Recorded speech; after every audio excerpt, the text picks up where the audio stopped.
The sun is beginning to lower itself behind the distant hills of the Italian countryside. It is not yet dark, but the brightness of the day has surrendered to a softer, heavier hue of amber and dusty violet. The air is cooling. The stone streets outside, which held the heat of the afternoon sun, are now releasing that warmth back into the air, creating a gentle, invisible haze. You do not need to pay attention to these words. There is no story here that requires your focus. There is no timeline you must remember. You are simply drifting through a time that has long since settled into the dust. You can let the description float past you like a slow-moving river. If you miss a sentence or a paragraph or even the whole scene, it does not matter. The scene will remain the same. It is a scene of stillness. We begin in a Roman house. It is a modest domus, not a palace, but a sturdy home of thick plaster and stone. The noise of the city is fading.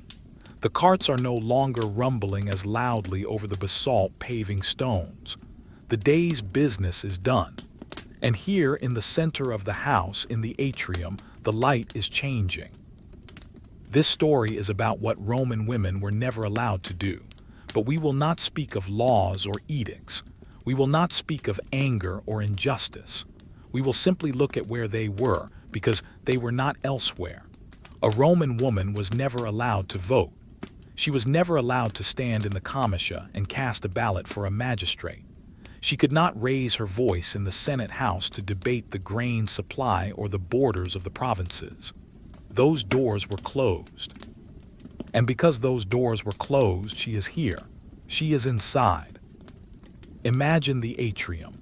It is a square room open to the sky in the center. The opening in the roof, the compluvium, allows a square of evening sky to look down into the house. Below it, the shallow pool, the impluvium, catches the reflection of that darkening blue square. The water is perfectly still. There is no wind tonight. The water looks like a sheet of dark glass. A woman is sitting near the pool. She is sitting on a wooden chair with a high back. The wood is polished and dark, perhaps walnut or oak, smoothed by years of use. She is holding a distaff and a spindle. This is the task that defines her time. Because she cannot hold a scroll in the Senate, she holds the wool in the atrium. It is a repetitive motion. It is a boring motion. It is a rhythm that induces sleep. Watch her hands. She pulls a tuft of raw wool from the distaff. The wool is gray, undyed, smelling faintly of lanolin and earth. She twists the fibers between her thumb and forefinger.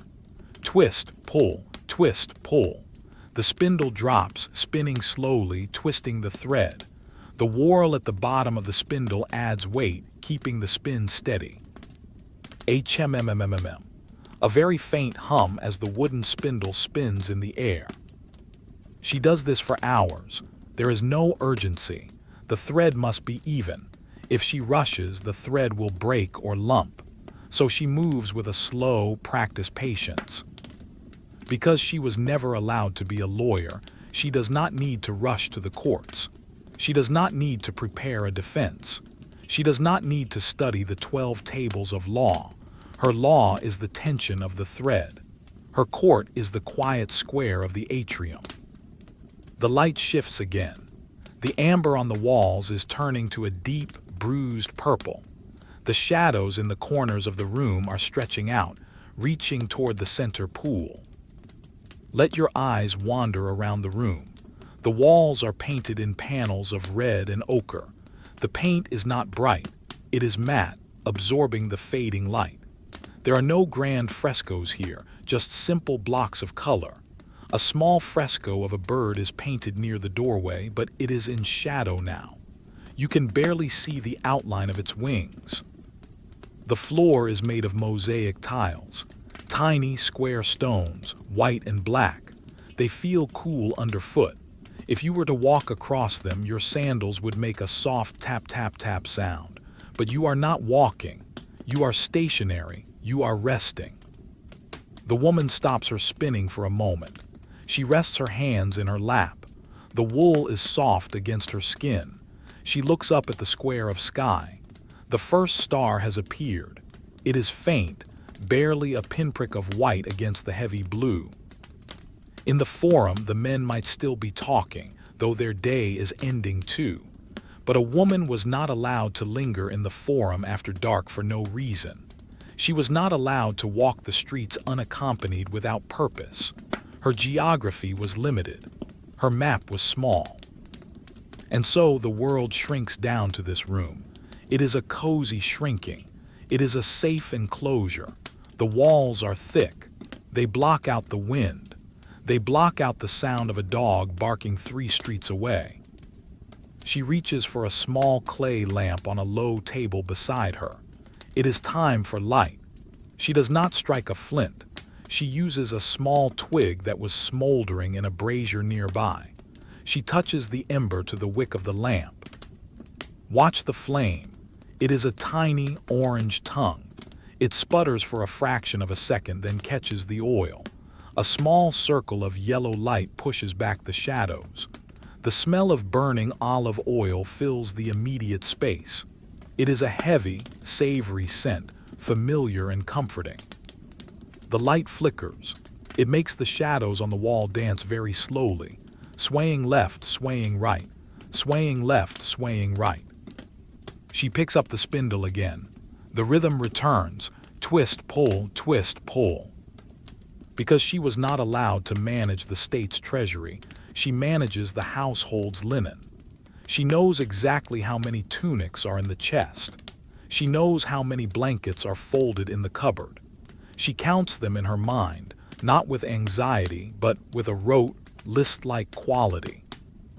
1 wool blanket heavy, 2 linen tunics bleached, 1 cloak dark brown, 3 napkins for the dining table. The list is boring. It is meant to be. It is just a catalog of objects that sit in the dark, waiting to be used. The house is settling. You can hear the wooden beams of the ceiling creak as the temperature drops. Creak. A long pause. Silence. Then perhaps the soft shuffle of sandals in another room. A slave is moving a bench. The sound is muffled by the thick walls. The woman is not speaking. Roman women were praised for their silence. Tacita, the silent one. In the history books, we hear the speeches of Cicero and Caesar. We hear the roar of the crowds, but we do not hear this room. This room is wrapped in a blanket of quiet. She was not allowed to hold public office. She was not allowed to command a legion. She could not wear the red boots of a patrician magistrate. Her feet are clad in simple leather sandals. They rest on the mosaic tiles. She shifts her weight slightly, and the leather sighs. The spin of the spindle slows down. It stops. She gives it another twist with her fingers. It spins again. Round and round, round and round. Imagine the texture of the thread she is making. It is slightly rough, strong, and utilitarian. It will become a tunic for a child, or perhaps a part of a cloak. It is ordinary. There is no magic in it, only hours of slow labor. The oil in the lamp is lowering, but only by a fraction. These lamps burn slowly. They are designed to last through the long evening. The flame is steady now. It creates a small reflection in the impluvium pool, a twin star to the one in the sky. Everything is doubling, the star above, the star below. The woman sitting, her shadow sitting on the wall behind her. The silence of the house, the silence of the street. You can let go of the need to understand the Roman Empire. It is just a backdrop. It is just a texture. The marble is cool. The wool is warm. The oil is fragrant. The night is approaching. She was not allowed to adopt children legally on her own authority. She was not allowed to be the legal guardian of her own kin in the eyes of the law. That was for the men. And so, the weight of decision-making is lifted from this moment. She sits without the burden of legalities. She sits only with the burden of the wool. And the wool is light. It is fluffy. It is like a cloud held in the hand. The blue square in the roof has turned to a deep indigo. The definition of the clouds is gone. It is just a block of dark color. Behind the woman in the shadows of the atrium stands the lararium, the household shrine. It looks like a miniature temple set into the wall. Small bronze figurines stand there. The Lares, the Penates, the guardians of the pantry and the doorway. They are watching the room with their frozen metal eyes. They do not move. They have stood there for 50 years. They will stand there for 50 more. They are covered in a fine layer of dust. Tomorrow a slave will wipe them with a cloth, but tonight they are dusty. The dust settles on everything. It settles on the floor, on the table, on the shoulders of the woman. It is an invisible rain of time. The woman stops spinning. She places the spindle on the table. It makes a hollow clunk sound. She rubs her thumb. The rough wool has left a sensation on her skin. She smooths her dress. It is a stola, a long garment with many folds. The fabric is heavy. It pools around her feet like water. She was not allowed to wear the toga. The toga was for men. It was heavy, cumbersome, a symbol of citizenship and burden. Her stola is pinned at the shoulders with bronze fibulae, simple pins. She touches one of the pins. It is cool to the touch. She breathes in. She breathes out. The air in the atrium is fresher than the air in the small bedrooms, the cubicula, which are small and stuffy. She lingers here for the air. Outside, the town is locking its doors.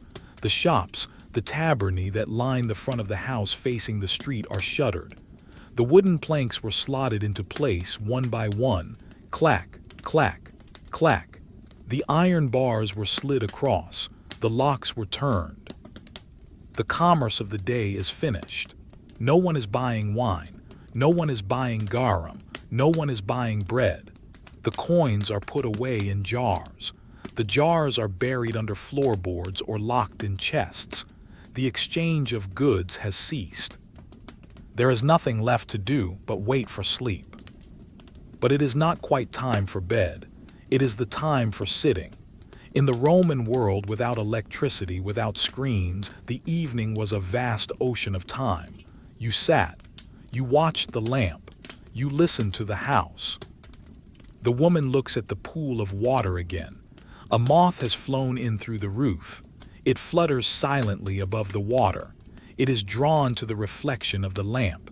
It circles, round and round, just like the spindle. The moth is gray, dust-colored. It lands on the rim of the pool. It folds its wings.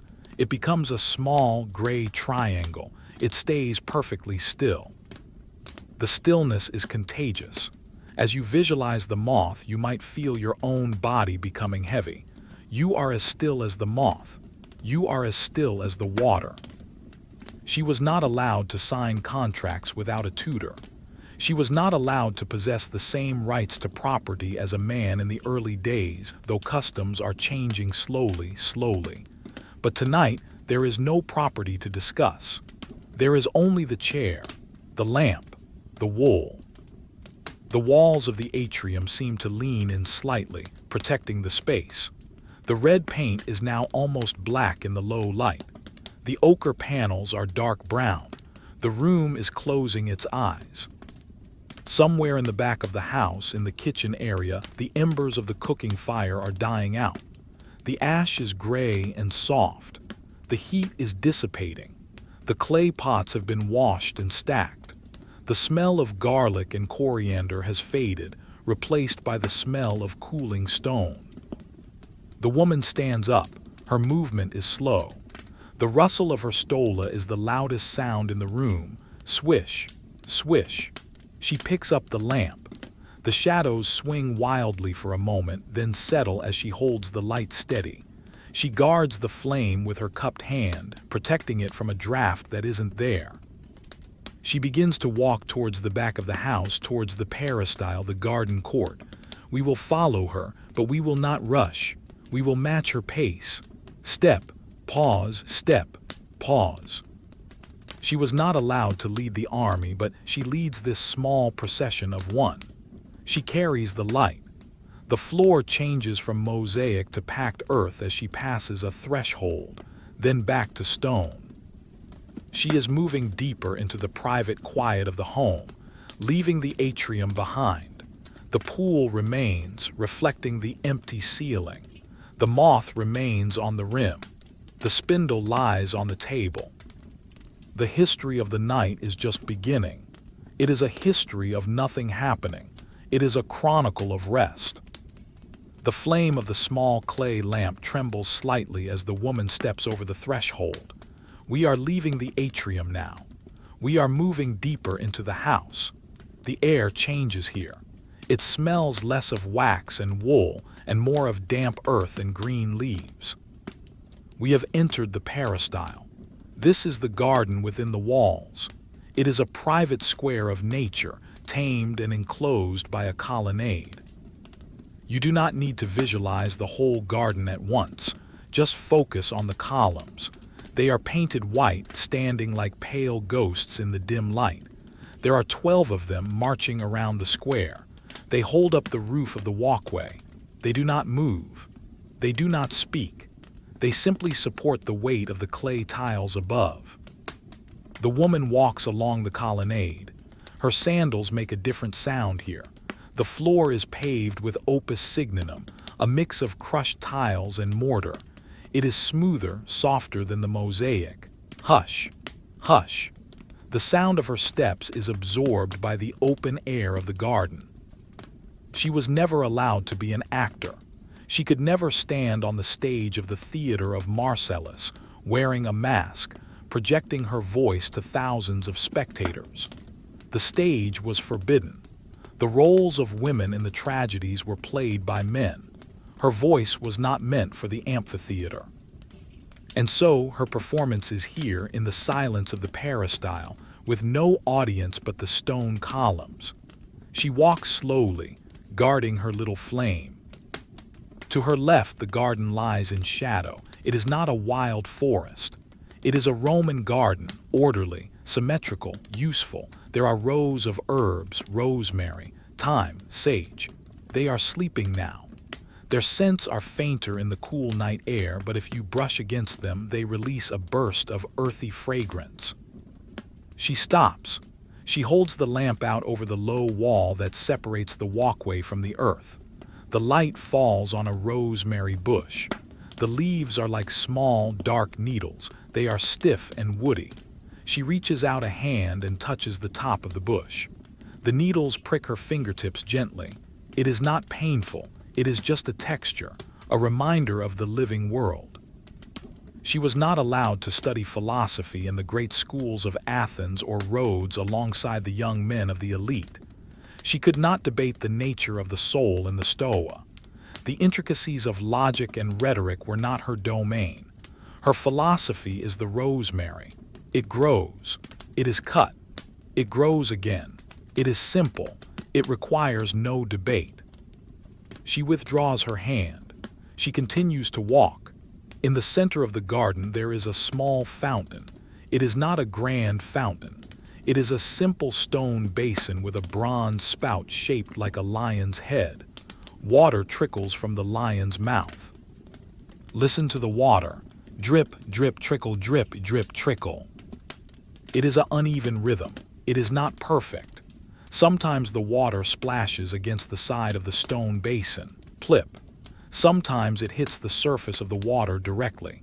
Plop. It is the only movement in the garden. The water circulates endlessly. It comes from the lead pipes buried deep under the city, traveling miles from the aqueducts, just to drip here in the dark for no one to see. The woman approaches a stone bench set against the back wall of the colonnade. The bench is made of limestone. It is cold. It retains the chill of the night. She places the lamp on the ground. The light is now coming from below, casting long, strange shadows up the folds of her dress and up the fluting of the columns. She sits. She leans her head back against the wall. The plaster is cool against her hair. She was not allowed to enter the Curia, the Senate house. She could not sit on the wooden benches of power where laws were written, so she sits on this limestone bench. There are no laws being written here. There is only the law of gravity holding her to the stone. There is only the law of night turning the world dark. Above the open square of the garden, the sky has lost all traces of blue. It is black now, a deep, velvety black. The stars are brighter. You can see the constellation of the Bear. It hangs heavy in the north. The Romans believed the stars were fixed points, eternal, unchanging. Looking at them, you can feel that eternity. It is a slow, heavy feeling, a feeling of being small and safe. A small breeze moves through the peristyle. It rustles the leaves of a fig tree in the corner. Rustle, rustle. The leaves are large and flat like hands. They wave gently at the dark air. Then they stop. Stillness returns. The woman closes her eyes for a moment. She is not sleeping yet. She is just resting her eyes. In the darkness behind her eyelids, she sees the afterimage of the lamp's flame. A small, floating orange dot. It drifts to the left. It drifts to the right. It fades slowly, turning into a dull purple, then disappearing into the gray. She was not allowed to serve in the legions. She could not carry the scutum, the heavy rectangular shield. She could not march 20 miles a day in hobnailed boots. She could not dig the trenches for the camp. Her body does not know the ache of the march. It knows the ache of the loom, the ache of standing, the ache of waiting. Here on the bench, her shoulders drop. The tension leaves her neck. She is not guarding a frontier. She is guarding nothing. The doors are locked. The slaves are asleep. The children are asleep. She opens her eyes. On the ground near the lamp, a beetle is walking across the opus signinum floor. It is a black beetle, large and round. It moves very slowly. It is exploring the terrain of the floor. One leg forward, then another, then another. It stops. Its antennae twitch, sensing the warmth of the lamp. It decides the lamp is not interesting. It turns away. It continues its slow journey toward the rosemary bushes. Watch the beetle. It is in no hurry. It has the whole night to cross the patio. The woman watches it too. She does not recoil. It is just another resident of the house. The Romans lived close to the earth. The separation between outside and inside was thin. The garden is inside the house. The bugs are neighbors. She was not allowed to be a priestess of Mars or Jupiter. The high priesthoods were for men. She could not inspect the entrails of the sacrifice to foretell the future. She does not know the future. She does not know if it will rain tomorrow. She does not know if the grain price will rise. And because she does not know, she does not worry. The ignorance is a soft cushion. She rests on it. The light of the lamp is getting lower. The oil is being consumed. The flame is smaller now, a tiny bead of light. It illuminates a mural painted on the garden wall opposite her. It is a painting of a garden reflecting the real garden, painted trees, painted birds. In the dim light, it is hard to tell which is real. The real fig tree looks like a painting. The painted tree looks like a shadow. Reality is blurring. The edges of things are becoming soft. She sighs. It is a quiet exhale. H-H-H-H-H-H-H. It is the sound of the day finally leaving the body. The water in the fountain continues. Drip, trickle, plop. It is a hypnotic sound, like a metronome set to a very slow tempo. If you listen closely, you can hear the water hitting the stone. You can hear the silence between the drops. The silence is thick. It fills the corners of the courtyard. It fills the space between the columns. She was not allowed to divorce her husband as easily as he could divorce her in the old days, though now in the empire things are different, but she has stayed. She is here. She is the anchor of this house. The anchor does not move. The ship moves. The waves move. The anchor stays in the sand. She is the heavy weight that keeps the house from floating away. She leans forward and picks up the lamp. The movement causes the shadows to swing wild arcs across the ceiling of the colonnade. She stands up. Her knees crack slightly. A human sound. She smooths the folds of her stola again. It is a habit. She looks at the moon. It has risen over the roofline now. It is a half-moon, pale and scarred. It casts a silver light into the garden, mixing with the yellow light of the lamp. Silver and gold, cool and warm. The moonlight touches the water in the fountain. It glimmers. She turns away from the garden. She is done with the night air. It is getting too cold. She begins to walk toward the triclinium, the dining room. We follow her, step, step, step. The beetle is left behind in the dark. The fig tree is left behind. The columns stand guard over the empty garden. She approaches a doorway. There is no door, just a heavy curtain, a tapestry woven with thick wool. It hangs heavily, blocking the draft. She reaches out a hand to push the curtain aside. The fabric is coarse and heavy. It smells of dust. She pushes it. It swings open slowly, revealing the darkness of the next room. She was not allowed to be a magistrate. She acts as the magistrate of the night. She closes the session of the garden. She steps through the curtain. The curtain falls back into place behind her. Swish, thump. The garden is gone. We are now in a smaller, more enclosed space. The air is stiller here, warmer. The journey continues inward, toward sleep, toward the center of the dark. The heavy wool curtain settles back into place. The air in this room is different. It is warmer, thicker. We are in the triclinium, the dining room. This is where the noise of the evening was hours ago. Now it is a chamber of absolute silence. The woman stands near the entrance, holding her lamp. The small flame pushes against the darkness, revealing the shapes of the furniture. There are 3 couches arranged in a U shape. They are the lectus. They are low, wooden frames with bronze fittings covered in mattresses and cushions. Earlier, these couches held the weight of people. Men reclining on their left elbows, eating with their right hands, talking, laughing, drinking wine mixed with water. But a Roman woman was never allowed to recline in the place of honor, the locus consularis. That was for the most important male guest or the host. In the ancient days, she sat upright at the feet of her husband, a symbol of modesty and subservience. Even as times changed and she might recline, the hierarchy of the room was always a map of power she did not draw. Now the map is erased. The couches are empty. The hierarchy is gone. The mattresses are slightly depressed where bodies once lay. The fabric of the cushions is wrinkled. Red cushions with gold tassels. Green cushions with simple seams. They lie in a jumble like sleeping animals. The woman moves toward the central table, the mensa. It is a round table made of polished citrus wood, resting on 3 ivory legs shaped like the paws of a griffin. The wood is dark and swirled with grain. It looks like a storm cloud frozen in timber. She places the lamp on the table. The light reflects off the polished wood, creating a pool of gold in the center of the dark room. She runs a finger across the surface of the table. There is a sticky spot, a drop of honey that was spilled and forgotten. She does not clean it now. She simply notes it, sticky.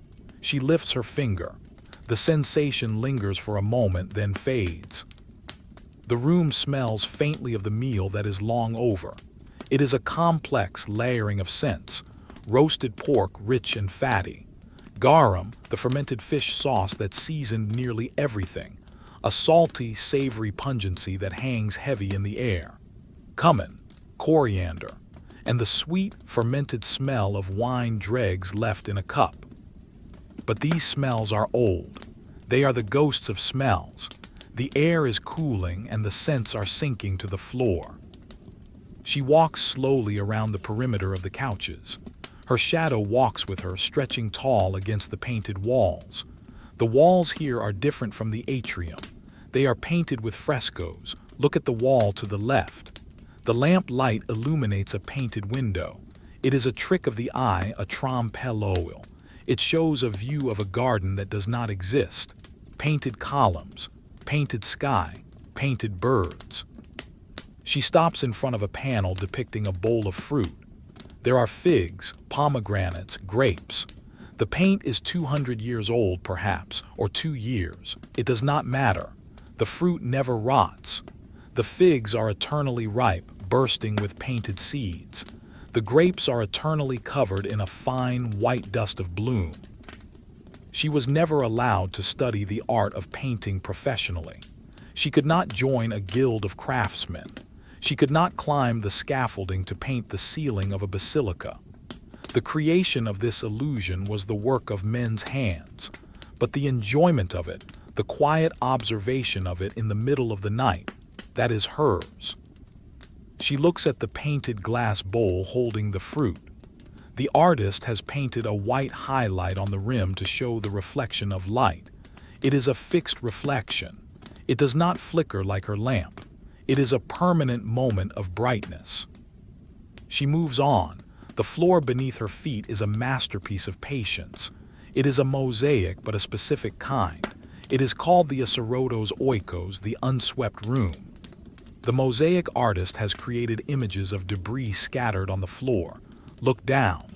There in small colored stones is a chicken bone. Next to it a walnut shell, a grape stem, a cherry pit. It is a visual joke, a floor that always looks dirty even when it is clean.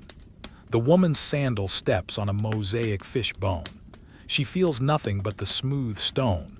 The illusion is perfect, but it is cold. Real trash would be soft, organic. This is hard, eternal trash.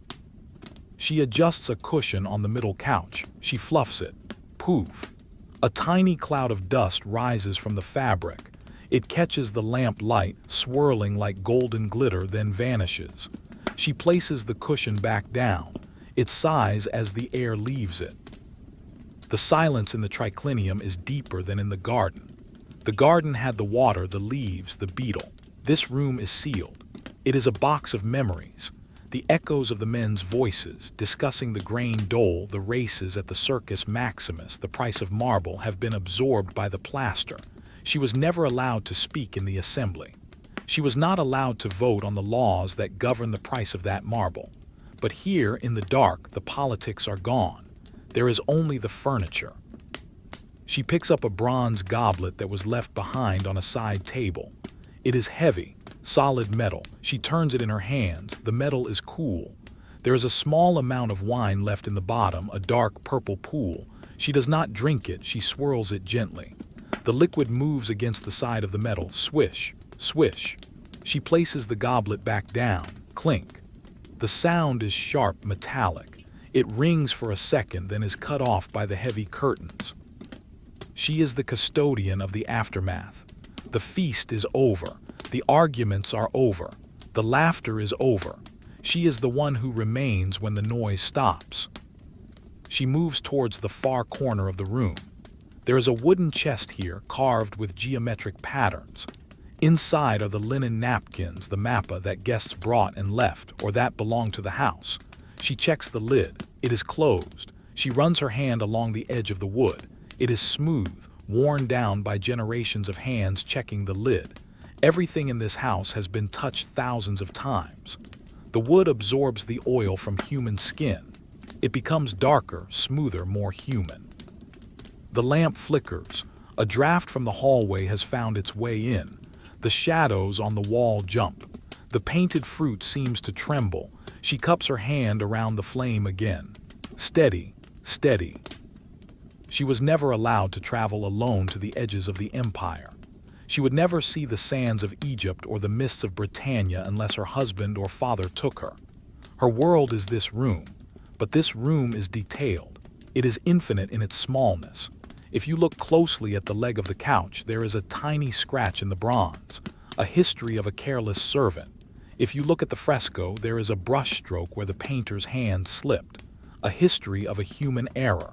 She knows every scratch. She knows every brushstroke.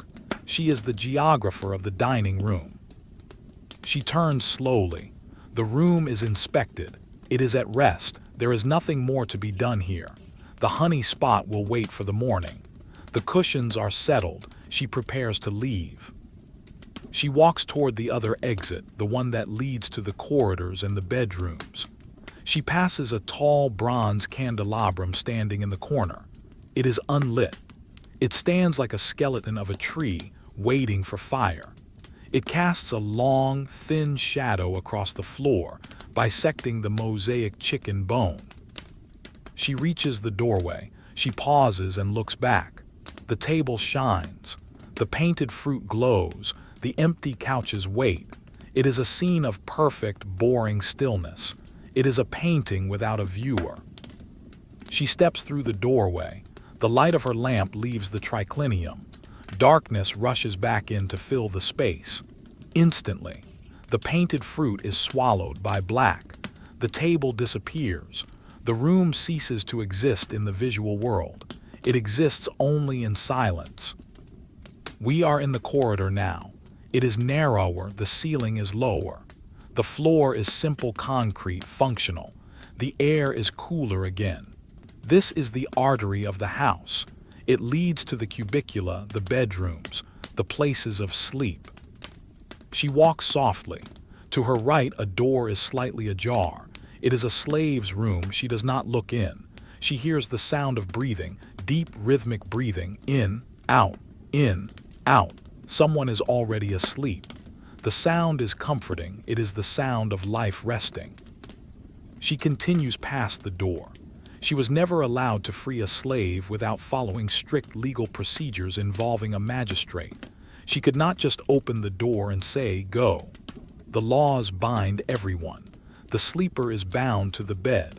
The woman is bound to the house. The house is bound to the city. We are all held in place by invisible threads. The corridor curves slightly. The walls here are unpainted white plaster. In the flickering light, the texture of the plaster is visible, rough, bumpy. It looks like the surface of the moon. She walks past a niche in the wall.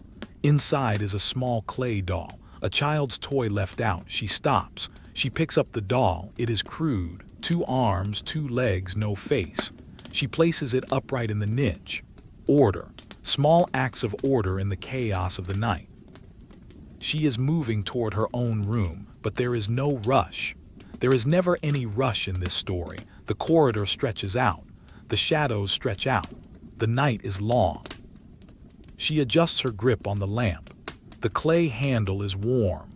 The warmth travels into her palm. It is a small connection. Hand to clay, clay to fire. We are moving deeper.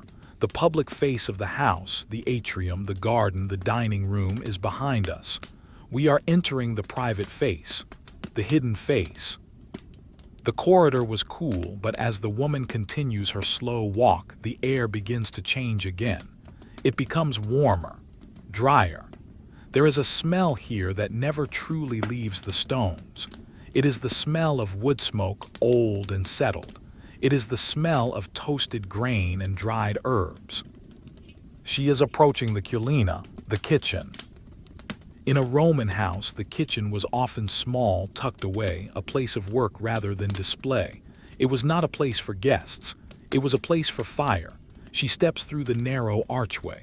The room is dark, much darker than the atrium. The windows here are high and small, mere slits to let out the smoke. Now the smoke is gone. The fires of the day have burned down. The woman stops. She holds her lamp up. The light reveals the heart of the room, the masonry stove. It is a raised brick counter, solid and heavy. On top of it, there are hollows where the charcoal fires burned earlier to cook the evening meal. She walks to the stove. She places her hand near the bricks. They are radiating a gentle, dying heat. It is a comfortable warmth. It feels like the side of a large, sleeping animal. She looks at the embers in the small iron brazier sitting on the brickwork. Most are gray ash, but deep inside the pile there is still a faint, pulsing glow. A deep, dull red. Pulse. Fade. Pulse. Fade. It breathes with the room. She was never allowed to handle the state's money. She could not be a quaestor, a treasurer of Rome. She could not count the gold coins in the temple of Saturn. She could not audit the taxes of a province. And so she audits the kitchen. Her treasury is here in the pantry shelves. Her gold is the olive oil. Her silver is the flour. She turns away from the fire and moves toward the wall. Lined up against the plaster are the amphorae. These are the large terracotta jars used to store everything. They are tall, with two handles at the neck and a pointed bottom. They lean against the wall in a wooden rack or sit in stands filled with sand. They are heavy. They look like silent sentinels guarding the wall. 1, 2, 3, 4. She counts them. She does not need to, but it is a rhythm. 1 jar of oil, 1 jar of wine, 1 jar of garum, 1 jar of grain. She approaches the jar of grain. It is covered with a heavy wooden lid to keep out the mice. She lifts the lid. It slides off with a soft scraping sound. Shhhhk. She holds the lamp over the opening. The wheat is there, golden brown kernels, filling the jar almost to the top. She reaches her free hand in. She pushes her fingers into the grain. Imagine the sensation. The kernels are cool, smooth, and hard. They part around her fingers like dry water. She scoops a handful up and lets it pour back into the jar. Rustle, rustle, pour. It sounds like rain falling on a dry roof. A soft, cascading sound. She does it again. Scoop, lift, pour. The grain settles back into a perfect, flat surface. She replaces the lid. Thump. The treasure is safe. The room is very quiet. The only sound is the settling of the charcoal on the stove. Occasionally, a piece of coal cracks as it cools. Tick. A sharp, small sound that emphasizes the silence. She moves to the shelves above the counter. Here, bunches of herbs are hanging to dry. They are tied with twine suspended from nails in the wall. She brings the lamp closer. The leaves are brittle and gray-green. Oregano, mint, fennel. She brushes the bottom of the fennel bunch with her forehead as she leans in. It smells like anise, sweet and sharp. The smell of the summer sun, trapped in these dry leaves, released now in the middle of the night. She was never allowed to be an architect. She could not design the aqueducts that bring water to the city. She could not plan the great baths or the domes of the temples. The mastery of stone and physics was not for her, but she knows the architecture of this room perfectly. She knows that the draft comes from the left corner. She knows that the mortar in the third brick is crumbling slightly. She knows exactly where the pestle sits. She looks at the mortar and pestle on the counter. The mortar is a heavy stone bowl. The pestle is a stone club. They are the oldest tools, heavy, unchanging. She touches the handle of the pestle. It is polished smooth by years of grinding. Garlic, cheese, herbs, nuts, all ground down to paste, round and round. The motion of the kitchen is the motion of the circle, stirring the pot, grinding the spices, turning the millstone. It is a cycle that never ends. It just pauses for the night. On the floor in the corner there is a basket of onions. Their skins are papery and thin, gold and purple. In the silence you can almost hear the skins rustling if the air moves. The woman does not touch them, she just checks. They are there. They are waiting. The shadows in the kitchen are long and strange. The handles of the amphorae cast shadows that look like ears on the wall. The hanging herbs look like bats sleeping upside down, but there is nothing to fear. It is just a kitchen. It is a room of utility. There is no decoration here, no frescoes, no mosaics, just soot-stained walls and scrubbed tables. She feels the warmth of the stove on her back. It is a comforting presence in the cooling night. It anchors the house. As long as the embers are warm, the house is alive. She takes a deep breath. The air is heavy with the scent of wood ash. It is a dry, clean smell. She was not allowed to speak in the forum, but she speaks to the house through her presence. By checking the grain, she says, we have enough. By checking the fire, she says, we are safe. It is a silent language, a language of maintenance. A small spider is spinning a web in the corner near the ceiling. The woman sees it. She does not sweep it away. It is too late for cleaning. The spider moves slowly, leg over leg, pulling the silk. It is building its own home within her home, spinning, waiting, just like the woman with her wool in the atrium. They are both weavers. The light of the lamp is steady. The oil is good quality. It does not smoke. She watches the flame for a moment. Fire is the only thing that moves quickly in this room. Everything else is slow. The drying herbs, the settling grain, the cooling stones. Time here is measured in seasons, not minutes. She decides it is time to leave the kitchen. She turns around. The movement pushes the air, making the flame dance. She walks back to the archway. She steps over the threshold, leaving the warmth behind, leaving the smell of ash and oregano. She steps back into the corridor. The air is cooler here. It wakes the skin slightly. We are moving further back, away from the work, away from the food. We are moving towards the rooms of rest. The house seems to stretch out before her, a long tunnel of shadows and stone. She walks. Her sandals make almost no sound. She is a ghost in her own life, floating through the rooms she maintains. She passes a storage closet. The door is closed. Behind it there are chests of winter blankets, wool packed in cedar to keep the moths away. She imagines them. Layers of folded wool, dark and heavy. Stacks of softness waiting for the winter winds. The thought is cozy. It wraps around the mind like a blanket. She was never allowed to be a judge. She could not sit on the bench and decide the guilt or innocence of a citizen. She could not weigh the evidence, but she weighs the atmosphere of the house. Is it too cold? Is it too quiet? Is it secure? The verdict tonight is peaceful. The house is innocent. The night is calm. She reaches a turn in the hallway. To the left is the door to the master bedroom, the cubiculum. It is closed, but she does not go there yet. There is one more stop, one more quiet duty. She turns to the right, toward the small room where the children sleep, or where they used to sleep, or where they will sleep. In this story, time is fluid. The room is simply the room of sleep. She moves towards it. The light guides her. A small yellow star moving through the stone galaxy of the Roman house. The walls here are painted a soft blue, the color of the sky just before dawn. It is a soothing color. She reaches the door. It is a curtain, not a wood door, a heavy fabric patterned with stars. She lifts her hand to push it aside. The kitchen is far behind now. The grain is safe. The fire is sleeping. Now we enter the place of dreams. The curtain moves aside with a heavy, muffled sound. It is a thick tapestry, woven with images of stars and moons, designed to keep the light out and the silence in. The woman steps through the gap.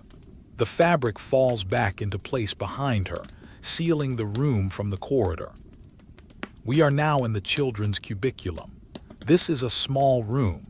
In a Roman house, bedrooms were often tiny, functional spaces meant only for sleeping. They were not places for playing or studying. They were nests. The ceiling is lower here, arched slightly, creating a sense of enclosure like a cave. The air in here is different from the rest of the house. It is warmer, heavier. It smells of sleep. It smells of warm linen, of milk, and of the sweet, dusty scent of dried lavender bundles tucked under the beds to repel insects. It is a stillness that feels thick, as if the air itself has settled down to rest. The woman holds the lamp low. She shields the flame with her hand so that the light does not strike the sleeper's eyes directly. The room is filled with a soft, amber glow that barely reaches the corners.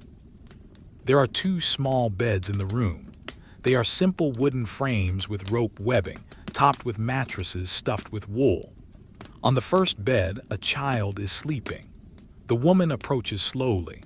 Her sandals make no sound on the floor here, as there is a small rug woven of scraps of fabric, dull and soft underfoot. She looks down at the sleeper, a boy. He is lying on his side. One arm is thrown out over the coverlet, the hand relaxed, fingers slightly curled. She was never allowed to exercise patria potestas, the power of the father. In the eyes of Roman law, these children belong to her husband. He decides their education, their marriages, their legal standing. He holds the power of life and death, theoretically, though such extremes are ancient history now. But the law remains. She is not the legal head of this family.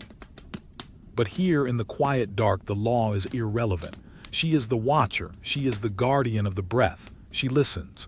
Inhale, a soft, high-pitched sound. Exhale, a gentle sigh. Inhale, exhale.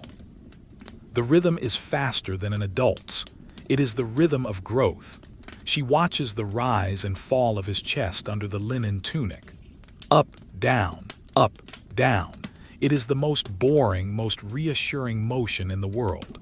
As long as that motion continues, the world is in order.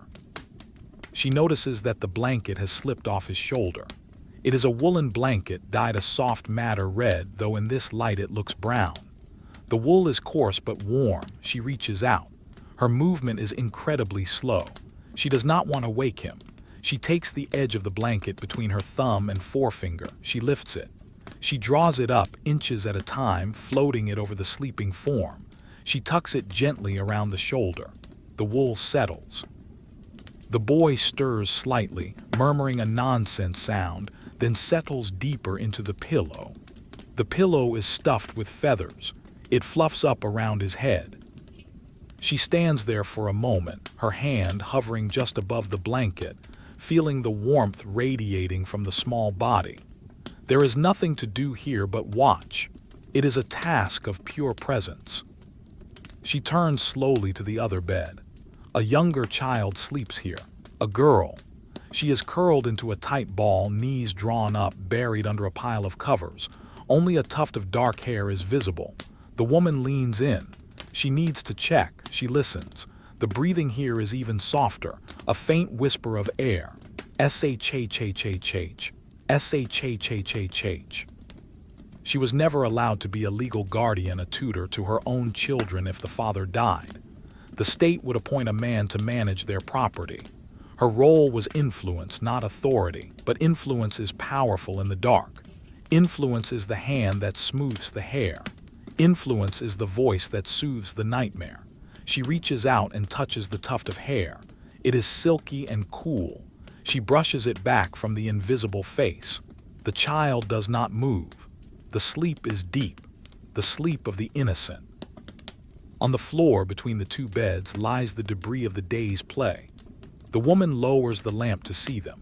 There are astragali knuckle bones, small bones from sheep used like dice or jacks. They are scattered on the rug, 4 of them. They look like small, abstract sculptures, uneven, polished by handling. She bends her knees and crouches down. She picks up one of the knuckle bones. It is hard and light. She turns it over in her fingers. One side is curved. One side is flat. It is a simple toy. It has been a toy for 1,000 years. It will be a toy for 1,000 more.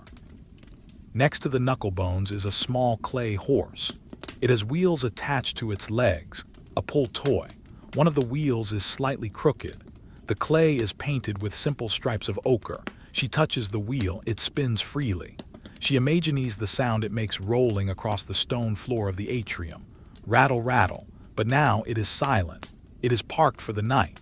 She moves the horse slightly, just an inch, aligning it with the line of the floorboards, ordering the chaos. Even the toys must rest in their places. The room is very stuffy. The small window is shuttered tight to keep out the night air, which Romans believed could carry sickness. But she feels the air needs to move just a fraction. She stands up and walks to the window. It is a small square opening covered by a wooden shutter. She unlatches it. Click. She pushes it open just a crack, a hair's breadth. A tiny stream of cool night air enters. It smells of the garden, of the rosemary and the damp earth we visited earlier. It mixes with the smell of warm milk. The atmosphere balances. She sits down on a low wooden stool in the corner of the room. This is the vigil. Sometimes a Roman mother sits. She waits. She thinks of nothing. She rests her hands on her knees. She stares at the wall. The plaster here is painted with a simple pattern of vines, green leaves on a white background. In the flickering light of the lamp, the vines seem to be growing, slowly twisting. She traces the line of a vine with her eyes, up, to the right, loop around, up again. It is a maze with no exit. A loop of green. Her eyes follow it round and round. It is hypnotic. She was never allowed to enter the professions. She could not be a banker sitting behind a table in the forum weighing coins. She could not be a physician publicly treating patients. But she is the doctor of this room. She monitors the temperature. She checks the skin for fever. She listens to the chest. Her medicine is rest. Her prescription is silence. A moth, perhaps the same one from the atrium or a cousin, has followed her in. It flutters near the ceiling. Its wings make a soft dusting sound against the plaster. FFT, FFT. It is looking for the light. The woman covers the lamp more closely with her hand, leaving only a tiny slit of light. She denies the moth its prize. The moth settles on the wall, becoming a gray spot on the painted vine. It sleeps too. The woman feels her own eyelids growing heavy. The rhythm of the children's breathing is contagious. In, out, in, out. It pulls her own breathing into sync. She takes a slow, deep breath. She holds it for a second. She releases it. Her shoulders drop another inch. The house is a shell. This room is the pearl inside the shell. Outside, the Roman Empire continues. The guards walk the walls of the city. The bakers are waking up to start the fires for the morning bread. The carts are beginning to line up at the gates, waiting for dawn. But here, time has stopped. There is no empire here. There is only the universal kingdom of sleep. She looks at her hands. They are illuminated by the sliver of light from the lamp. She sees the lines on her palms, the calluses from the spindle, the small burn mark from a cooking accident years ago. These are the maps of her life. She was not allowed to draw maps of the world. She never saw a map of the Roman roads, but she knows the map of her hands. She rubs her thumb over her palm, a dry, rasping sound. She looks back at the boy. He has turned over. The blanket has stayed in place. Good. He murmurs something in his sleep, a single word, unintelligible. Maybe he is dreaming of the chariot races. Maybe he is dreaming of the clay horse. She will never know. His dreams are his own private territory, a province she cannot govern. The oil in the lamp is getting lower. The flame is smaller now. It is time to leave them. They do not need her. They are safe. The night is holding them.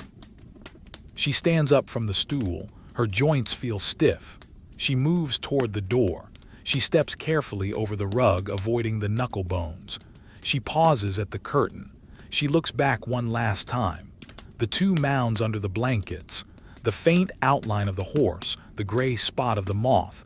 It is a perfect still life. Nature mort. She slips through the curtain.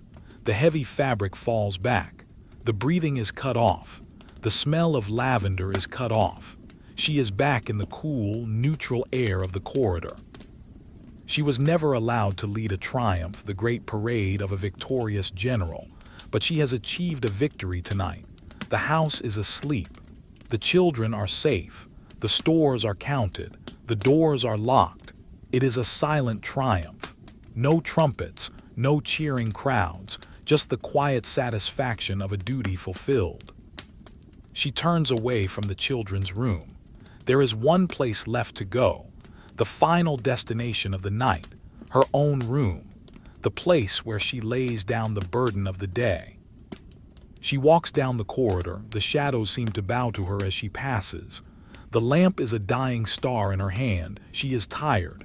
The stone floor seems endless. Step, step, step. The silence of the house is now total.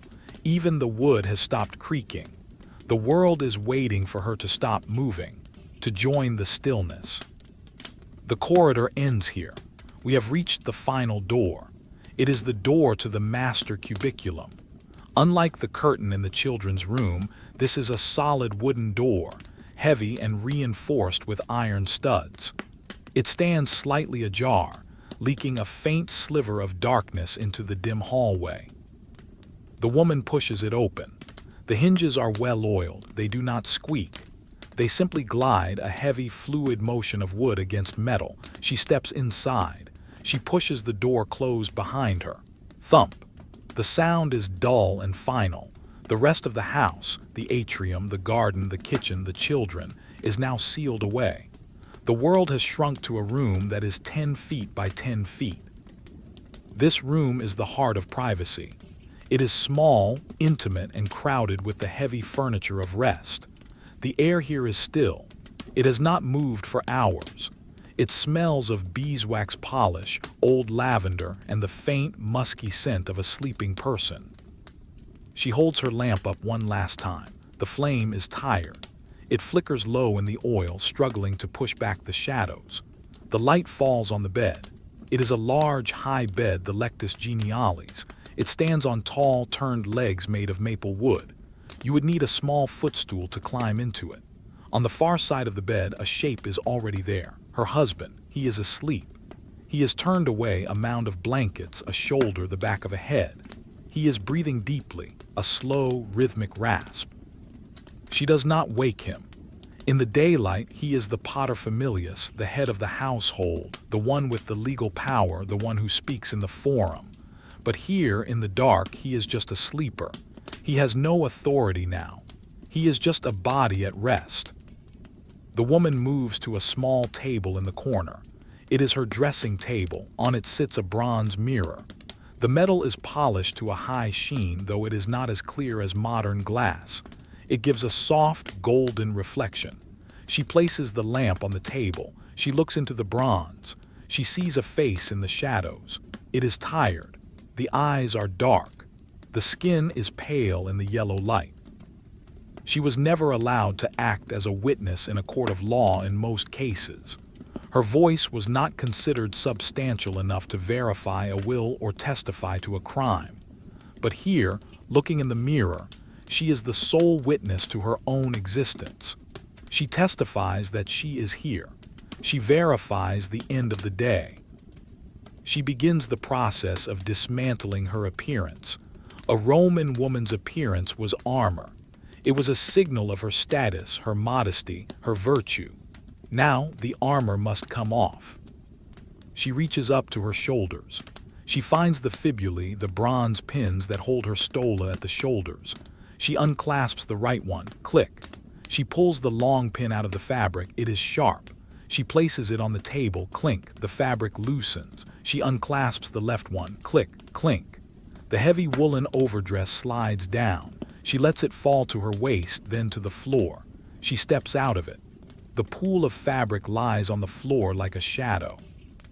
She picks it up. She does not leave it there. Order must be maintained. She folds it once, twice.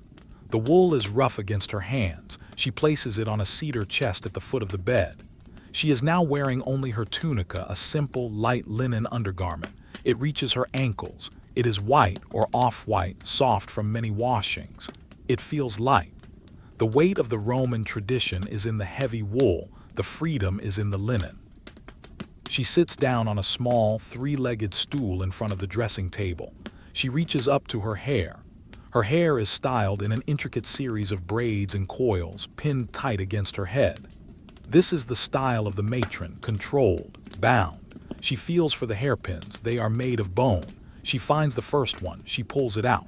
She feels a tiny release of tension on her scalp. She places the bone pin on the table. It makes a hollow, tapping sound. Tap. She finds the next one, and the next. Tap, tap, tap. One by one, the anchors are removed. The braids begin to loosen. She begins to unwind them. Her fingers work slowly, blindly. She knows the geography of her own hair. She uncoils the bun at the back of her neck. The hair falls. It falls onto her shoulders.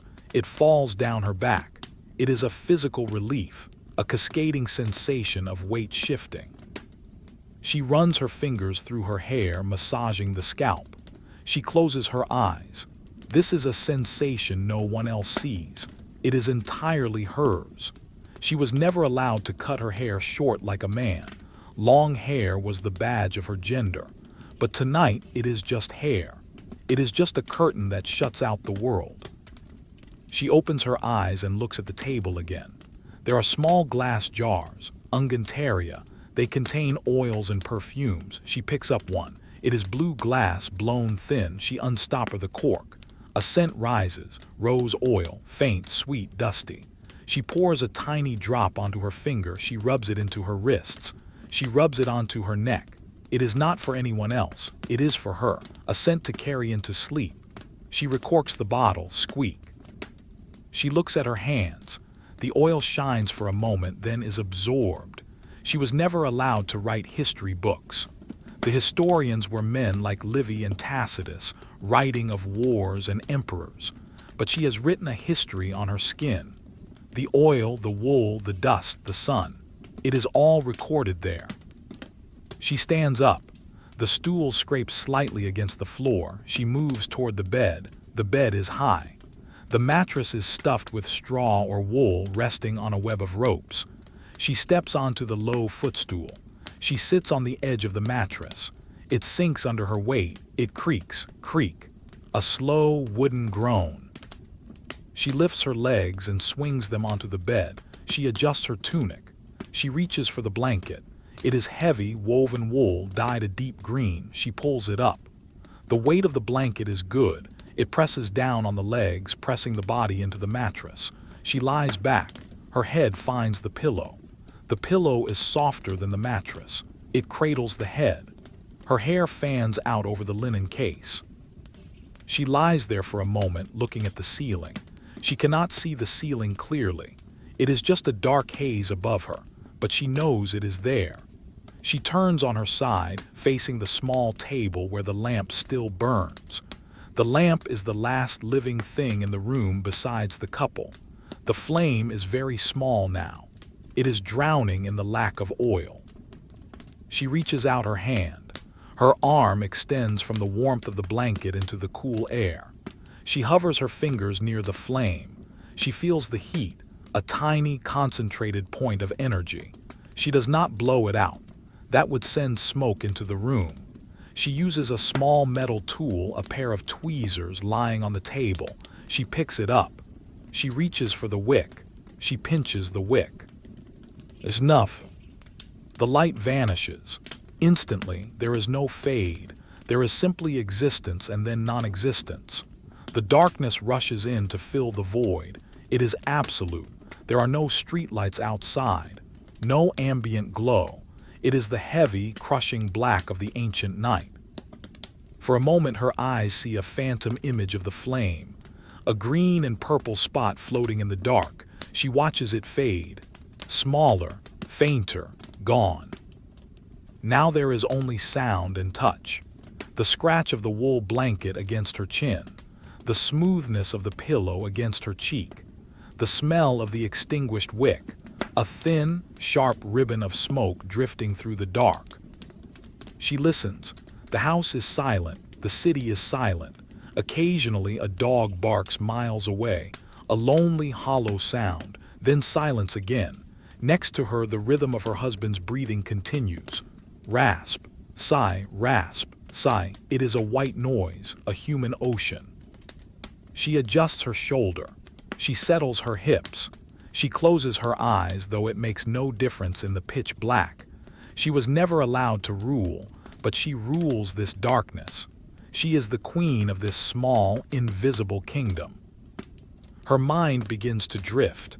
The thoughts of the day begin to detach. The wool in the atrium, gone the beetle in the garden, gone the painted fruit in the dining room, gone the grain in the jar, gone the children sleeping, gone.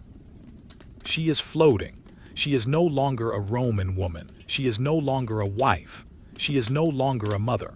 She is just a consciousness floating in a dark room. The boundaries of the walls seem to dissolve. The room expands. It becomes as large as the night sky. Her breathing slows down. It matches the slow, tectonic pace of the night.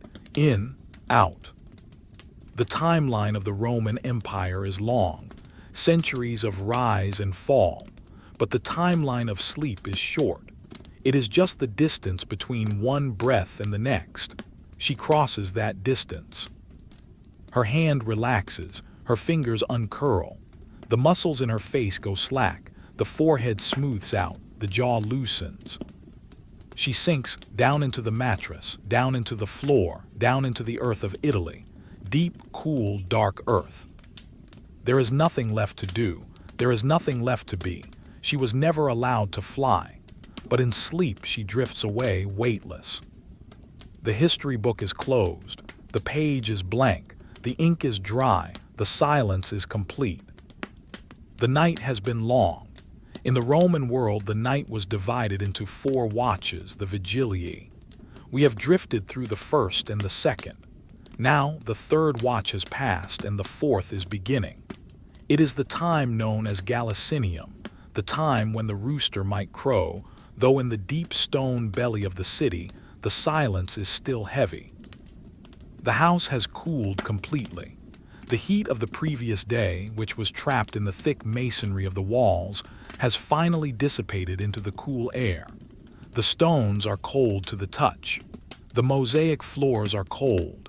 The air is crisp, sitting still in the corridors like water in a stagnant pond. You do not need to wake up yet. The world is not awake. But in this story, we observe the very first slow movements of the day, long before the sun breaks the horizon. In the master bedroom, the darkness is no longer absolute pitch black. It has softened into a deep, grainy gray. It is the color of charcoal dust. The woman stirs. There is no alarm clock. There is no bell. There is only the internal rhythm of the body tuned to the light and the temperature. She opens her eyes. For a moment, she does not move. She lies under the heavy green wool blanket, feeling the warmth of her own body preserved in the cocoon of the bed. She looks at the ceiling. The rafters are barely visible, just darker stripes against the dark ceiling. She was never allowed to be a soldier on the frontier, standing watch on the wall of Hadrian's wall, waiting for the sunrise with a spear in hand. Her watch is different. It is the domestic watch. The duty to rise before the household to ensure the spinning is done, to ensure the industry of the home never ceases. It is a silent discipline. She pushes the blanket down. The air of the room hits her skin. It is cold. She sits up. The ropes of the bed creak softly. Creak. She swings her legs over the side. Her feet find the footstool, then the floor. She finds her sandals in the dark. She slips her feet into them. The leather is stiff and cool. She stands up. She does not wake her husband. He is still in the deep country of sleep. She moves to the table where the water pitcher sits. She pours a small amount of water into a bowl. Splash, trickle. The water is cold. It has been sitting all night. She cups her hands and brings the water to her face. It is a shock of cold, but a quiet one. She does not gasp. She simply accepts the temperature. She dries her face with a linen cloth. The linen is rough, textured. It exfoliates the skin gently. Scrub. Pad, scrubby pad. She wraps a shawl around her shoulders. It is a simple rectangle of thick wool dyed a dark blue. She pins it quickly. She picks up the lamp. It is empty of oil. She takes a small flask from the table and refills it. Glug, glug, the oil is thick. It moves slowly. She lights it with the embers she keeps in a small jar, or perhaps she walks into the corridor to find a lamp that has been kept burning by a slave. Let us assume she finds a light, a small, fresh flame for the morning. She leaves the bedroom. The door closes with a soft thud. She is alone in the corridor. The shadows are different now. They are long and thin, stretching away from the coming dawn. She walks towards the atrium again. The house feels larger in the silence of the morning. The ceilings feel higher. She reaches the atrium. The square of sky in the roof is a pale, milky blue. The stars are gone. The moon is a fading ghost. The pool of water in the impluvium is flat and gray. It looks like a sheet of lead. She does not stop here. She moves to a side room, the ala, or perhaps a dedicated space near the atrium where the large loom stands. This is the domain of her work. The loom. It is a vertical loom, the tela. It is a large wooden frame standing tall against the wall. It looks like a musical instrument that makes no sound, or a doorway that leads nowhere. She was never allowed to build bridges. She could not oversee the construction of the arch at Narnia or the road to Capua. The engineering of stone was forbidden, but the engineering of thread is hers. The loom is a complex machine of tension and gravity. She approaches it. She places the lamp on a nearby stool. The light casts the shadow of the loom against the wall, a giant grid of darkness. Look at the loom. The vertical threads, the warp, hang down from the top beam. They do not reach the floor. Instead, they are tied in bunches at the bottom to weights. Loom weights. These are clay or stone donuts, heavy and dull. They pull the threads tight. Gravity is the engine here. The threads are taut, straight lines of wool descending from the wood. She sits on a stool in front of the loom. It is time to weave. This is the work that defines the Roman matron, lanificium. Working the wool, it is repetitive, it is endless, it is boring, and that is why it is virtuous. She picks up the shuttle. It is a boat-shaped piece of wood, smooth as a river stone. Inside it is the spool of horizontal thread, the weft. She begins. She pulls the heddle rod. This separates the vertical threads, creating a gap, the shed. Some threads come forward, some stay back. It makes a soft swish sound as the wool threads rub against each other. Swish. She passes the shuttle through the gap, from right to left. The wooden boat slides through the wool tunnel. Slide. She catches it with her left hand. She releases the heddle rod. The threads close back up. Thump. The weights at the bottom swing slightly, hitting each other. Click-clack. A dull, stony sound. She takes the spatha, a wooden sword used for beating the thread. She pushes the new horizontal thread up, tight against the fabric already woven. Beat, beat. The sound is rhythmic, muffled but solid, wood against wool. Then the process reverses. She pulls the other heddle rod. The threads separate again. Swish. She passes the shuttle back from left to right. Slide. She beats the thread up. Beat, beat. This is the rhythm of the morning. Swish, slide, beat, swish, slide, beat. There is no variation. The fabric grows by a millimeter at a time. A tunic takes weeks. A cloak takes months. She is not in a hurry. The cloth will be finished when it is finished. The passage of time is measured in rows of thread. She was never allowed to write the laws of the 12 tables. She could not etch the rights of citizens into bronze tablets to be displayed in the forum, but she writes the grid of the cloth. Over, under, over, under. It is a binary code. It is a structure as rigid as any law. If a thread breaks, she must stop. She must tie a knot. But tonight no thread breaks. The wool is strong. The spin is good. The light in the room changes very slowly. The lamp flame is becoming less necessary as the gray light from the atrium intensifies. The shadows of the loom weights on the floor become sharper. Dust motes begin to dance in the shaft of light coming from the doorway. Tiny particles of wool dust.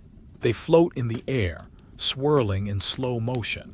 They look like a galaxy of microscopic stars. She watches the dust for a moment. She rests her hands in her lap. Her hands are tired, but it is a familiar tiredness. The lanolin from the raw wool has softened her skin. She smells the wool. It is an earthy, animal smell. It smells of the sheep on the hills of Apulia. It smells of rain and grass, processed and cleaned, but still holding the memory of the field. She was never allowed to govern a province. She could not go to Gaul or Spain as a proconsul to manage the taxes and the legions, but she governs the tension. If the weights are too heavy, the thread snaps. If the weights are too light, the cloth is loose and weak. She checks the weights. She reaches down and touches one of the clay donuts. It is cold, it is rough. She gives it a tiny spin. It rotates on the thread, round and round. Then it stops. Gravity holds it still. The room is filling with the silence of concentration. There is no need for speech. If a slave were to enter now, they would move silently, respecting the rhythm of the loom. But no one enters. It is just the woman and the machine. She picks up the shuttle again. Swish, slide, beat. The pattern emerges. It is a simple twill, diagonal lines running across the fabric. It is not a picture, it is just texture. It is a landscape of thread. The gray light turns to a pale, washed-out yellow. The sun is nearing the horizon, though it is not yet visible. The birds in the garden are beginning to wake up. Faintly, through the thick walls, you can hear a chirping. Cheep, cheep. It is distant. It does not disturb the peace. It merely accents it. She stops weaving. She leans back on the stool. She stretches her back, a small crack in the spine. She looks at the work she has done. 2 inches of fabric added since she sat down. It is not much, but it is enough. In a boring life, small progress is the only progress. She stands up. She walks to the window, a high slit in the wall. She stands on her toes to look out. She cannot see the street below, only the roof of the neighboring house. The terracotta tiles are wet with dew. They glisten in the flat morning light.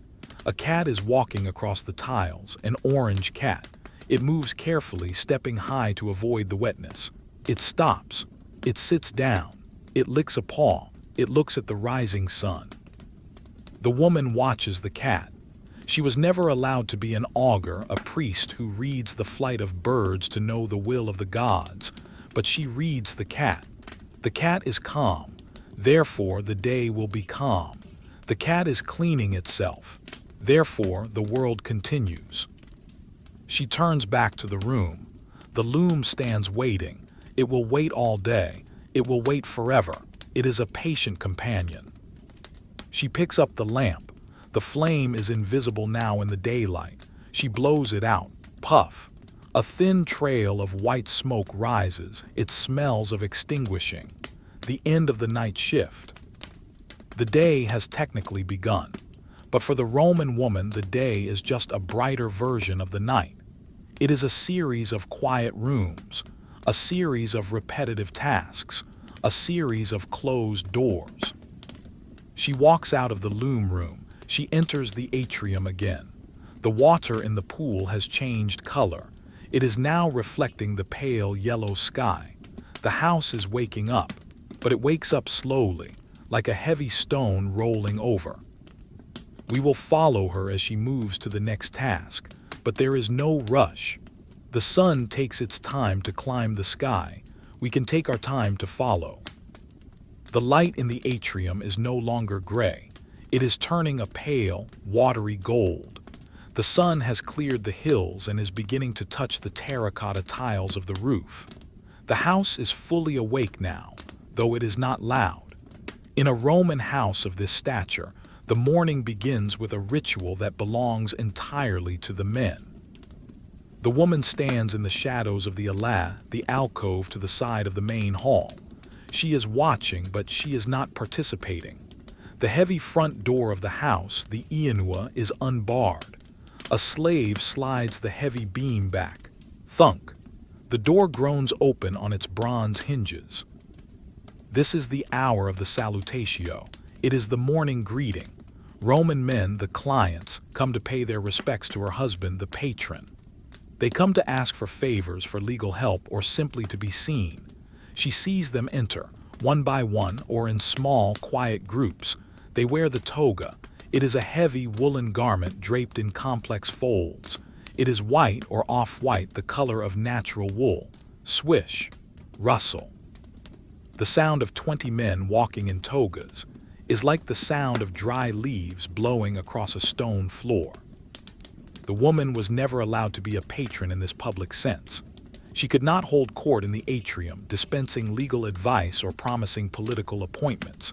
She could not stand in the tablinum, the office, and receive the bows of the citizens. The political network of Rome was a web spun by men. She is outside of this web. She stands near a marble column, her hand resting on the cool stone. She watches the backs of the men. She watches the folds of their fabric. They speak in low voices. A murmur. A drone. Mhem, mhem. It is a boring, monotonous sound. It is the sound of business being conducted before breakfast. She does not need to greet them. She does not need to smile. She is part of the background, like the fresco on the wall or the statue of the ancestor in the corner. She turns away. The world of the atrium is too crowded now, too full of the ambition of the city. She seeks the quiet order of the back rooms. She walks along the side corridor, bypassing the crowd. Her sandals make no sound. The linen of her tunic is soft against her legs. She is heading towards the dispensa, the storehouse, the pantry. This is a room with no windows, only a ventilation slit high up near the ceiling. It is cool, dry, and smells intensely of the earth. The smell is complex. Dried beans, salted pork, vinegar, and the dust of flour. She pushes the door open. It is a narrow door. Inside, shelves line the walls from floor to ceiling. This is the engine room of the house's survival. She was never allowed to manage the grain supply of Rome, the Annona. She could not command the fleets of ships bringing wheat from Egypt to Ostia. She could not worry about the feeding of the million souls in the capital. Her responsibility is the feeding of the 30 souls in this house. The scale of the task is smaller, but the precision is the same. In the center of the room stands a table. On the table is a set of scales, the libra. It is a bronze beam balanced on a fulcrum. 2 bronze pans hang from chains on either side. She approaches the scales. She touches one of the pans. It swings gently, clink. It hits the table. She steadies it. Today is the day for measuring the rations. The diarium, the slaves must be fed. The family must be fed. She picks up a scoop made of olive wood. It is smooth, darkened by oil and age. She walks to a large sack of lentils standing in the corner. The sack is made of coarse burlap. It slumps against the wall like a tired man. She opens the top. She pushes the scoop into the lentils. The sound is a dry rattle. Shhh clack. Thousands of tiny, hard discs moving against each other. She lifts the scoop. It is heavy. She walks back to the scale. She pours the lentils into the left pan. Rattle, rattle, pour. The sound is like rain falling on a tin roof. The pan sinks down, the beam tilts. Now she must balance it. She picks up a weight from the table. It is a small bronze weight shaped like an acorn. She places it in the right pan, clink. The pan goes down, but not enough. She adds another weight, a square one, clink. The scale swings up and down, up and down. She watches the needle in the center, the examine. It swings left. It swings right. She waits. Patience is the primary tool here. You cannot force the scale to settle. You must wait for gravity to do its work. The swing becomes smaller, smaller, smaller. It stops. The needle is perfectly vertical, balanced. Order is achieved. She pours the weighed lentils into a clay bowl. Swish. She repeats the process. Scoop, pour, weight, balance. It is a hypnotic cycle. Scoop, pour, weight, balance. She does this 10 times, 20 times. There is no rush. The sun outside is rising. The clients in the atrium are murmuring, but in the dispensa, time is measured in scoops of lentils. She focuses entirely on the needle of the scale. It is a meditation on equality. The weight of the bronze equals the weight of the food. Roman law was obsessed with equity and balance, yet often failed to achieve it. Here, on this table, the balance is perfect. Physics does not lie. She pauses to wipe her hands on a cloth. A fine dust from the lentils covers her fingers. It is a dry, chalky powder. She rubs her hands together. It feels dry and clean. She moves to the jar of olive oil. It is a large terracotta amphora sitting in a stand. She needs to fill the smaller flasks for the kitchen. She was never allowed to own a shipping company. She could not sign the contracts for the transport of oil from Baetica in Spain. She plays no part in the vast economy of the empire, but she controls the flow of oil in this room. She picks up a ladle, a deep copper ladle with a long handle. She dips it into the amphora. The oil is thick, viscous, green gold in the dim light. She lifts the ladle. The oil does not drip. It pours in a single, silent, coherent stream. It looks like liquid glass. She pours it into a jug. Glug, glug, glug. The sound is deep and throaty.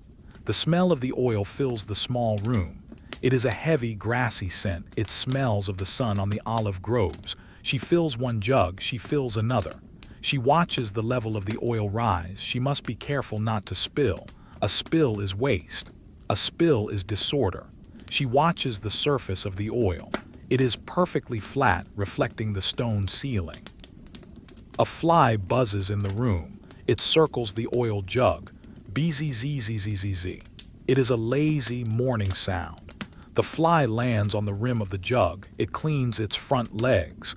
The woman gently waves her hand. The fly lifts off. Bzzzzz. It flies to the ceiling and settles there. It becomes a dark speck on the plaster. She looks at the rows of filled bowls and filled jugs. The rations are ready. The diarium is prepared. She feels a quiet sense of accomplishment. It is not the glory of a military victory. It is not the applause of the Senate. It is the satisfaction of a full shelf. It is the satisfaction of knowing that, because of her hand, there will be dinner. She replaces the weights in their wooden box. Each weight has its own slot. The acorn goes in the acorn slot. The square goes in the square slot. She closes the lid of the box. Click. She wipes the table with a cloth. She removes a few stray lentils. She flicks them into her hand and puts them back in the sack. Nothing is wasted. She stands in the storeroom for a moment longer. The air is cool. It is a sanctuary from the social demands of the front house. She can hear very faintly the voice of her husband from the atrium. He is giving a speech to his clients. His voice rises and falls. It is a performance. She does not need to perform here. The lentils do not care about rhetoric. The oil does not care about status. She picks up her lamp, though she doesn't need it as much now. She opens the door. She steps back out into the corridor. The light in the hallway has shifted. It is brighter now. The shadows have shortened. The day is advancing inch by inch. She walks toward the kitchen to deliver the supplies. Her steps are slow. She is carrying the weight of the household's sustenance, but she carries it lightly. She passes a window that looks out onto a small side alley. She glances out. A cart is passing by. A heavy wagon with wooden wheels. It is carrying timber. The wheels grind against the paving stones. Grind. Rumble. The driver walks beside the oxen. He carries a stick. He does not shout. He just walks. The oxen lower their heads. They walk. Everything in Rome is moving. Slowly, heavily, the cart passes. The sound fades. Silence returns to the alley. She continues her walk. She was never allowed to drive a chariot in the Circus Maximus. She could not race 4 horses around the track at breakneck speed, leaning into the turns, dust flying. Her pace is the pace of the oxen, steady, plodding, enduring. She reaches the kitchen entrance. She sets the jugs down. She sets the bowls down. The cook, a slave named Davis, nods to her. He does not speak. He is kneading dough. His hands are covered in flour. He pushes the dough, folds it, pushes it, thump, squish, thump. She watches him for a second. The rhythm of the kneading matches the rhythm of her walking. It is the heartbeat of the house. She turns around. Her duty in the pantry is done. She has measured the day. Now she must occupy it. She walks back towards the central part of the house. The murmur in the atrium is dying down. The clients are leaving. They are heading to the forum to support their patron. The house is emptying of men. It is becoming hers again.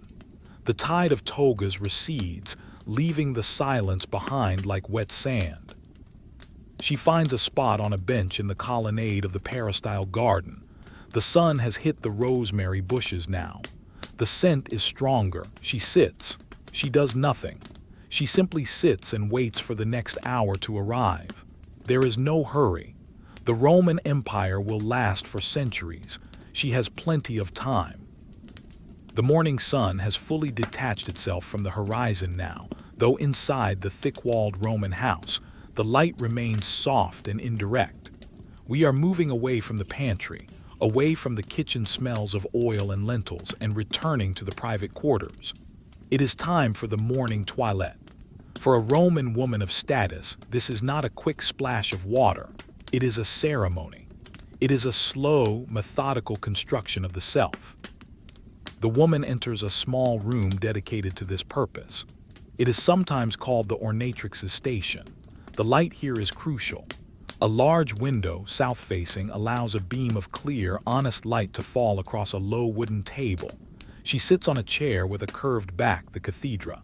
It is padded with a cushion of woven wool dyed a soft saffron yellow. She settles into it. Her body is heavy, relaxed. She is not rushing to the forum. She is not rushing to the docks. She is simply arriving at the chair.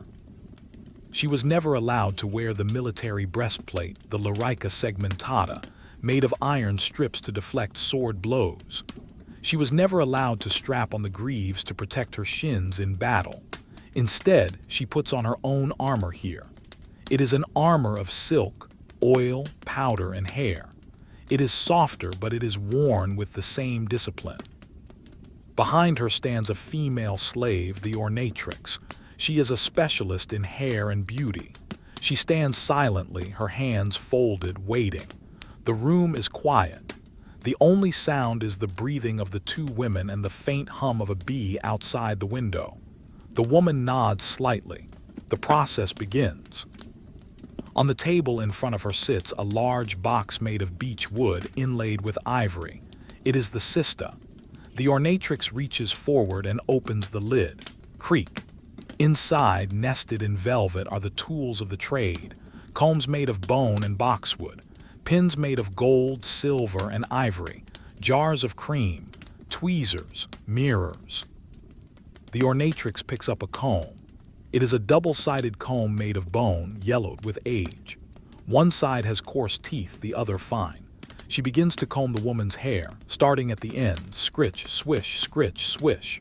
The sound is dry and rhythmic. It sounds like dry grass being raked. The woman's head tips back slightly. Her eyes close. The sensation of the comb on the scalp is hypnotic. It sends tiny shivers down the neck, stroke after stroke. The tangles of the night are smoothed away. The chaos of sleep is ordered into straight lines of dark hair. The Roman woman was never allowed to speak from the rostra, the platform in the forum where politicians address the crowds. She could not shape the opinions of the masses with her rhetoric, but she shapes her appearance with absolute precision. Her hair is her rhetoric. It speaks of her status, her virtue, her patience. The style today will be the tutulus, or perhaps a variation of the braided crown. It requires immense patience. The ornatrix divides the hair into sections. She uses a long, thin bronze needle to part the hair. The metal feels cool against the scalp. She creates a precise line from the forehead to the nape of the neck. Left side, right side, order, symmetry. Now the braiding begins. Watch the fingers of the ornatrix. They move with a fluid, practiced speed, yet the progress is slow. Over, under, over, over, under, over. She takes 3 strands of hair. She weaves them together. The braid begins to form. A tight, glossy rope of hair. She pulls it tight, not painful, just firm. A sensation of being held. The woman sits perfectly still. She is a statue being worked on. She looks at the reflection in the mirror held by another servant or propped on the table. The mirror is a disc of polished silver. It is heavy. The reflection is slightly warmer than reality. It turns her skin to gold. It turns the room to amber. She watches the hands of the ornatrix in the mirror. They look like birds flitting around her head. There is no conversation. The silence is thick and comfortable. It is a silence born of intimacy and routine. They have done this 1,000 mornings. They will do it 1,000 more. The ornatrix picks up a jar of pomade, scented bear fat or olive oil thickened with beeswax. She dips her finger in. She smooths the stray hairs. Smooth. Pat, smooth. Pat. The smell of the pomade fills the air. It smells of roses and cloves, a heavy floral scent that hangs in the room like a curtain. She was never allowed to build temples. She could not commission the raising of a giant marble column to honor a victory. But she is building a temple on her head. The braids are coiled, they are lifted up, they are stacked. It is an architecture of hair. The ornatrix takes a hairpin. It is long and made of bone, carved at the end into the shape of a bird. She slides it into the mass of hair. Slide. It anchors the structure. Then another pin. Slide. And another. The weight of the hair shifts. It sits high on the head now, a crown of her own making. The process takes an hour, maybe 2. There is no rush. What is waiting for her? The spinning of wool, the supervision of the lunch, the reading of a scroll. These things can wait. The toilette is the event. The woman looks at the small pots of makeup on the table, the pyxis, small, round boxes. One contains white lead used to pale the skin. We know now it was toxic, but to them, it was simply the color of status, untouched by the sun of the fields. One contains red ochre for the lips and cheeks. One contains soot or crushed ant eggs for the eyebrows. She was never allowed to paint the maps of the empire. She could not draw the borders of the provinces in red ink on papyrus. But she paints the borders of her eyes. She dips a small ivory stick into the soot. She leans forward toward the mirror. She traces the line of her eyelid, a steady hand, a slow black line. She blinks. The eye is defined. She picks up the red ochre. She dabs a tiny amount on her finger. She taps it onto her cheek. Tap, tap, tap. She blends it. It disappears into the skin, leaving only a faint flush, a ghost of a blush. She is creating a mask, a perfect, calm Roman face. A face that does not show anger, a face that does not show fatigue. Gravitas, the weight of dignity. The light in the room shifts as the sun moves. The beam of light crawls across the floorboards. It illuminates dust motes dancing in the air. It illuminates a small spider web in the corner of the window frame. The woman watches the dust. She thinks of nothing. Her mind is a calm lake.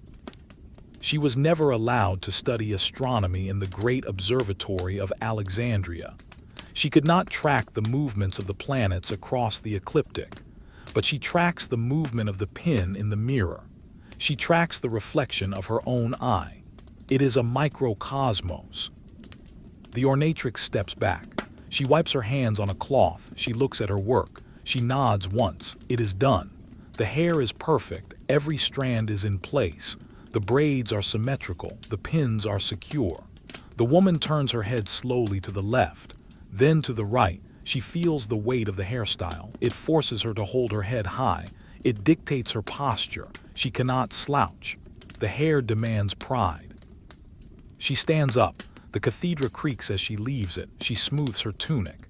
It is time for the final layer, the stola. The ornatrix brings it. It is a long dress dyed a deep, rich blue, the color of the sea at deepest night. She holds it open. The woman steps into it. She pulls it up. The fabric rushes over her body like water. She finds the armholes. The ornatrix fastens the fibulae at the shoulders again. Click, click. The sound of the day beginning. She ties the palla, the cloak, around her waist or drapes it over her head. She wraps herself in layers of wool and linen. She is now a fortress. She is contained.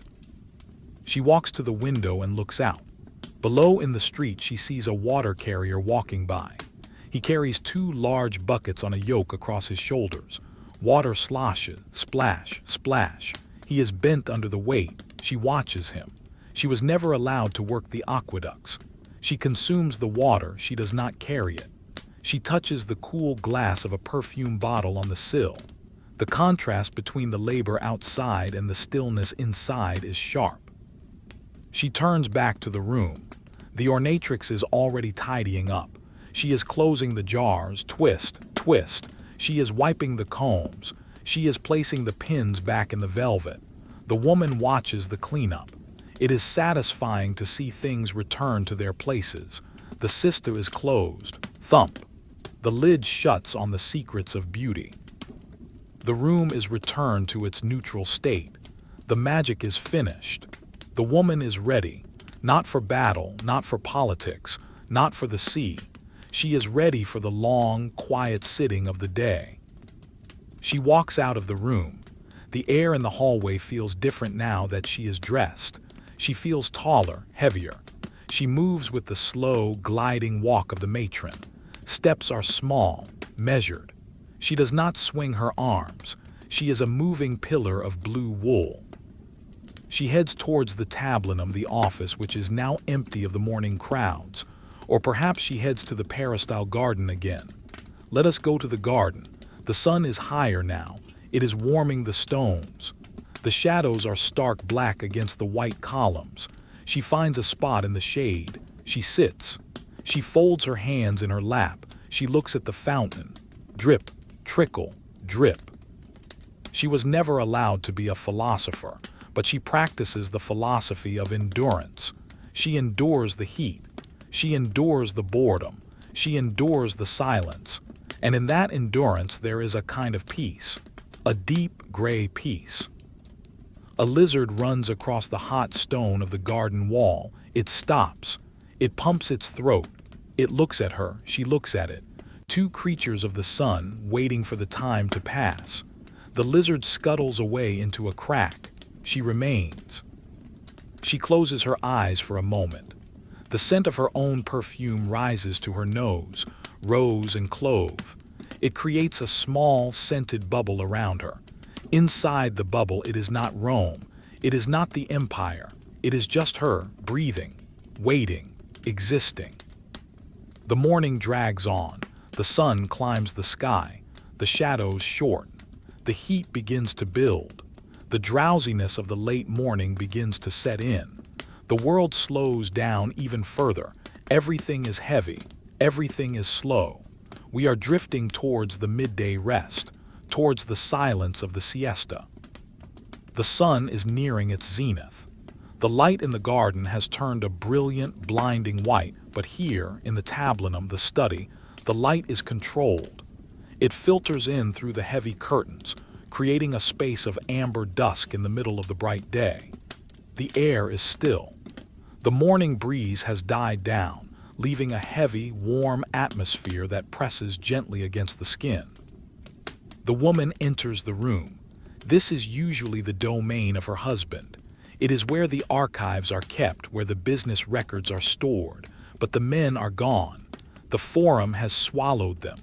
The noise of the courts and the markets is far away. Now the room belongs to the silence, and to her. She walks across the floor. It is paved with black and white tiles in a geometric pattern, diamonds and squares, step, step, step. She avoids the diamonds. She steps only on the squares.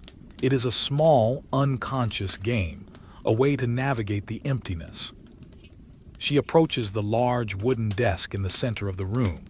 It is cluttered with the debris of administration, rolls of papyrus, bronze seal boxes, inkwells, reed pens. She was never allowed to be a public scribe. She could not sit in the basilica and record the proceedings of a trial.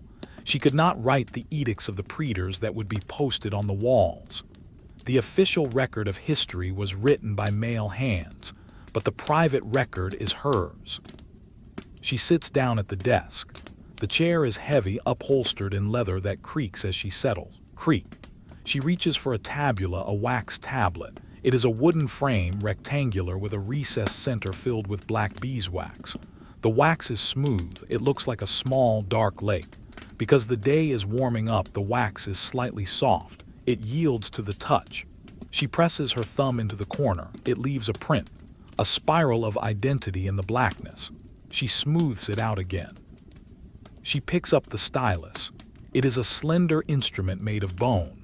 One end is sharp and pointed for writing. The other end is flat and wide for erasing, for smoothing the wax back to zero. She holds it like a dagger, then shifts her grip to a writing hold. She is going to write a letter, not a decree, not a law, just a letter, to her sister in a villa 10 miles away. She leans forward. She brings the point of the stylus down to the wax. Scritch, she carves the first letter. As the stylus pushes the wax aside, curling it up at the edges of the groove. Scritch, scratch, sal, health, scritch, scratch, dissit, says. The sound is very specific. It is a dry, tearing sound, like a tiny plow moving through a tiny field of earth. She writes slowly. The text is mundane. Send the blue wool. The figs are ripe. The children are well. Every word takes effort. Every letter is a physical act of carving. Roman writing was not a fluid scrawl, it was architectural. The letters were built, vertical lines, horizontal bars. She finishes a sentence. She stops. She looks at the black surface. The words glint in the low light. She realizes she made a mistake, a misspelling. She flips the stylus over. She uses the flat end, the spatula. She presses it against the wax. She rubs back and forth. Rub, smear, smooth. The warmth of the friction melts the wax slightly. The letters disappear. The mistake is erased. The surface is black and smooth again. Tabula rasa, a clean slate. She was never allowed to erase the mistakes of the empire. She could not annul a bad law or recall a legion from a disastrous campaign. The mistakes of the state were carved in stone. But here she has the power of erasure. She can rewrite the moment. She writes the word again, correctly this time. Scritch, scratch. She puts the tablet down. The smell of the beeswax rises to her nose. It is a sweet, organic smell mixed with the scent of the cedar wood frame. It smells of hives and forests. She stacks the tablet on top of another one. Clack.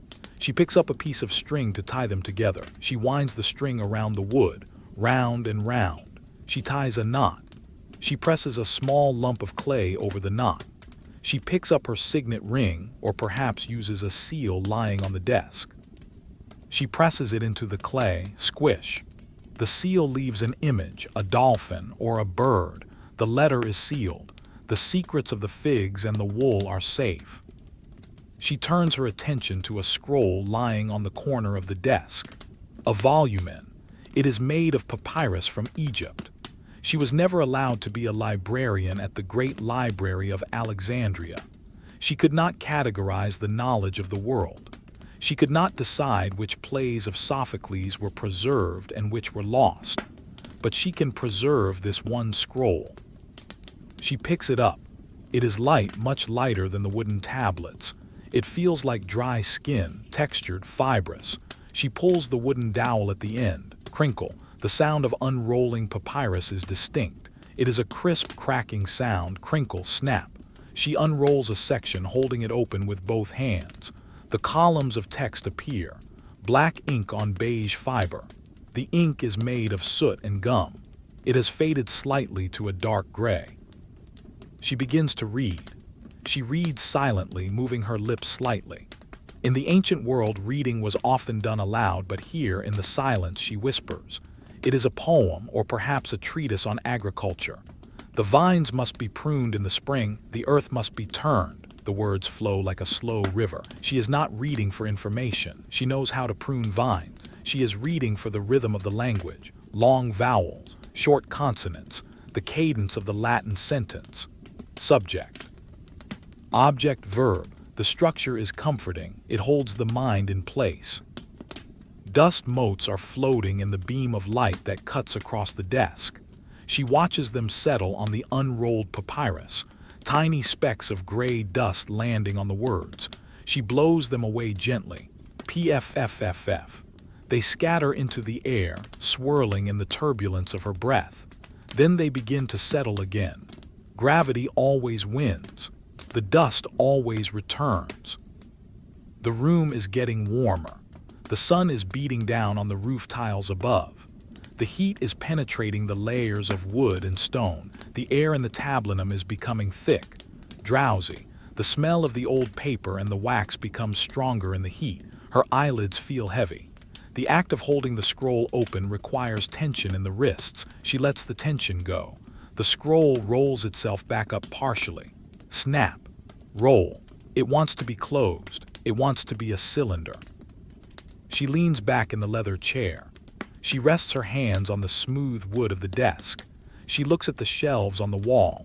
They are filled with scrolls, hundreds of round ends pointing out. They look like a honeycomb of words. Most of them she will never read.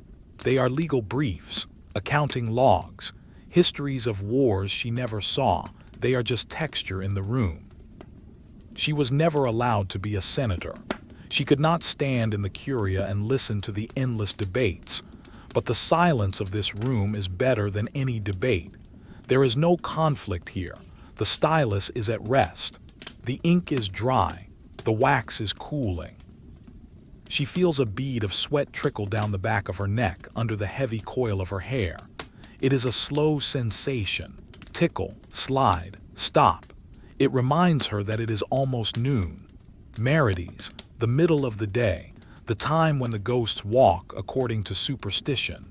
But the only ghosts here are the words on the page. She decides to leave the study. The intellectual work, light as it was, is done. She stands up. The chair groans again, releasing her weight. She pushes the scroll back to its place. She places the stylus in its tray. Clink. Everything is parallel. Everything is perpendicular. The desk is a city grid. She walks towards the doorway. The transition from the dim amber light of the study to the brightness of the peristyle will be sharp. She pauses at the threshold. She blinks, preparing her eyes. She steps out. The heat hits her. It is a physical wall of warmth. The garden is blazing with light. The shadows have shrunk to almost nothing. The columns stand on top of their own shadows. The cicadas have started to sing. Tz, tz, tz, tz, tz. A high-pitched metallic vibration. It is the sound of the heat itself. It is a relentless, boring, hypnotic drone. It drowns out all other thoughts. She walks slowly along the colonnade. She is moving towards the dining room again for the light midday meal. Prandium, but there is no hunger. The heat suppresses appetite. There is only a thirst for water, a thirst for shade, a thirst for sleep.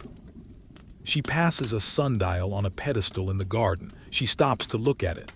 The bronze gnomon casts a short, sharp shadow. It points almost directly to the VI. The 6th hour, noon, the halfway point. The sun has finished its climb. Now begins the long, slow slide down. She traces the line of the shadow with her finger. It does not move, but she knows it is moving. If she stood there for an hour, it would shift. But human patience is not geologic patience. She withdraws her hand. The bronze is hot to the touch. She continues walking. The cicadas scream louder. Tz, tz, tz, tz. The sound vibrates in her teeth. The world is suspended in the amber of the noon sun. She was never allowed to stop the sun, but she can stop herself. She can slow down until she matches the speed of the shadow. She reaches the curtain of the dining room.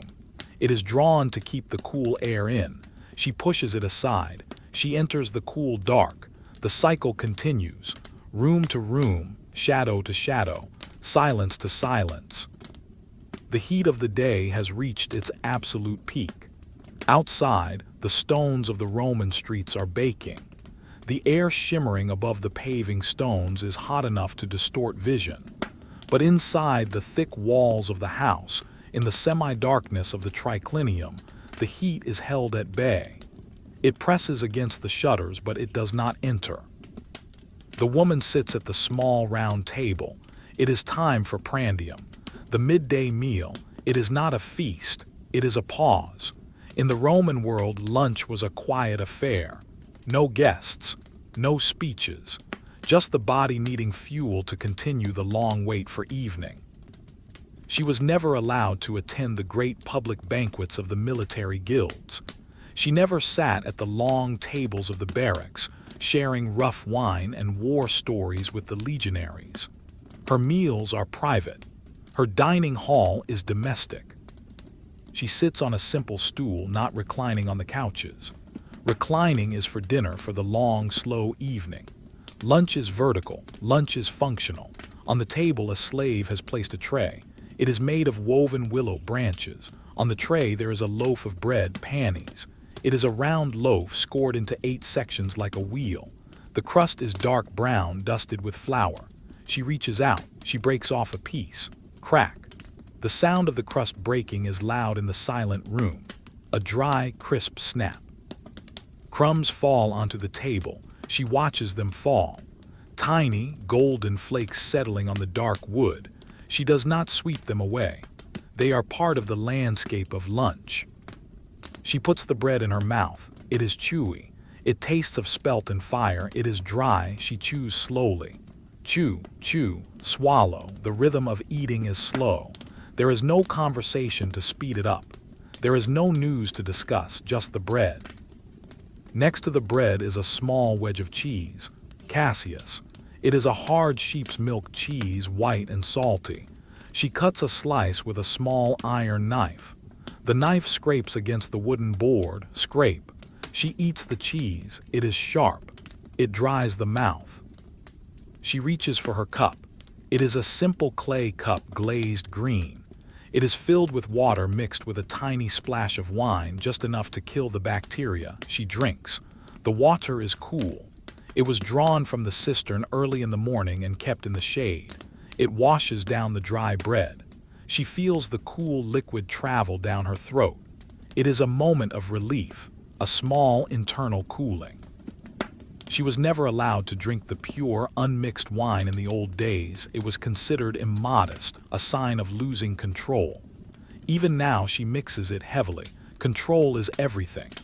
The Roman matron is a vessel of control. She sets the cup down. Clink. A ring of water is left on the table. She stares at the ring. It is a perfect circle. It begins to evaporate, slowly shrinking. The air drinks the water. There is a bowl of olives on the table. Black olives, wrinkled, shiny with oil. She picks one up. It is slippery. She puts it in her mouth. She eats around the pit. She removes the pit. She places it on the side of the tray. 1 pit, 2 pits, 3 pits. She is counting again.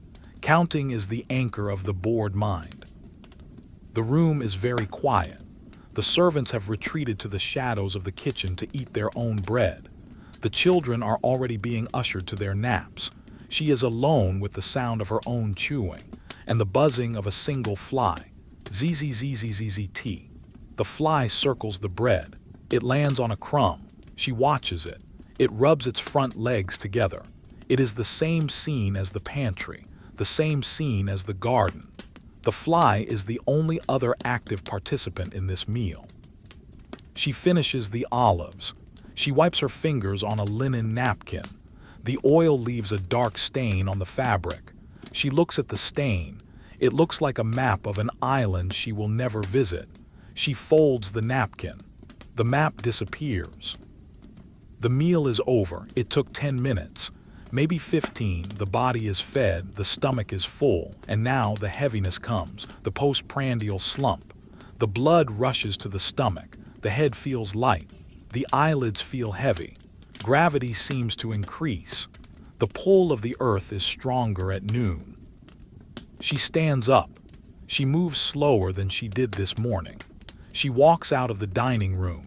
She is heading for the cubiculum again, or perhaps a daybed in a cool corner of the peristyle.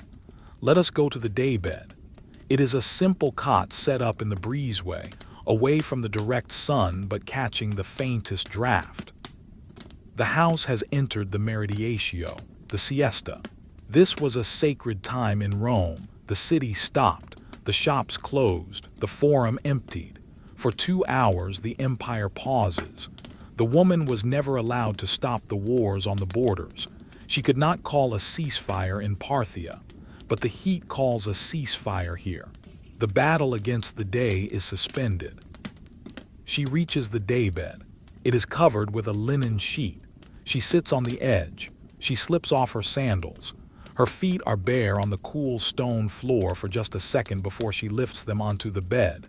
She lies down. She does not undress. She just loosens the palla, the cloak. She creates a pillow with her arm. She rests her cheek on the cool fabric of her sleeve. She looks out into the garden. The light is blindingly bright.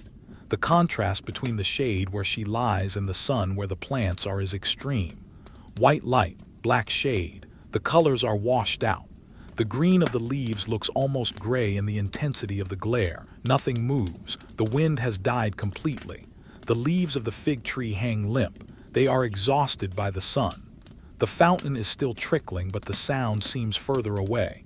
Drip, drip, drip. It sounds like a lullaby. Her eyes begin to close. She fights it for a moment just out of habit. She blinks. The garden blurs. She opens them again. The garden is sharp. She blinks again. Slower this time. Longer. The darkness behind her eyelids is orange, filled with the heat of the day. She listens to the house. Is there any noise? No. The slaves are sleeping. The husband is sleeping in the study or the bedroom. The children are sleeping. The dog is sleeping under a bench. It is a collective unconsciousness, a communal sleep. She was never allowed to vote for the consuls. She has no voice in the political assembly, but in sleep everyone is equal. The emperor sleeps. The slave sleeps. The matron sleeps. The heat levels the hierarchy. Her breathing deepens. The tightness in her shoulders releases. The braid of hair presses against her neck, but it doesn't bother her now. She is drifting. She is floating on the raft of the afternoon.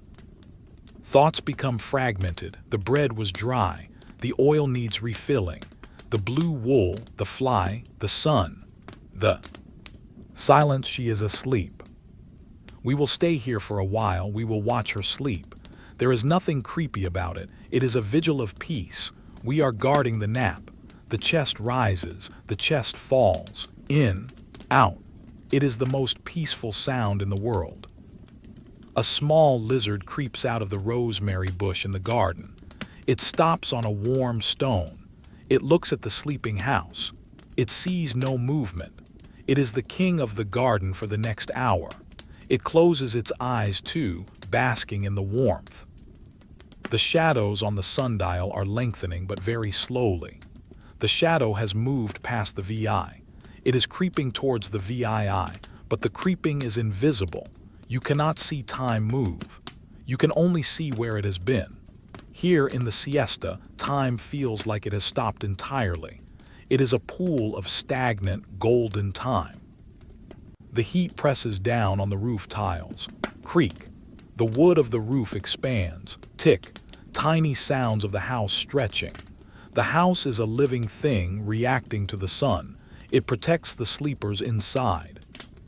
The woman's hand twitches slightly in her sleep. Perhaps she is dreaming of the ocean. Perhaps she is dreaming of a field of wheat. Perhaps she is dreaming of nothing at all, just a vast white space. She was never allowed to explore the unknown seas, but the sea of sleep is vast and deep. She dives into it. She sinks, down, down, into the cool, dark bottom of the afternoon. The air is heavy. The scent of the rosemary drifts over the daybed. It mixes with the smell of the warm stone. It is the smell of a Roman summer, timeless, boring, perfect. We will let the hour pass. We will not wake her. We will simply exist in this suspended moment, where nothing happens and everything is still. The siesta ends not with a sudden bell, but with a slow shift in the quality of the light. On the daybed in the breezeway, the woman opens her eyes. The blinding white glare of noon has softened. The sun has moved across the sky, slipping past the roofline. The shadows in the garden are no longer puddles under the columns. They are stretching out, reaching like long, dark fingers towards the east. She lies there for a moment in the state between sleep and wakefulness. Her body feels heavy, anchored to the earth by the heat of the afternoon. The linen sheet has left a faint impression on her cheek. She touches it. The skin is warm. The house is beginning to stir again, a very subtle shift. The sound of a broom sweeping stone in the distance. Swish, swish. The sound of a bucket handle clanking. Clank. The pause is over. The slow slide toward evening begins. She sits up. She swings her legs off the daybed. She finds her sandals again. She stands. She stretches. She was never allowed to compete in the Olympic Games. She could not run the stadium track or throw the discus. Her body was not trained for the spectacle of sport, but it is trained for the ritual of the day. She begins to walk towards the back of the house, past the kitchen, past the pantry. She is heading for the balneum, the private bath suite. In a wealthy Roman house, the private bath was a luxury of silence and warmth. It was a miniature version of the great public therme, but without the crowds, without the noise, without the thieves and the gossip. She pushes open a heavy wooden door. It swells slightly in the humidity. It resists, then gives way. She steps inside. The air here is different. It is thick, moist. It wraps around her like a warm, wet towel. She is in the atrium first, the changing room. It is small. There are niches in the wall for clothes. She begins the slow process of undressing again. The palla comes off. The stola comes off. The tunica comes off. She places them in a niche. She is naked now, but she is not vulnerable. In this room, she is simply a body preparing to be cleaned. She steps into a pair of wooden-soled sandals, clogs really, designed to protect her feet from the heated floors. Clack, clack. She moves to the next room, the tepidarium, the warm room. There is no water here, just warm air. The floor is warm. Underneath the mosaic tiles, the hypocaust system is working. Hot air from a furnace outside is circulating under the floor, heating the stones from below. She feels the heat rising through the soles of her wooden sandals. She sits on a marble bench. The marble is warm, heated by the air. She sits and waits. This is the room for acclimation. You do not rush into the heat. You let the body adjust. She watches a bead of sweat form on her arm. It rolls down slowly. Gravity and heat. She was never allowed to enter the Senate floor to debate the heating of the city or the management of the aqueducts. She does not know the engineering of the pilly stacks under the floor that hold up the room. She only knows the result, the warmth. She closes her eyes and breathes. The air smells of wet stone and faint wood smoke from the furnace. After a time is irrelevant here. She stands and moves to the caldarium, the hot room. This room is the heart of the bath. It is hotter here, steamy. There is a small pool of hot water, the alveus, in the corner, and there is a basin of cold water, the labrum, on a pedestal. The walls are painted red, a deep, rich Pompeian red. In the steam, the walls look like they are sweating. She walks to the center of the room. A female slave, the bath attendant, enters. She carries a small flask and a curved metal tool. The flask contains olive oil. The tool is a strigil, a curved scraper made of bronze. The Romans did not use soap as we know it. They used oil. The attendant pours the oil into her hand. Glug, glug. The oil is golden. It catches the light from the small window high above. She begins to rub the oil onto the woman's skin, shoulders, back, arms. The motion is rhythmic. Circular rub, rub, smooth. The oil is heavy. It coats the skin, trapping the sweat, trapping the dirt of the day. The woman stands still. She looks at the ceiling. The ceiling is vaulted, curved to let the condensation run down the sides instead of dripping on the bathers. She watches a drop of water slide down the curve of the plaster. Down, down, down. It joins a stream of other drops. She was never allowed to command a fleet of ships.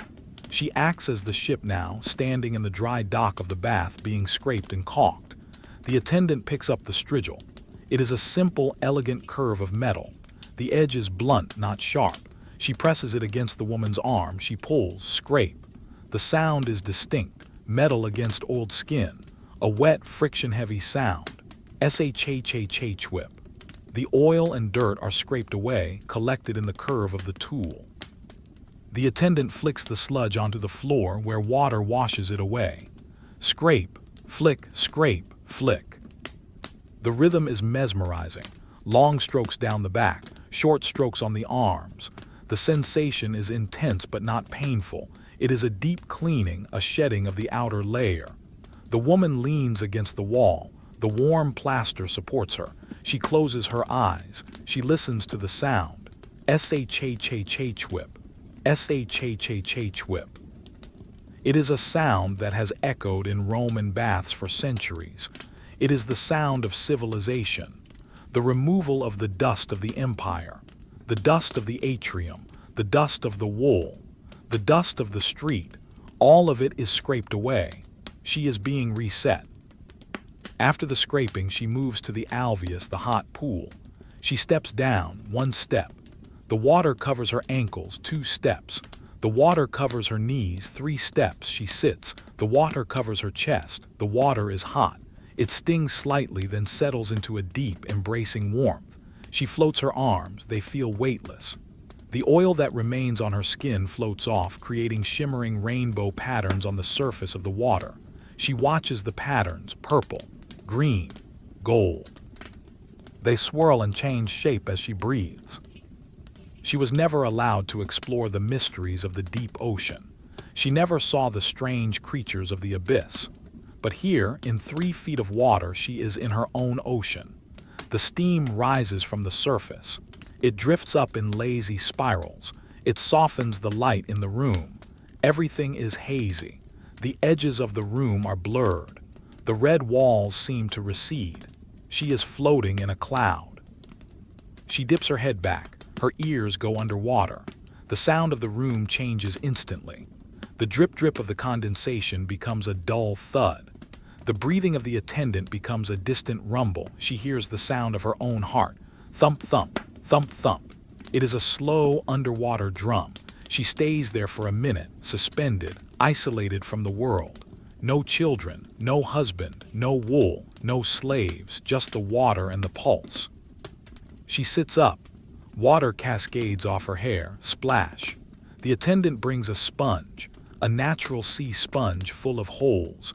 She dips it in warm water. She squeezes it over the woman's shoulders, sploosh, a warm waterfall. It runs down her back.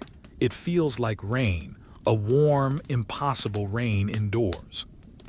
The bath is nearing its end. She steps out of the pool. She moves to the labrum, the cold basin. This is the final shock, the closing of the pores. She cups her hands. She splashes the cold water on her face. Splash. It is bracing. It wakes the mind. The lethargy of the steam is washed away, replaced by a clean, cool alertness. She shivers once. A natural reaction. She walks back towards the apoditerium. The transition from hot to warm to cool is complete. The attendant wraps her in a large linen towel. It is rough and dry. She rubs her skin. Rub, rub. The friction returns warmth to the limbs. Her skin is pink, clean, glowing. She sits on the bench while the attendant dries her feet. She looks at her toes. They are clean. The dust of the garden is gone. She begins to dress. Fresh clothes for the evening. A clean tunica, soft, white.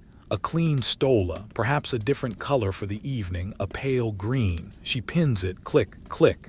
The armor is back on, but it feels lighter now. The body underneath is renewed. She steps into her house sandals, soft leather, no clatter. She walks out of the bath suite.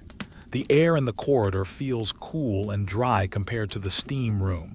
She takes a deep breath. She smells the evening approaching. The smell of cooking fires is starting to waft from the kitchen. Wood smoke again, but this time mixed with the smell of roasting meat. Dinner is being prepared. Cena. She walks towards the atrium. The light has changed completely. The sun is low now. The light is amber, deep, and rich. It strikes the walls horizontally, illuminating the texture of the plaster, the bumps in the paint. The pool in the impluvium is dark again, preparing to catch the night. She feels calm. The bath has washed away the boredom of the loom and the heat of the siesta. She is ready for the evening. She was never allowed to speak in the theater. She could not perform the tragedies of Seneca. But she walks onto the stage of her own evening with a quiet grace. She is clean. She is present. She moves to a chair near the compluvium. She sits. She touches her hair. It is slightly damp at the edges. She waits for the husband to return from the forum, for the lamps to be lit, for the night to begin. The cycle of the day is 2/3 done. The slow descent into darkness continues. The sun is dipping below the rim of the compluvium. The square of sky above the atrium is transitioning from blue to a bruised purple. Inside the house, the light is failing rapidly.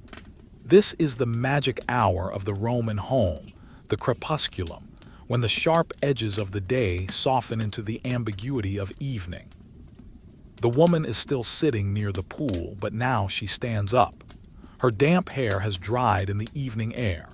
She smooths her pale green stola. It is time to oversee the preparation for cena, the main meal of the day. She walks towards the dining room, the triclinium. This morning the room was empty and sunlit. At noon, it was a place of a quick, dry snack. Now it is being transformed into a theater of hospitality. Even if there are no guests tonight, the ritual remains. The family will eat with dignity. She enters the room. 3 slaves are already there, moving softly in the gloom. They are setting the stage. One is sweeping the mosaic floor with a broom made of palm fronds. Swish, swish, swish. The sound is gentle, like a whisper against the stone. He is careful not to disturb the unswept floor mosaic pattern we saw earlier. He sweeps real dust off the fake trash. The irony is lost in the repetition of the task. Another slave is arranging the covers on the couches. The mattresses are being fluffed. Whump, whump. Air is beaten into the wool. He spreads a fine cloth over the cushions. It is purple, dyed with cheaper vegetable dyes, not the imperial murex, but it looks rich in the dim light. He smooths the fabric with his hand. Swipe. He pulls a corner tight. Tug. The couches look inviting. They look like boats waiting to carry passengers into the night. The woman watches. She does not need to speak. She points a finger at a wrinkle in the fabric on the middle couch. The slave sees the finger. He smooths the wrinkle. The communication is silent. It is a language of gestures and glances. She was never allowed to command a cohort of soldiers with a shout. She commands the room with a look. She moves to the central table, the mensa. She runs her hand over the citrus wood. It has been polished again. It feels like satin. A slave brings a bowl of water and a towel. She washes her hands. Splash. Rub. Dry. This is a ritual of purification before handling the tablewares. She walks to the sideboard where the silver is kept. The argentum. Even a modest house had a few pieces of display silver. She picks up a salt cellar. It is a small silver dish held by a silver dolphin. It is heavy, dense.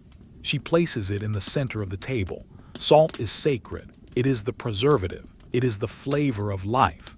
She was never allowed to trade salt across the Via Salaria. She knows nothing of the mines. She only knows that the salt cellar must be in the center.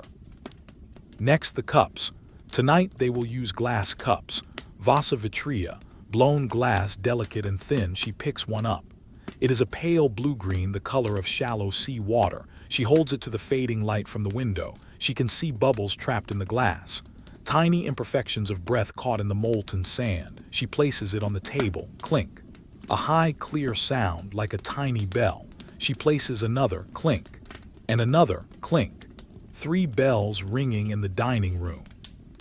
The lamps are brought in. This is the moment the room changes. A slave enters carrying a tray of oil lamps. They are already lit. The smell of burning olive oil returns, stronger now. He places a lamp on a tall bronze stand in the corner. The shadows jump. The frescoed walls suddenly come alive. The painted fruit glows. The painted columns seem to stand up straight. He places another lamp on the table near the salt cellar. The silver dolphin catches the flame. A star of light appears on its metal flank. The woman stands back. She surveys the room, the purple couches, the shining wood, the blue glass, the silver dolphin, the golden flame. It is a composition, a still life painting that she has arranged. Triclinium paradum est. The dining room is ready. She hears footsteps in the corridor, heavier steps, sandals with thicker soles. Her husband has returned. She turns towards the door. She does not run to greet him. That would be undignified. She waits. She smooths her dress one last time. He appears in the doorway. He looks tired. His toga is dusty at the hem. His face is lined with the stress of the city, of the noise, of the heat.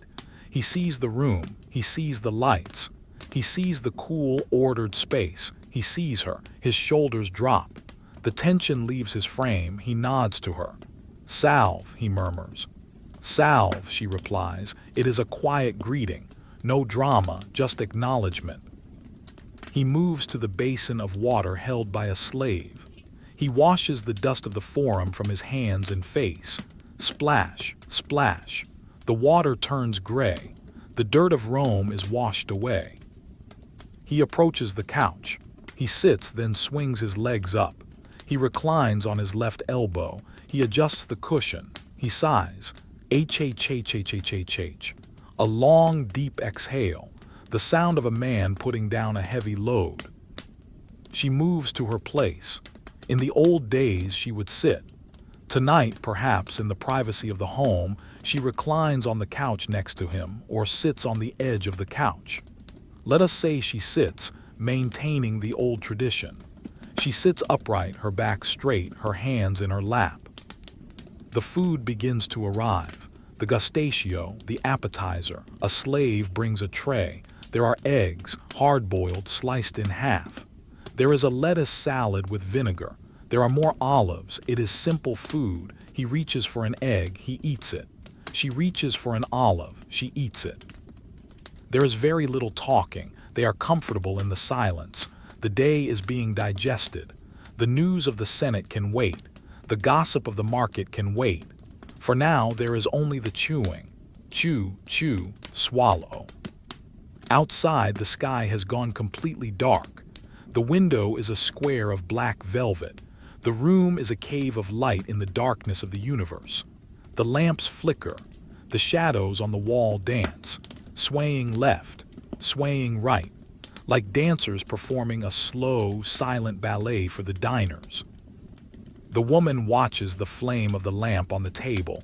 It consumes the oil. It turns liquid into light. She feels a kinship with the lamp. She consumes the hours. She turns time into order. A slave pours wine into the blue glass cups. Glug, glug, glug. The dark red liquid fills the glass. He adds water from a pitcher. The water swirls into the wine, a cloud of clear mixing with the dark. They watch the mixing. It is a mesmerizing physics display. The husband lifts his cup. "To the Larrys," he mutters, spilling a tiny drop on the floor for the household gods. Drip. The drop hits the mosaic, a tiny offering. She nods. She lifts her cup. She sips. The wine is cool, diluted, sharp. It tastes of grapes and resin. The meal continues, course after course. Slow, deliberate, roasted vegetables, a piece of fish, more bread. The pace is glacial. There is nowhere to go. The doors are locked. The night is here. This is the event of the evening. The woman looks at her husband's hand resting on the table. It is a broad hand with short fingers. There is ink stain on the middle finger. She looks at her own hand. Pale, smooth. 2 hands on the citrus wood. Anchors of the house. She was never allowed to speak for the empire. But in this room, her silence speaks volumes. It says, "The house stands." It says, "The night is safe." It says, "Eat and rest." The shadows lengthen as the lamps burn down. The room feels smaller, cozier. The world outside has ceased to exist. There is only the circle of light, and the bread, and the glass, and the quiet. The main courses of the cena have been cleared away. The fish bones, the bread crusts, and the olive pits have been swept into baskets by the silent slaves. The table, the round mensa of citrus wood, is wiped down with a damp cloth. The wood gleams dark and wet for a moment, reflecting the lamp flame like a black mirror, before drying back to a satin sheen. We have reached the final stage of the meal, the secondi mensae, the second tables. This is the time for dessert. But in a Roman house, dessert is not a sugary confection of cakes and pastries. It is the fruit of the earth. It is the sweetness of nature, preserved and presented. The air in the triclinium is heavier now. It is thick with the warmth of the bodies, the burning oil of the lamps, and the lingering scent of roasted food. The ventilation is minimal. The atmosphere presses in on the diners, wrapping them in a blanket of drowsy comfort. The woman sits perfectly still. Her hands rest on her lap, palm up, fingers curled slightly. She is not waiting with anticipation. She is simply waiting. A slave approaches with a new tray. It holds the offerings of the evening: dried figs from the east, walnuts from the north, apples from the orchards near the city, and a small clay pot of honey. She reaches for an apple. It is a small apple, green and russet. It is not the shiny, wax-coated fruit of the modern supermarket. It is lumpy. It has rough patches on its skin. It smells of the cellar, a cool, earthy apple scent. She holds it in her hand. It is cool to the touch. She takes a small knife, a fruit knife with a handle of bone. She begins to peel it, slice. The knife cuts into the skin. A thin ribbon of green curls away from the white flesh. She turns the apple, slice. Another ribbon falls. She works slowly, round and round. The peel hangs from the apple like a spring. She watches the white flesh emerge. It begins to oxidize slightly, turning a faint brown in the air. This is chemistry happening in slow motion. She cuts a slice, crunch. The sound of the knife going through the crisp flesh is sharp. She offers the slice to her husband. He takes it. He nods. He eats it. Crunch, crunch. The sound is loud in the quiet room. She cuts a slice for herself. She puts it in her mouth. It is tart, acidic. It wakes up the tongue after the richness of the fish. She chews. The juice releases. She swallows. She was never allowed to attend the wild drinking parties, the commissatio, that sometimes followed a meal in more dissolute houses. She was not allowed to play the drinking games where men rolled dice to choose a king of the wine who would dictate how much everyone must drink. She stays within the bounds of the secondi mensae. Here, there is no king of wine. There is only the apple, and the apple dictates nothing. She looks at the bowl of walnuts. They are brown, wrinkled, hard. They look like tiny fossilized brains. She picks one up. It is light and rough. The texture is like wood. She takes a nutcracker, a simple pair of bronze levers. She places the walnut inside. She squeezes. She applies pressure slowly. She does not want to shatter the kernel inside. Creak. The shell resists. Creak. Crack. The shell gives way. It splits open. Fragments of shell fall onto the table. She picks them out carefully. She extracts the meat of the nut. It is pale tan, convoluted. She dips it into the honey pot, just the tip. A drop of golden honey clings to the nut. It is amber-colored, thick, viscous. She lifts it to her mouth. The taste is complex. The bitterness of the walnut skin, the creaminess of the nut, the floral sweetness of the honey. It is the taste of the countryside. It is the taste of patience. The lamp on the table flickers. The oil is getting low again. The flame dips, then recovers. The shadows in the corners of the room seem to step closer. The painted fruit on the walls is now almost invisible in the gloom. Only the real fruit on the table matters. She looks at her husband. He is peeling a fig. He pulls the stem. The skin peels back in strips, revealing the dark, seeded interior. He is focused entirely on the fig. His eyes are half closed. The wine, the food, the heat, it all conspires to slow the mind. He is no longer the ambitious citizen. He is a man staring at a fig. The woman feels a yawn building in her chest. She fights it. She presses her lips together. She expands her nostrils, but the yawn wins. She covers her mouth with her hand. Ah, it is a silent yawn, a stretching of the jaw, a watering of the eyes. The yawn travels through her body. Her shoulders lift and fall. It is the signal. The body is saying, enough. Enough eating. Enough sitting. Enough being awake. She looks at the window. There is no moon visible tonight, just the blackness. Somewhere out there, the night watchmen, the vigils, are starting their patrol. They carry torches. They walk the streets, checking for fires, checking for trouble. But their world is miles away. Here, there is no trouble. There is only the sticky residue of honey on a fingertip. She wipes her finger on the napkin. Sticky. Clean. She pushes the apple peelings into a small pile. She arranges the walnut shells into a small mound. She is tidying up the debris of dessert. She was never allowed to design the great monuments of Rome. She could not arrange the columns of the Pantheon, but she arranges the apple peels, curved lines, green spirals. It is a temporary art. The slaves will sweep it away in 10 minutes, but for now, it is her creation. A moth lands on the rim of the honey pot. It is drawn to the sugar. It walks along the rim. It dips a proboscis into the gold. The woman watches. She does not shoo it away. Let the moth have its supper. It is a guest at the table, a silent gray guest. The conversation, which was non-existent to begin with, has fully died. There is nothing left to say. The business of the day is done. The business of the stomach is done. The silence is not awkward. It is companionable. It is heavy. It is the silence of two people who know each other's breathing patterns. The husband pushes his plate away, scrape. He leans back on the couch. He rubs his eyes with the back of his hand. Late, he mumbles. Yes, she replies. One word, it is enough. She looks at the lamp again. The flame is definitely smaller now. A tiny blue bead with a yellow tip. It is struggling to stay alive. It is a metaphor for their own energy. Fading, fading. She stands up. The movement is slow. Her joints are stiff from sitting. The rustle of her stola is loud in the quiet room. Swish. She signals to the slave standing in the shadows. He steps forward. He begins to clear the tray. He picks up the honey. He picks up the apples. He picks up the nuts.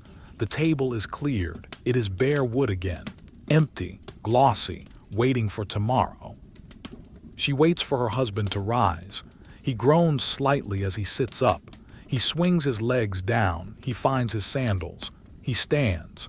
He sways slightly, steadying himself on the table. The wine, the fatigue. He is heavy. They turn towards the door. They leave the dining room. The slave stays behind to extinguish the lamps.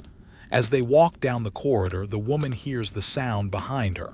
Puff, darkness, puff, darkness. One by one, the lights of the dining room go out.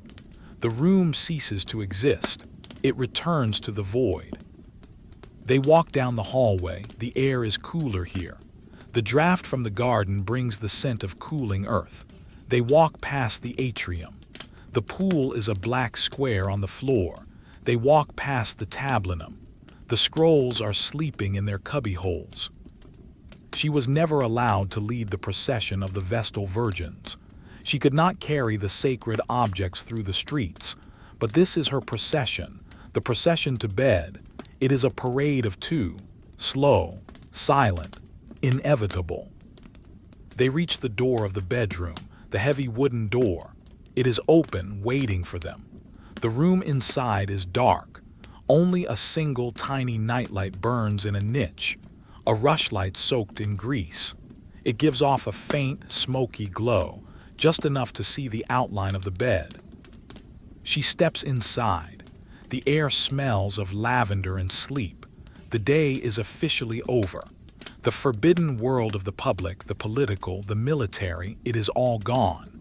The only world left is the world of the blanket, the world of the pillow, the world of the dream.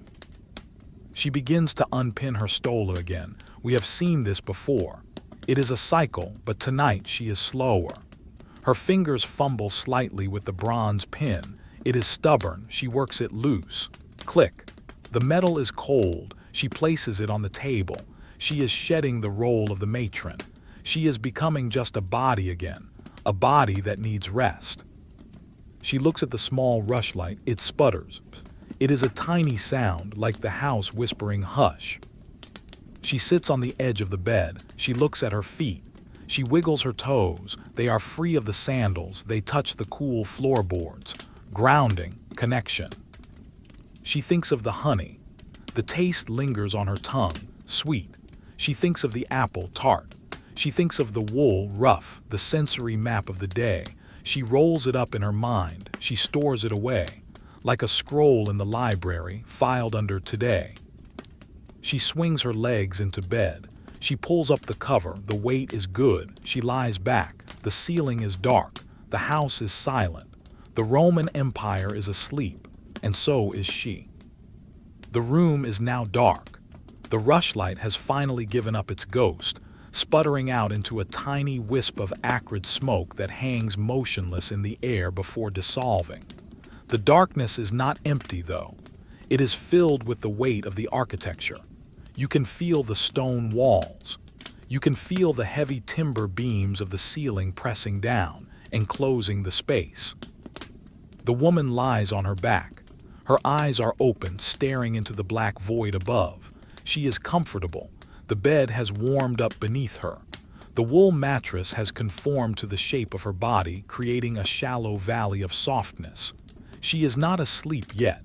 She is in the borderland, the hypnagogia. It is a state of floating. She listens, and now, deep in the night, the sound of Rome changes. During the day, the streets were filled with people shouting, walking, bargaining. But wagons were banned from the city center during the daylight hours to prevent gridlock. Now, the sun is gone. The people are asleep, and the wagons have arrived. Listen closely, far away, through the thick walls, through the shuttered window, through the garden, rumble, rumble. It is a low-frequency sound. It is not sharp. It is like distant thunder that never stops. It is the sound of wooden wheels with iron rims rolling over basalt paving stones. Clack rumble, clack rumble. They are bringing in the supplies for tomorrow. The grain from Ostia, the timber from the hills, the olive oil from the ships. The woman hears it. She knows what it is. She was never allowed to be a teamster. She could not drive a team of oxen through the Porta Capena at midnight, cracking a whip, shouting at the beasts. She was never allowed to navigate the dark, narrow, twisting streets with a ton of marble on a cart. Her world is stationary, but she feels the vibration of the moving world. It travels through the earth, through the foundation of the house, up the legs of the bed.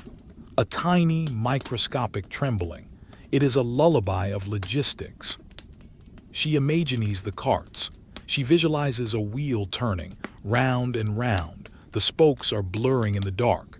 The oxen are plodding, their breath steaming in the cool night air. Step, step, step. The driver is silent, half asleep on the bench. The cart is piled high with sacks of flour, white dust in the dark night.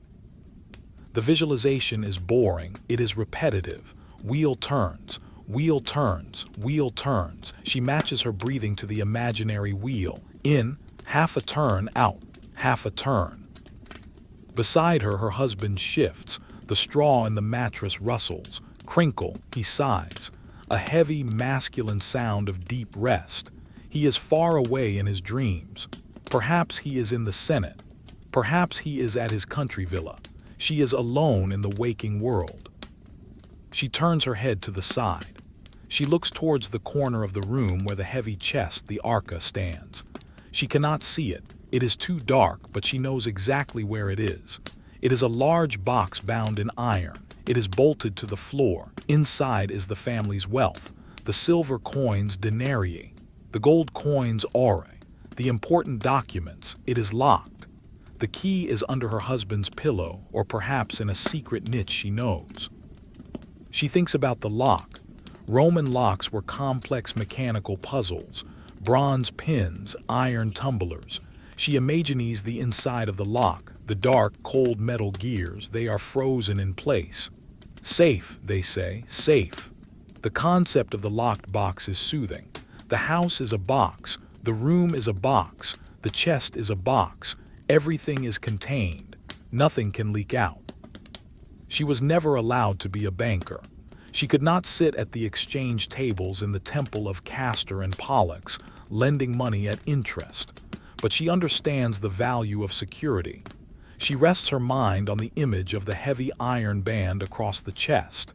It is solid, immovable, a mental anchor. The air in the room is getting stuffier. The carbon dioxide from 2 sleepers is filling the small space.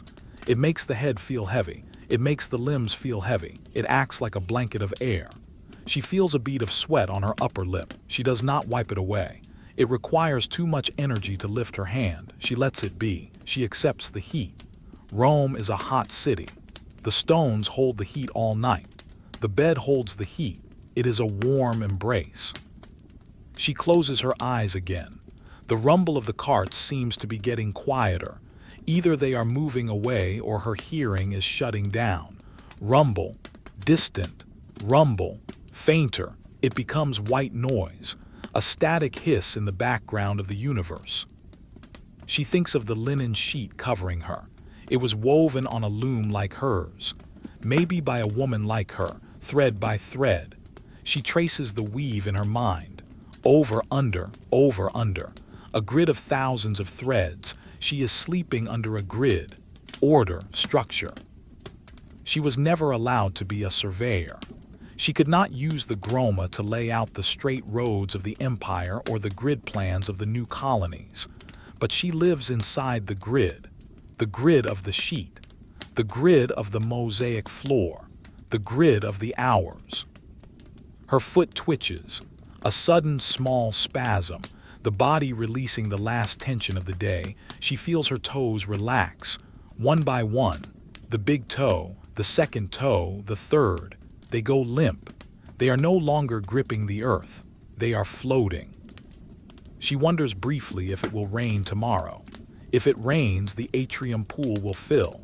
The sound will change. Plip-plop. She imagines the rain. Silver drops falling from a gray sky, hitting the terracotta tiles, streaming down the gutters, washing the dust from the rosemary bushes. The thought is cooling. She invites the imaginary rain into the room. She feels a phantom coolness on her forehead. But there is no rain, only the dry, warm dark, and the smell of the lavender sachet under the pillow. It is an old smell, dusty, floral.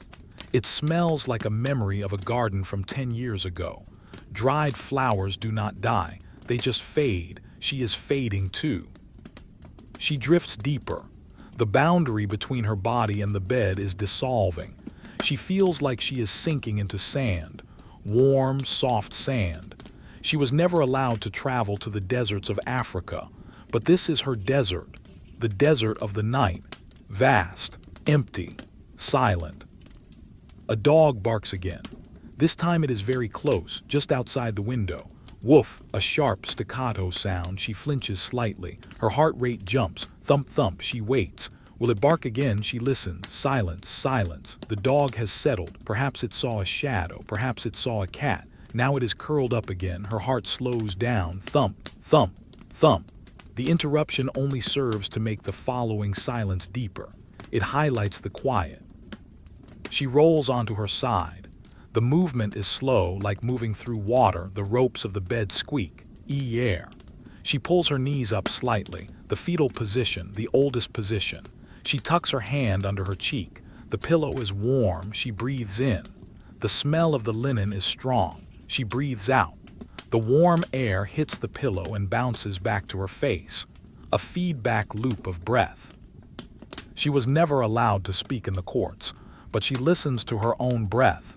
H-H-H-H-H-H. H-H-H-H-H-H. It is the only truth in the room. She is alive. She is safe. She is resting. The rumble of the carts is gone now, or maybe she just can't hear it anymore. The city has vanished. The walls of the room have dissolved. There is only the sensation of floating. She sees shapes behind her eyelids. Abstract shapes, purple circles, green triangles, they pulse slowly, expanding, contracting like jellyfish in a dark sea. She watches them. She does not try to control them. They are the drift of the mind.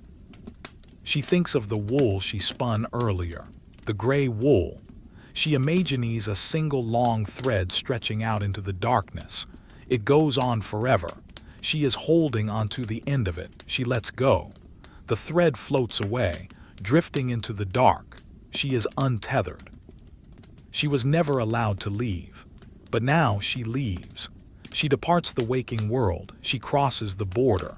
There is no guard at this border. There is no tax to pay. You just slip across. The breathing of the husband becomes the rhythm of the tide. Wash in, wash out. She joins the rhythm, two tides in the dark, moving together. The heavy chest is forgotten. The locked door is forgotten. The morning sun is hours away. There is only the now, and the now is sleep. Deep, boring, heavy sleep. The night has deepened. We have moved past the hour of the ox carts. The rumble of wheels has faded away, leaving the city in a state of suspended animation. This is the time the Romans called in tempesta nox, the dead of night, the time when time itself seems to stand still.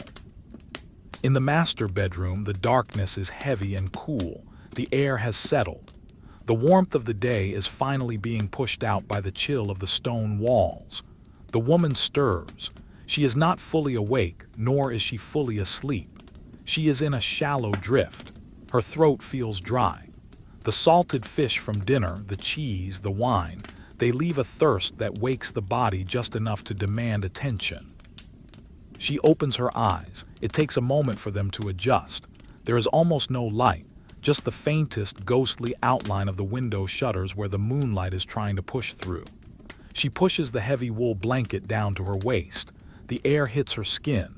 It is refreshing. She sits up. The movement is slow, heavy. Her hair, unbraided and loose, falls over her face. She brushes it back with a sleepy hand. It feels like silk against her cheek. She turns towards the small table beside the bed. She knows exactly where the water pitcher is. She does not need to see it. Her hand remembers the geography of the room. She reaches out. Her fingers brush against the smooth, cool glass. It is the Ursius, a pitcher made of blown glass with a wide belly and a narrow neck. She wraps her fingers around the handle. It is cold. Condensation has formed on the outside. It is wet to the touch. She lifts it. It is heavy with water. She picks up the cup with her other hand. She tilts the pitcher. Glug, glug. The sound of water pouring in the silence is incredibly loud. It sounds like a mountain stream in a cave. She stops. She waits for the last drop to fall. Drip. She lifts the cup to her lips. She drinks. The water is cold. It tastes of the earth, of the clay cisterns, of the lead pipes, of the stone aqueducts.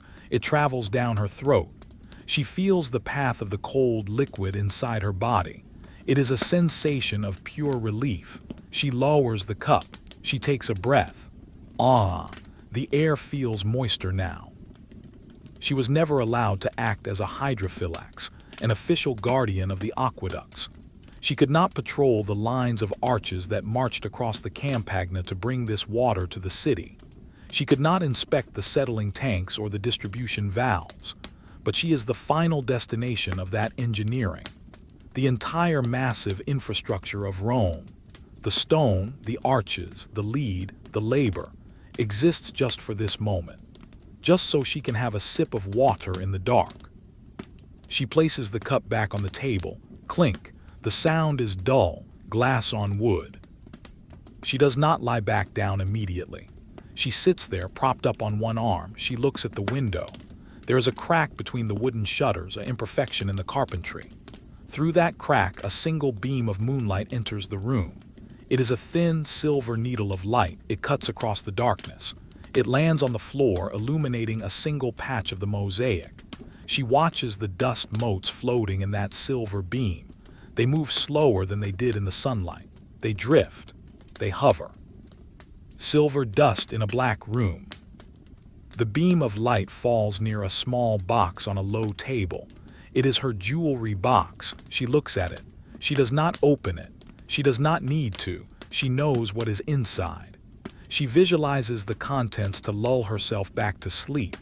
Counting sheep is for farmers. A Roman matron counts her pearls. She imagines the necklace lying inside. Margarity, pearls. They are the most prized gem in Rome, not diamonds, not rubies, pearls. She imagines them in the dark. They are white, lustrous spheres. They are cool to the touch. She imagines running her fingers over them. Bump, bump, bump. Each pearl is unique. One is perfectly round. One is slightly teardrop-shaped. One has a tiny dimple. She was never allowed to be a merchant. She could not sail to the Red Sea or the Indian Ocean to bargain for these pearls. She could not command the pearl divers. She only possesses the result.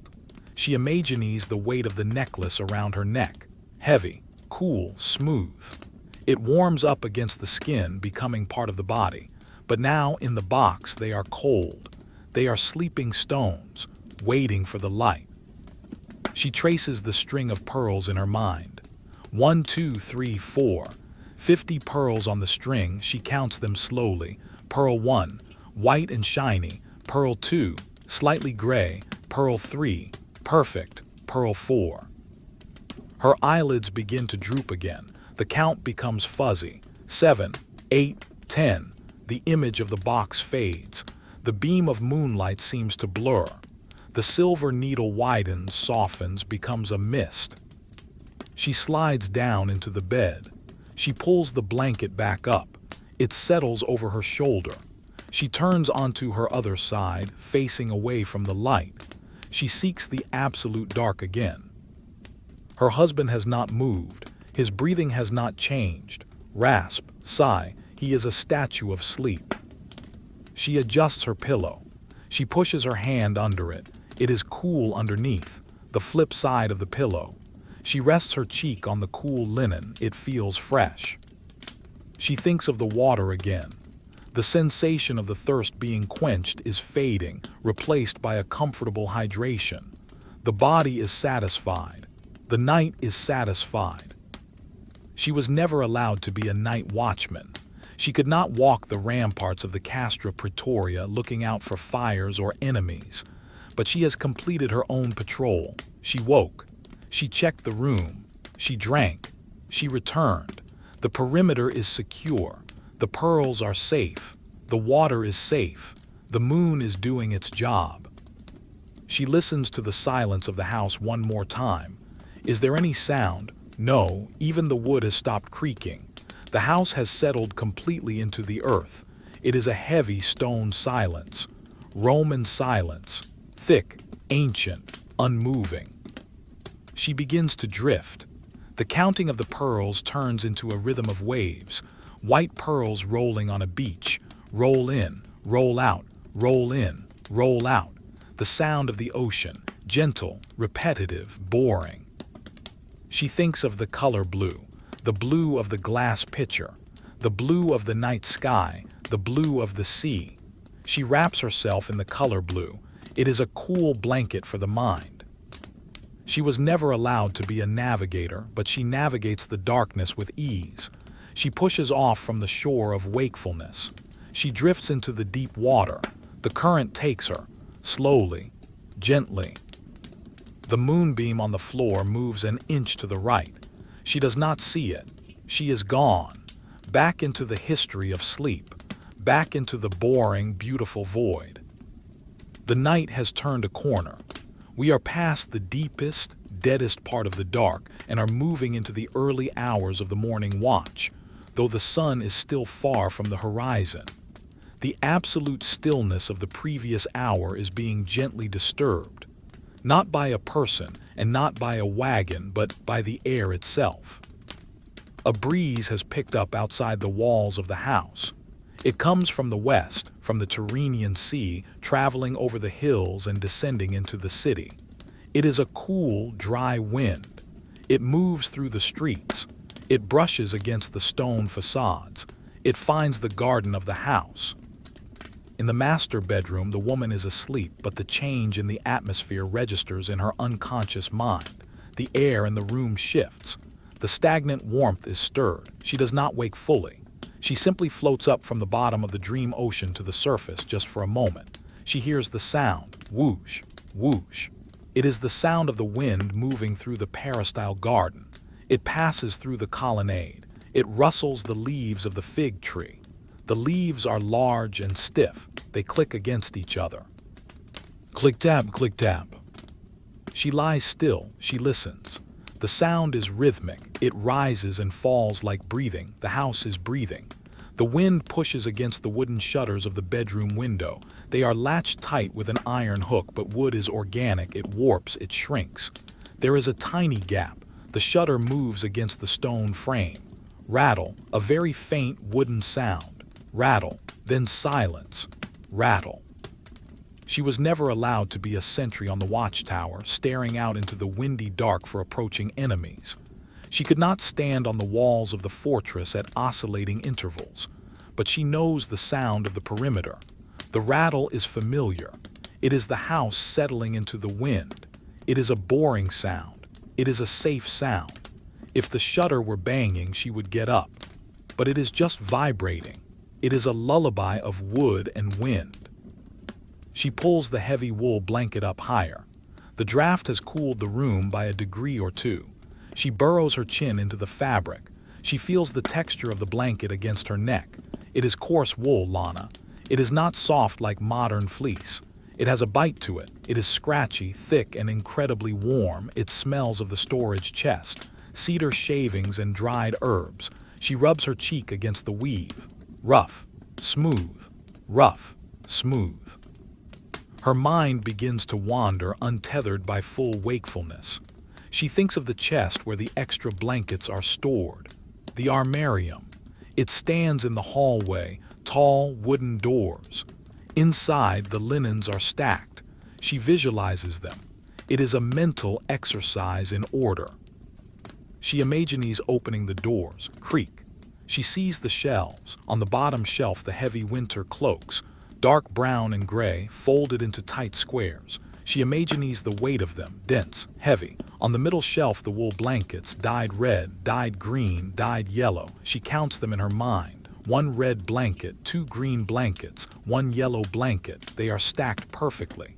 The edges align, a tower of wool. On the top shelf, the fine linens, the tunicae, white, off-white, cream. They are lighter, they smell of lavender. She imagines reaching up and touching the stack. It feels cool and smooth like polished stone. She runs her hand down the stack in her mind. Bump, bump, bump. The layers of folded cloth. She was never allowed to organize the archives of the Senate. She could not file the scrolls of the laws, but she is the archivist of the cloth. She knows where every sheet is. She knows which tunic has a small tear near the hem. She knows which blanket is thinnest. This knowledge is her library. She reviews the inventory in the dark. The blue cloak needs airing. The white sheet needs washing.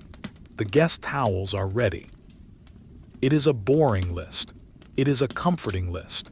It implies that there is a tomorrow. It implies that life will continue with its washing and its folding and its stacking. The continuity of the household is assured by the stack of linen. The wind outside gusts slightly harder, whoo-whoosh. It whistles faintly through a crack in the roof tiles, a low, mournful note. The woman shifts her legs. The wool mattress crunches softly. She seeks a cooler spot on the sheet. She finds it. She sighs. She thinks of the sheep that gave this wool. She imagines a hillside in the country. Green grass, gray rocks. She sees the sheep. White fluffy shapes. They are grazing. Chomp, chomp. They move slowly. They are not in a hurry. They lower their heads. They eat the grass. They lift their heads. They chew.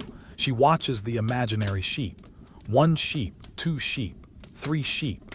They are the most boring animals in the world, and therefore the most peaceful. She imagines the shearing. The metal shears, snip, snip. The fleece falling away in a single heavy coat. The spinning, the loom, the weaving. The entire history of the blanket covering her is a history of slow, repetitive labor. She is covered in time. She is wrapped in hours of work.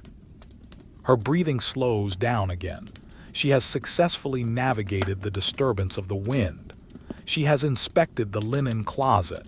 She has visited the sheep. Now she returns to the room. The rattling shudder has become a rhythm she expects. Rattle, pause, rattle, it is a metronome. She synchronizes her heartbeat to it. Thump, thump, rattle, thump, thump, rattle. She feels the heaviness of her own body. Gravity is pulling her down. The bed is holding her up. She is sandwiched between the forces of the earth. It is a secure feeling. She cannot fall. She is already down. She was never allowed to be a judge weighing the heavy scales of justice, but she feels the weight of her own limbs. Her left arm is heavy. Her right arm is heavy. Her legs are like stone columns. She could not move them if she wanted to, and she does not want to. Paralysis of comfort. The beam of moonlight that was on the floor has moved. It is climbing the wall now. It hits the fresco painting on the wall. It illuminates a painted bird, a small swallow sitting on a branch. The bird looks at her with its painted eye. It does not sing. It does not fly. It waits. She looks at the bird through half-closed eyelids. It is a gray smudge in the dark, a shadow of a bird. She thinks of the wind again. It is traveling to other places. It is blowing past the Forum. It is blowing past the Colosseum. It is blowing through the empty arches of the aqueduct. It connects the whole sleeping city. The same air that touches the emperor's palace touches her shudder. The air is democratic. It belongs to no one. She feels a tiny draft across her nose. The air in the room is circulating. Fresh oxygen, she breathes it in deep. Inhale, it smells of the night. Cool, crisp, clean. Exhale. Her husband snores, a sudden sharp snort, then silence. Then the rhythm returns. She smiles in the dark, a tiny, imperceptible movement of the lips. It is a familiar annoyance, a familiar comfort. He is there. He is the wall against the world. She is the hearth inside the wall. She drifts closer to the edge of deep sleep. The thoughts become less coherent. The sheep are folding the blankets. The wind is spinning the wheel. The shudder is a drum. The logic of the day dissolves into the logic of the dream. She feels herself sinking, not into sand this time, but into the wool itself. She is becoming part of the weave. She is a thread in the fabric, held tight, secure, woven in. The wind dies down for a moment. The rattling stops. The silence rushes back in, filling the room like water. Absolute heavy silence. She floats in it, suspended. She was never allowed to stop time, but tonight time has stopped for her. There is no clock ticking. There is no sun rising. There is only the dark, and the warmth, and the wool. She is gone again, under the surface, deep, deep asleep. The wind that rattled the shutters has died down. The air outside has settled into a deep, motionless pool. The silence has returned, but it is deeper now, heavier.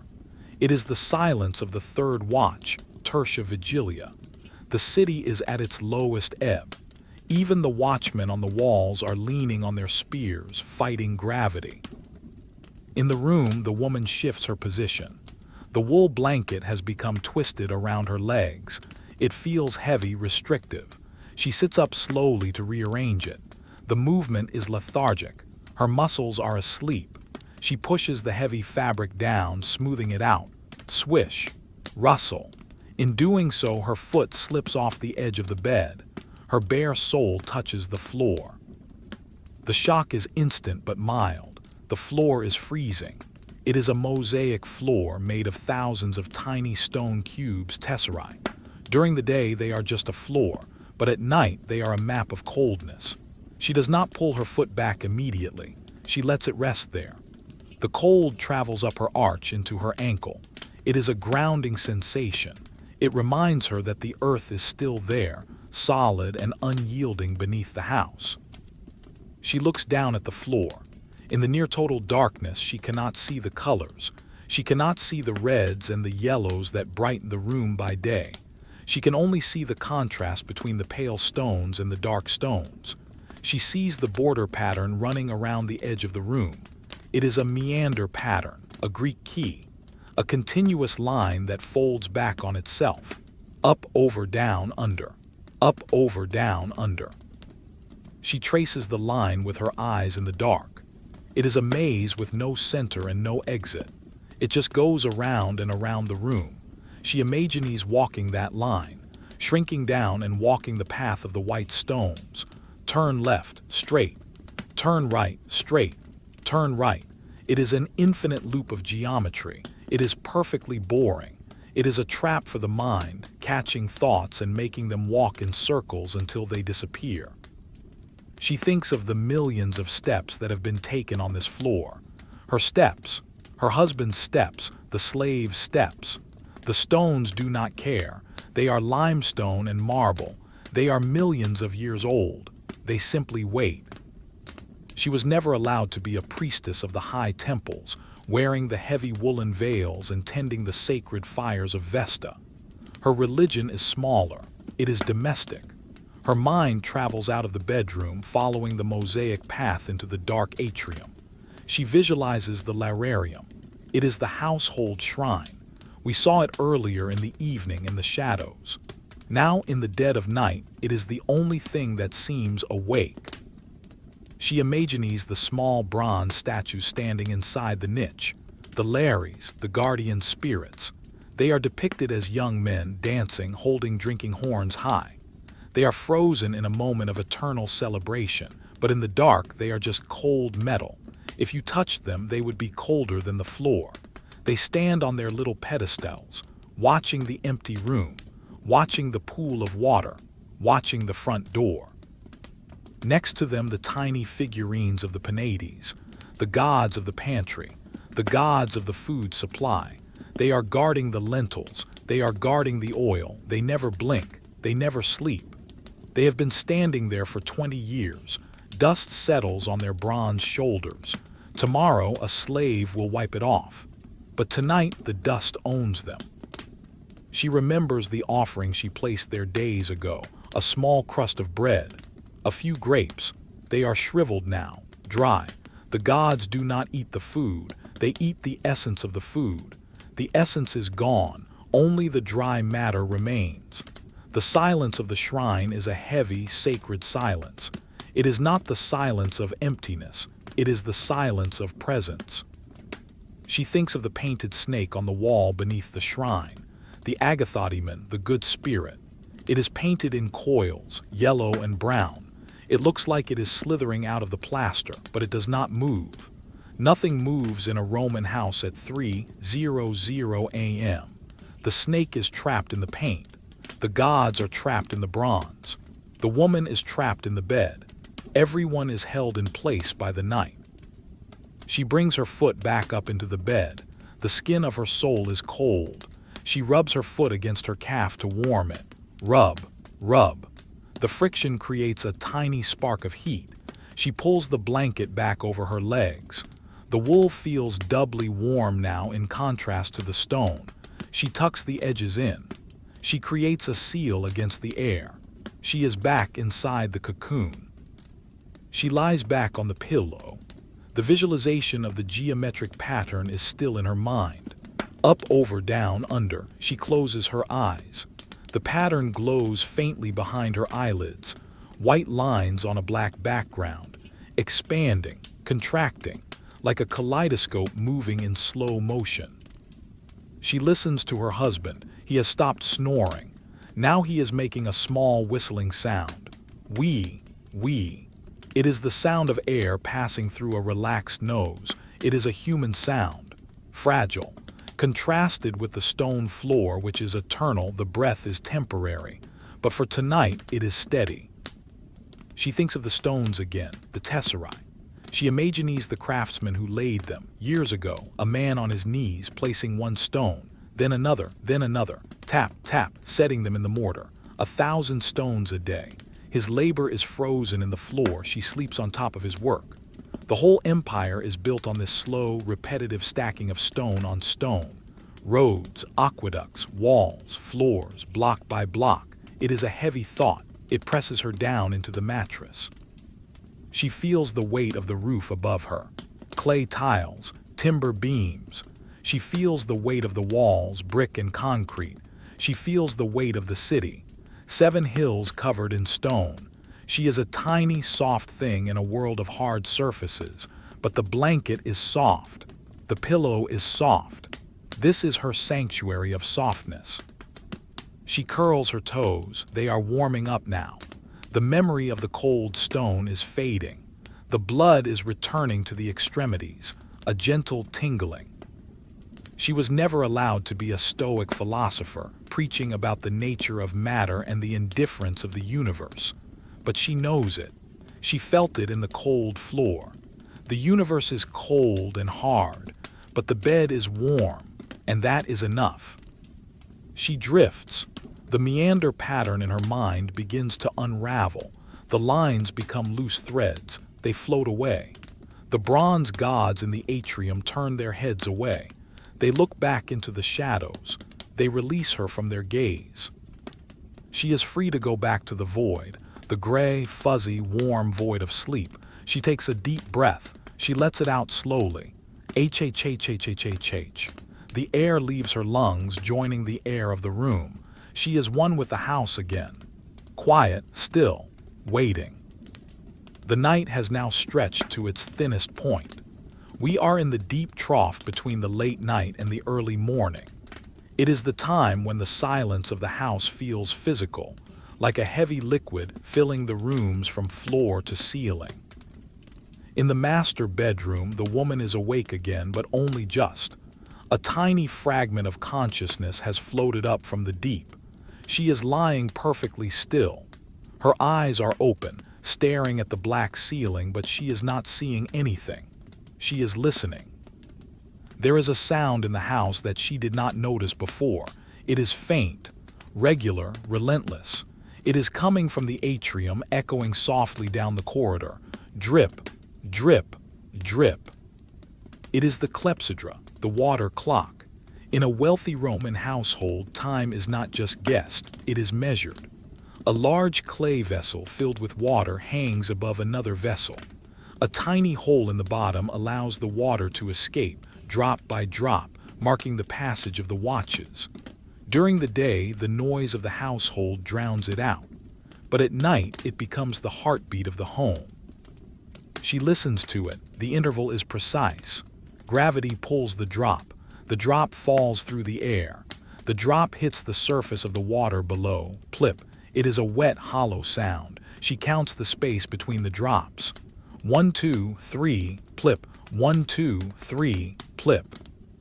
She was never allowed to calibrate the great official clocks of the forum. She could not adjust the bronze mechanisms that told the senators when to meet.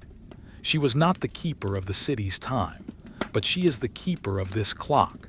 She knows that when the bottom vessel is full, the night will be over.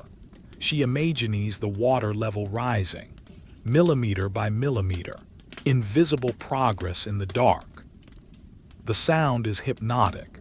It is the sound of time stealing the night away, but it steals it slowly. There is so much night left. The reservoir is deep. She shifts her head on the pillow. The linen rustles near her ear, scritch. She turns her ear toward the window. The shutter is still rattling very faintly, but now there is another sound from outside, far away, down the street. Crunch, crunch, crunch. It is the sound of hobnailed sandals on the paving stones, iron studs striking basalt, rhythmic, heavy, disciplined. It is the vigils, the night watch. They are the firefighters and the police of Rome. They patrol the dark streets carrying torches and buckets of water, looking for smoke, looking for trouble. She listens to their approach. They are walking in formation, not a large group, perhaps 4 men. Crunch, crunch. The sound grows slightly louder as they pass the front of the house. She imagines the torchlight flickering through the cracks of the front door, casting wild shadows in the entryway. But here in the back room there is no light, only the sound. She was never allowed to join the vigils. She could not walk the beat carrying the axe and the bucket. She could not demand the password from strangers in the dark. Her role is to be the one guarded. She feels a sense of profound safety. The walls are thick. The door is barred. The watchmen are passing. The system is working. The footsteps begin to fade. Crunch, crunch. They are moving down the hill towards the markets. The sound becomes fainter and fainter until it is just a ghost of a sound. And then silence. The street is empty again. The only sound left is the clepsydra. Plip, plip. The woman closes her eyes. The water clock seems to be getting slower. Or perhaps her mind is slowing down. The space between the drops stretches out. 1, 2, 3, 4, 5, plip. She thinks of the water in the clock. Where did it come from? The aqueduct, the mountain, the rain. It has traveled 100 miles to fall into a pot in her hallway. It is tired water. She feels tired too. Her body feels heavy, sinking into the mattress. The wool of the mattress feels like it is rising up to embrace her. She is caught in a soft trap. She imagines her limbs are made of lead. Her arms are lead. Her legs are lead. Her eyelids are lead. She could not lift them if she tried, and she does not try. She focuses on the temperature of her toes. They are warm now. The heat of the bed has equalized. There are no cold spots left. It is a uniform temperature of comfort, body heat trapped in wool. She thinks of the amphorae in the pantry, the ones she counted earlier. She imagines them standing in the dark, rows of silent jars. They are sleeping too. The oil is sleeping. The grain is sleeping. The lentils are sleeping. Everything is suspended. She visualizes the olive oil in the jar. Thick, green, still. It does not move. Her mind becomes like the oil, viscous, slow. Thoughts move sluggishly. A thought about breakfast slides away. A thought about the children sinks to the bottom. A thought about the loom dissolves. There is only the surface tension of the moment. She breathes in.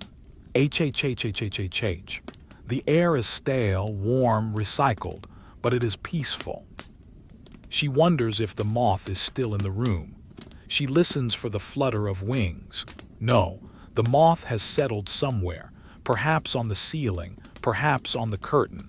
It is waiting for the lamp to return. They are all waiting, but the waiting is passive. There is no anxiety in it. The clepsydra drips again. Plip. It marks the passing of another second gone from the history of the world. It doesn't matter. There are millions of seconds left. The Roman Empire has plenty of time. She feels a tiny itch on her nose. She twitches her nose. She does not move her hand to scratch it. The itch fades. The body resolves its own problems. She sinks deeper. She creates a picture in her mind. A white marble column, perfectly smooth, standing in a field of grass. There is nothing else, just the column. It is boring. It is solid. She stares at the imaginary column. She runs her mind up and down the marble. Up, down, up, down. It is cool and white. It anchors her to the dream. The sound of the water clock becomes part of the column. Each drop adds a layer of stone, building the silence, building the sleep. She is no longer a woman in a bed. She is a stone in a wall. She is a drop in a jar. She is a thread in a blanket. She is part of the inanimate world, resting, existing, enduring. The night rolls on. The stars wheel overhead unseen. The constellation of the Bear rotates around the pole star. The universe turns. She lies still. Plip, plip. The water clock continues its slow count in the hallway, but the rhythm of the night is shifting. We have passed through the deepest valley of darkness. We are approaching the Gallicinium, the hour when the rooster would crow, though in the stone heart of the city, No rooster is heard yet. There is only a subtle change in the density of the air. It feels thinner, sharper. The heavy, warm blanket of the earlier night has lifted slightly, replaced by a pre-morning chill that seeps through the mortar and the brick. The woman opens her eyes. It is not a startled waking. It is a smooth transition, like a cork bobbing to the surface of a pond. She lies still for a moment, assessing the room. The single beam of moonlight that had traveled across the floor and up the wall is gone. The moon has set. The room is now uniformly dark, a soft, charcoal gray darkness that is easier on the eyes than the pitch black of midnight. She feels a restless energy, not anxiety, but a quiet need to verify the state of the house before the chaos of the day begins. She slides her legs out from under the wool. The air is definitely colder now. She reaches for her shawl, the palla, which is draped over the footboard. She wraps it tight around her shoulders. It smells of her own perfume from the day before, faint rose and clove, now mixed with the scent of the night air. She stands up. Her feet find the cold mosaic floor again. She walks to the door. She opens it, creak. The sound is loud in the silence. She pauses, listening. Did anyone hear? No. The rhythm of her husband's breathing does not change. Rasp, sigh. The house is in a coma. She steps into the corridor. She does not take a lamp. Her eyes have adjusted to the dark, and she knows the house by touch. She trails her hand along the wall as she walks. The plaster is rough, bump, smooth, bump. She navigates by texture. She passes the children's room, silence. She passes the slave quarters, silence. She is heading towards the kitchen area again. Not to work, not to cook, but to check. In a Roman household, the making of bread was a daily, unending cycle. The leaven, the starter dough, had to be kept alive. It was a living thing that lived in the house, older than the children, sometimes older than the marriage. She enters the kitchen. It is pitch black here, darker than the bedroom. The high windows let in no street light, but there is a faint warmth coming from the masonry stove. The embers are buried deep in ash, sleeping until morning. She moves to the corner where the dough trough stands. It is a wooden box on legs covered with a heavy linen cloth. She lifts the corner of the cloth. The smell hits her instantly. Yeast, sour, pungent, and earthy. It is the smell of fermentation, the smell of life multiplying in the dark. She cannot see the dough clearly, but she can smell its readiness. She reaches out a hand and touches the surface of the dough. It is cool, damp, and tacky. It feels like living skin. She presses gently. Squish. The dough resists, then yields. It is elastic. It springs back slowly when she removes her finger. The leaven is working. The magic is happening in the dark. She was never allowed to be a priest, interpreting the will of the gods through the entrails of animals. But she interprets the will of the yeast. It is happy. It is rising. There will be bread today. She covers the trough again.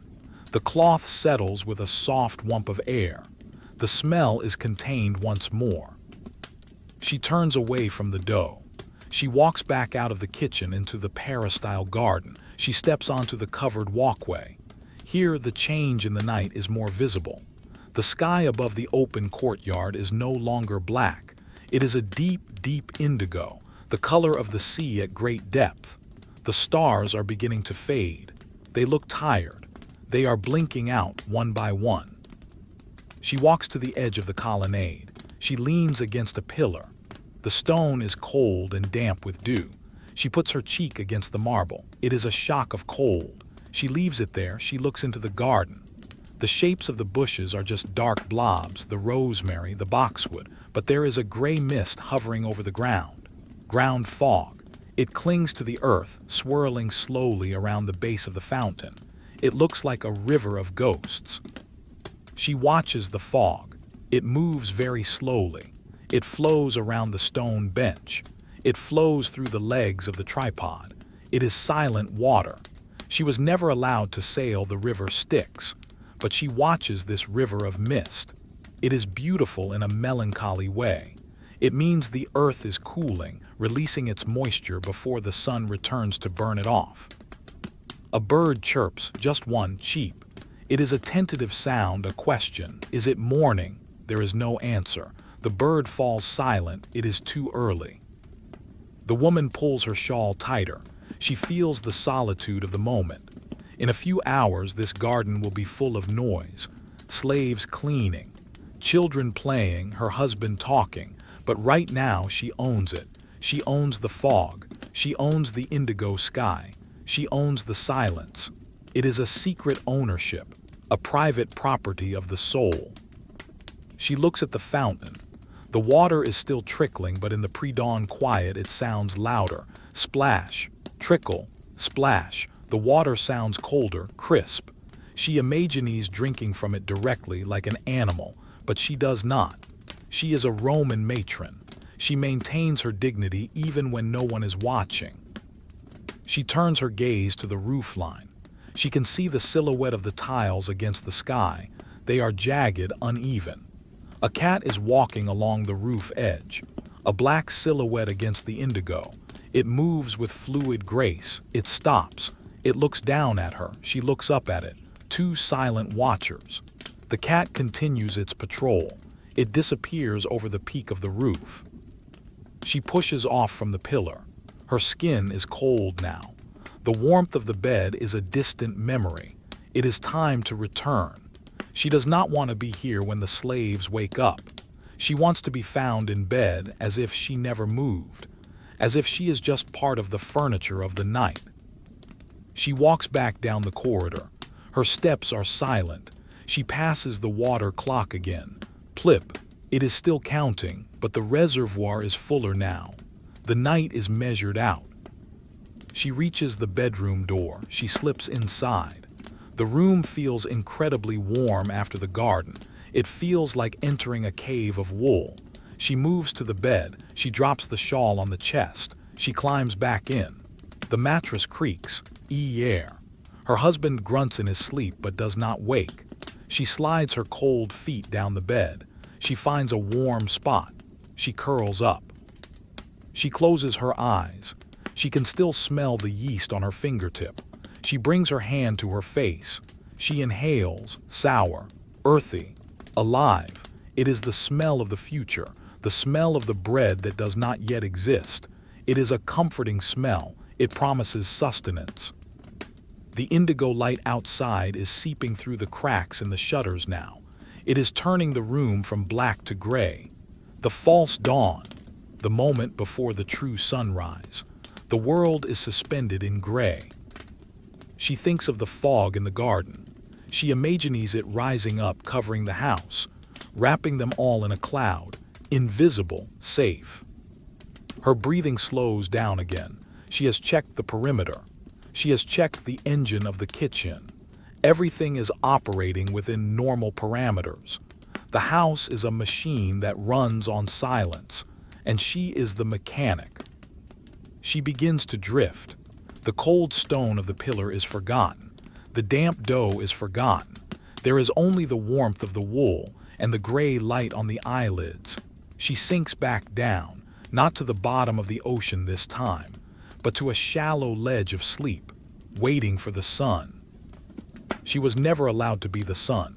She is the moon. She reflects the light. She rules the tides, and now she sets. Her breath evens out. In, out. The room is gray, the silence is total, the wait is over, rest returns. The indigo of the false dawn has dissolved. The sky outside the shutters is now a flat, pale gray, like the belly of a fish. It is the moment of prima luce, first light. The sun has not yet crested the horizon, but its presence is announced by a subtle shift in the gravity of the morning. The heavy, pressurized silence of the night is beginning to crack. The woman lies in bed, her eyes closed, but her mind is awake. She is riding the wave of the morning, hovering just below the surface of consciousness. She listens. The first sound is not human. It is the birds, not the tentative chirp from earlier, but the full, disorganized orchestra of the Roman morning. Sparrows in the eaves, cheer up, swallows diving near the roof tiles, Swee tea, pigeons cooing in the colonnade, kuru, kuru. It is a layered wall of sound. It is not melodious in a composed way. It is chaotic and busy. It is the sound of nature getting to work. Inside the house, the human layer of sound begins to weave itself into the bird's song. Far away in the slave quarters there is movement, the sound of a body rising from a straw mattress. Rustle, the sound of a cough muffled by a hand. Coach, the sound of whispered voices. Psst, mum. It is the low hum of the machine starting up. The gears are engaging. The woman does not move. She stays warm under her wool. She was never allowed to be a taskmaster in the harsh sense, cracking the whip in the fields. Her authority is softer, woven into the routine. She knows that Davis is waking up to stoke the fire. She knows that Marcella is waking up to draw the water. She visualizes them moving through the dark corridors, shadows detaching themselves from the walls. She hears the specific sound she is waiting for. It comes from the kitchen. Click-clack, click-clack. It is the sound of flint striking steel. She holds her breath, waiting for the result. Click-clack. Then a pause. Then the faint, unmistakable smell of sulfur and smoke drifting through the hallways. The tinder has caught. The charcoal is being lit. The heart of the house is beating again. She breathes in the smell. It is faint here in the bedroom, but it is distinct. It smells of burning pine shavings. It is a comforting, ancient smell. It means warmth. It means breakfast. It means the night is truly over. She imagines the small orange flame growing in the dark kitchen, eating the wood, growing brighter, pushing back the shadows of the pantry. She hears the sound of a broom, swish, swish, swish. Someone is sweeping the atrium. The rhythm is slow and steady. Swish, pause, swish, pause. They are clearing away the dust of yesterday. The dust that settled while she slept. She thinks of the dust. Where does it come from? From the street, from the tunic, from the skin. It is the debris of living, and every morning it must be swept away. It is a battle that can never be won, only fought. The thought is strangely relaxing. The futility of cleaning makes it a meditative act. She feels a draft. Someone has opened a door to the outside. Probably the side door, the posticum, to bring in fresh water or take out the waste.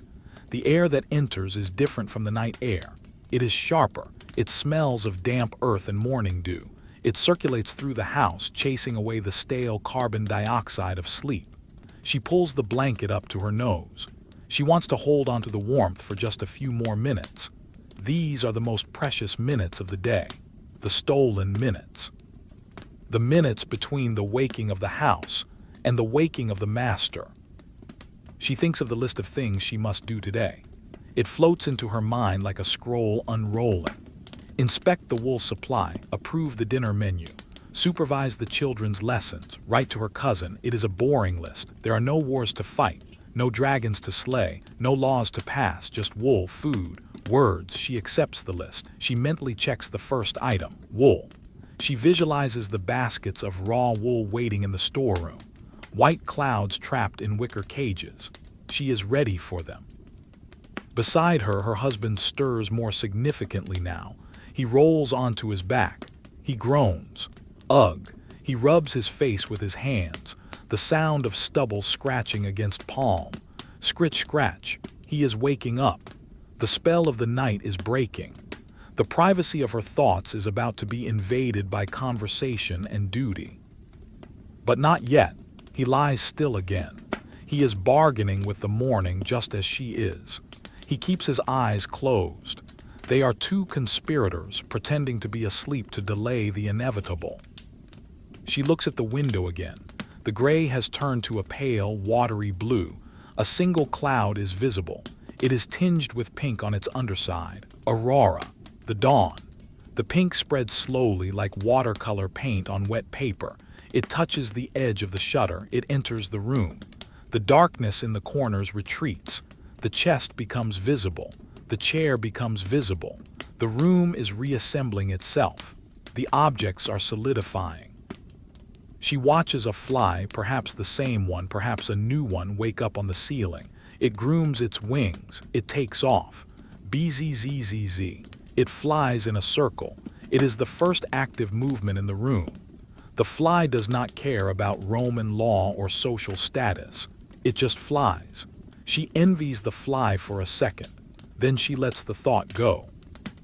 She stretches her legs under the covers. She points her toes. She flexes her feet. The muscles are stiff, then they release. She feels the blood flowing. The body is coming online. She listens to the sound of water being poured into a basin in the hallway. Splash. The slaves are preparing the morning washing water. It sounds cold. She shivers in anticipation. But it is a good shiver. It is the shiver of being alive.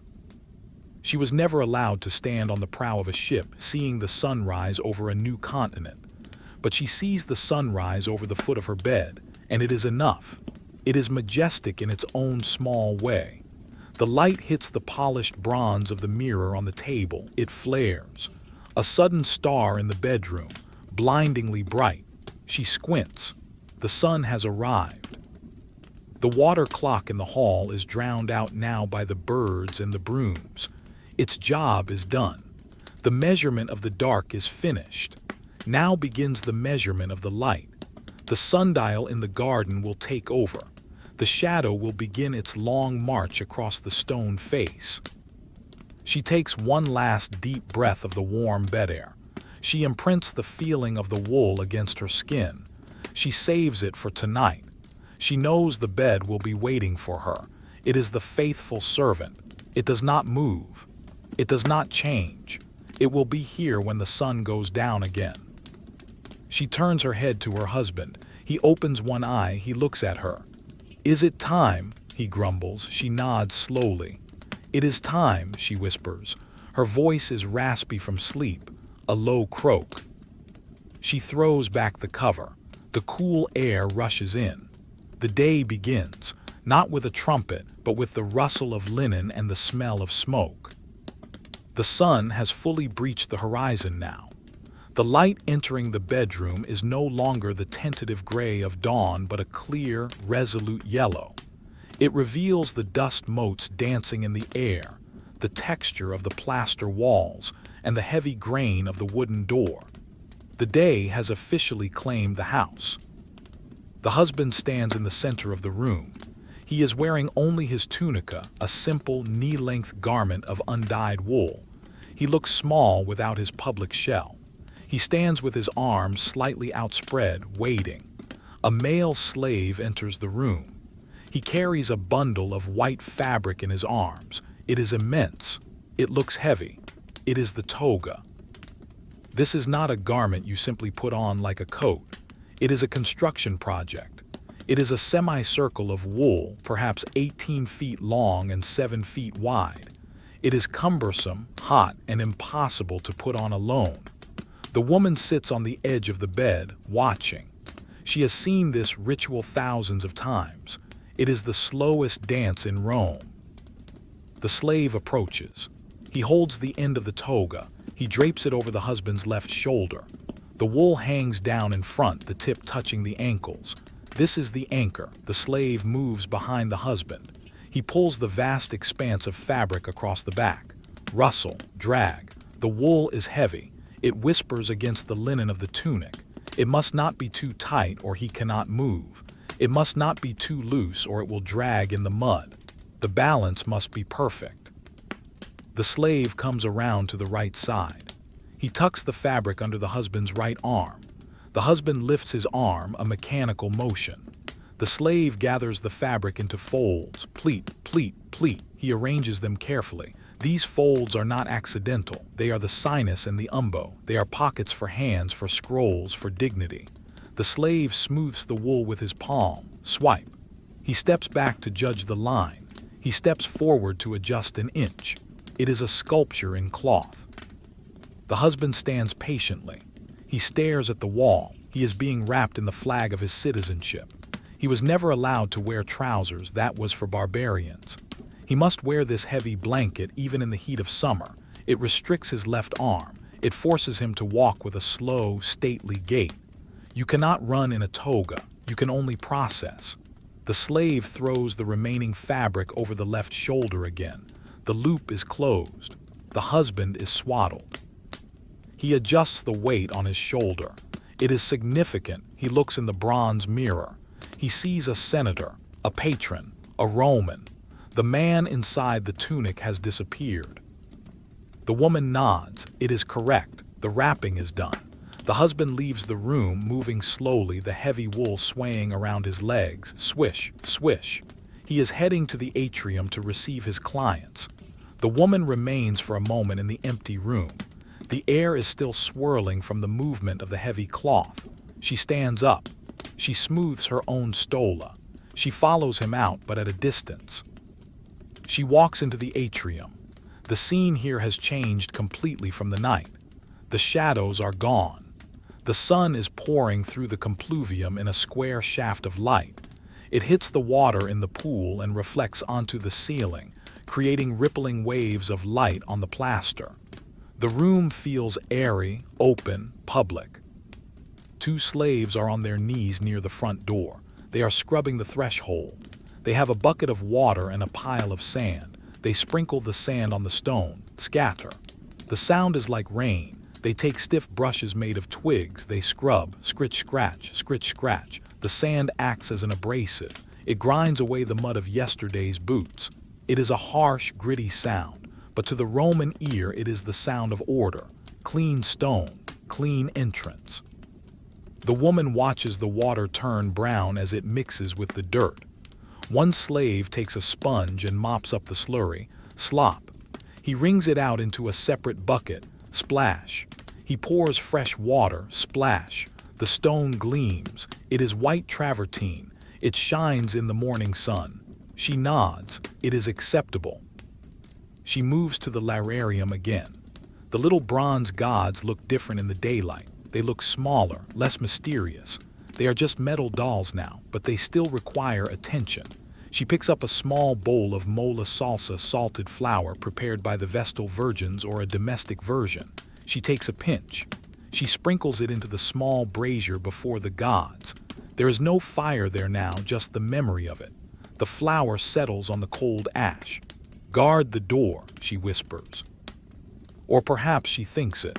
It is a microtransaction with the divine, a tiny payment for a day of safety. She walks toward the front door, the Ianua. It is huge, 2 leaves of oak studded with bronze nails. It is currently barred. Outside she can hear the city. It is a low roar now. The rumble of wheels is gone, replaced by the rumble of voices. She can hear a street vendor shouting, "Hot sausages, hot sausages." His voice is muffled by the wood. She can hear the clip-clop of a donkey. She can hear the splash of water from a public fountain down the street. The porter, the Eonator, is standing by the door. He is an old slave. He holds a heavy iron key ring. He looks at her. She gives a slight nod. It is time. The house must open its mouth. The porter lifts the heavy wooden bar. Grunt. He slides it back into the wall niche. Thunk. He turns the key in the lock. Click-clack. He pulls the door open. The hinges groan. A deep bass note. Ar-ra-ra-rummum. The door opens to the street. The light from outside floods in. It is brighter, harsher than the light from the roof. Dust swirls in the opening. The noise of the city jumps in volume. The smell of the city enters. Baking bread, wood smoke, unwashed bodies, manure, spices. It is a complex, overwhelming wall of scent. The woman steps back into the shadows of the Alat. She was never allowed to stand in the doorway and hawk wares. She does not belong on the threshold. She belongs inside. She watches the line of men waiting outside, the clients. They see the door open. They straighten their togas. They adjust their expressions. They step forward, step, step. They cross the threshold that was just scrubbed. They bring new dust. The cycle begins again. She turns away. The atrium is no longer hers. It belongs to the public now. She retreats deeper into the house. She walks towards the peristyle garden. The garden is fully awake. The fog is gone. The sun has burned it off. The colors are vibrant, the green of the boxwood, the red of the oleander flowers. Bees are buzzing. BZZZZ, BZZZZ. They are working the rosemary. They are the only ones working as hard as the slaves. She sits on the stone bench where she sat last night. It is no longer cold. The sun has warmed it. She feels the warmth seep into her clothes. She closes her eyes for a moment. The contrast between the noisy atrium and the quiet garden is sharp. Here, the walls block the shouts of the sausage seller. Here, there is only the fountain. Drip, trickle, splash. It hasn't stopped. It never stops. She thinks of the husband standing in the atrium, wrapped in his wool cocoon, shaking hands, listening to complaints. She is glad she is not him. She is glad to be the silent partner. She looks at her hands. They are clean. They are ready for the wool. The baskets are waiting. She stands up. She walks toward the loom room. The morning light is perfect for weaving. She enters the room. The loom stands there, a grid of potential. She sits on the stool. She picks up the shuttle. She touches the thread. It is cool and dry. She takes a breath. In, out. She passes the shuttle. Swish. The day's work begins. Boring, steady, eternal. The morning is advancing. The sun has climbed high enough to flood the peristyle garden with a bright, uniform light. The shadows of the columns have shortened, retreating back towards the bases of the stone pillars. The air is warming up, losing the crispness of the dawn and taking on the comfortable, dusty warmth of a Roman mid-morning. The woman leaves the loom. The rhythm of the weaving, swish, slide, beat, has ceased for the moment. She walks slowly across the covered walkway. Her sandals make a soft slap-slap on the stone. She is moving towards a corner of the colonnade where a small scene of education is taking place. In a Roman house, the education of the children often happened at home, under the guidance of a pedagogus, usually a trusted Greek slave. The woman stops a few feet away. She does not interrupt. She sits on a wooden stool, hands folded in her lap, and becomes a statue of observation. Her son is sitting on a low bench. He is holding a wax tablet identical to the one she used yesterday, but smaller. The tutor stands over him. He is an older man with a gray beard and a simple tunic. He holds a cane, but he is not using it. He is using his voice. He is reciting Greek verbs. Luo. I loose, Louis. You loose, Louis. He looses. The boy repeats them. Luo Louis, Louis. His voice is high and thin. It lacks the deep resonance of the tutor. It floats up into the rafters of the colonnade. The sound is monotonous. It is a chant of grammar. There is no story here, no adventure of Odysseus, just the mechanics of language, subject, verb, ending. The woman listens. She knows some Greek enough to manage the household, but she was never allowed to study rhetoric in the great schools. She never stood in the agora to debate philosophy. She watches the boy's hand. He holds the stylus. He presses it into the black wax, scritch. He writes the letter lambda, an upside-down V scritch. He writes upsilon, scritch.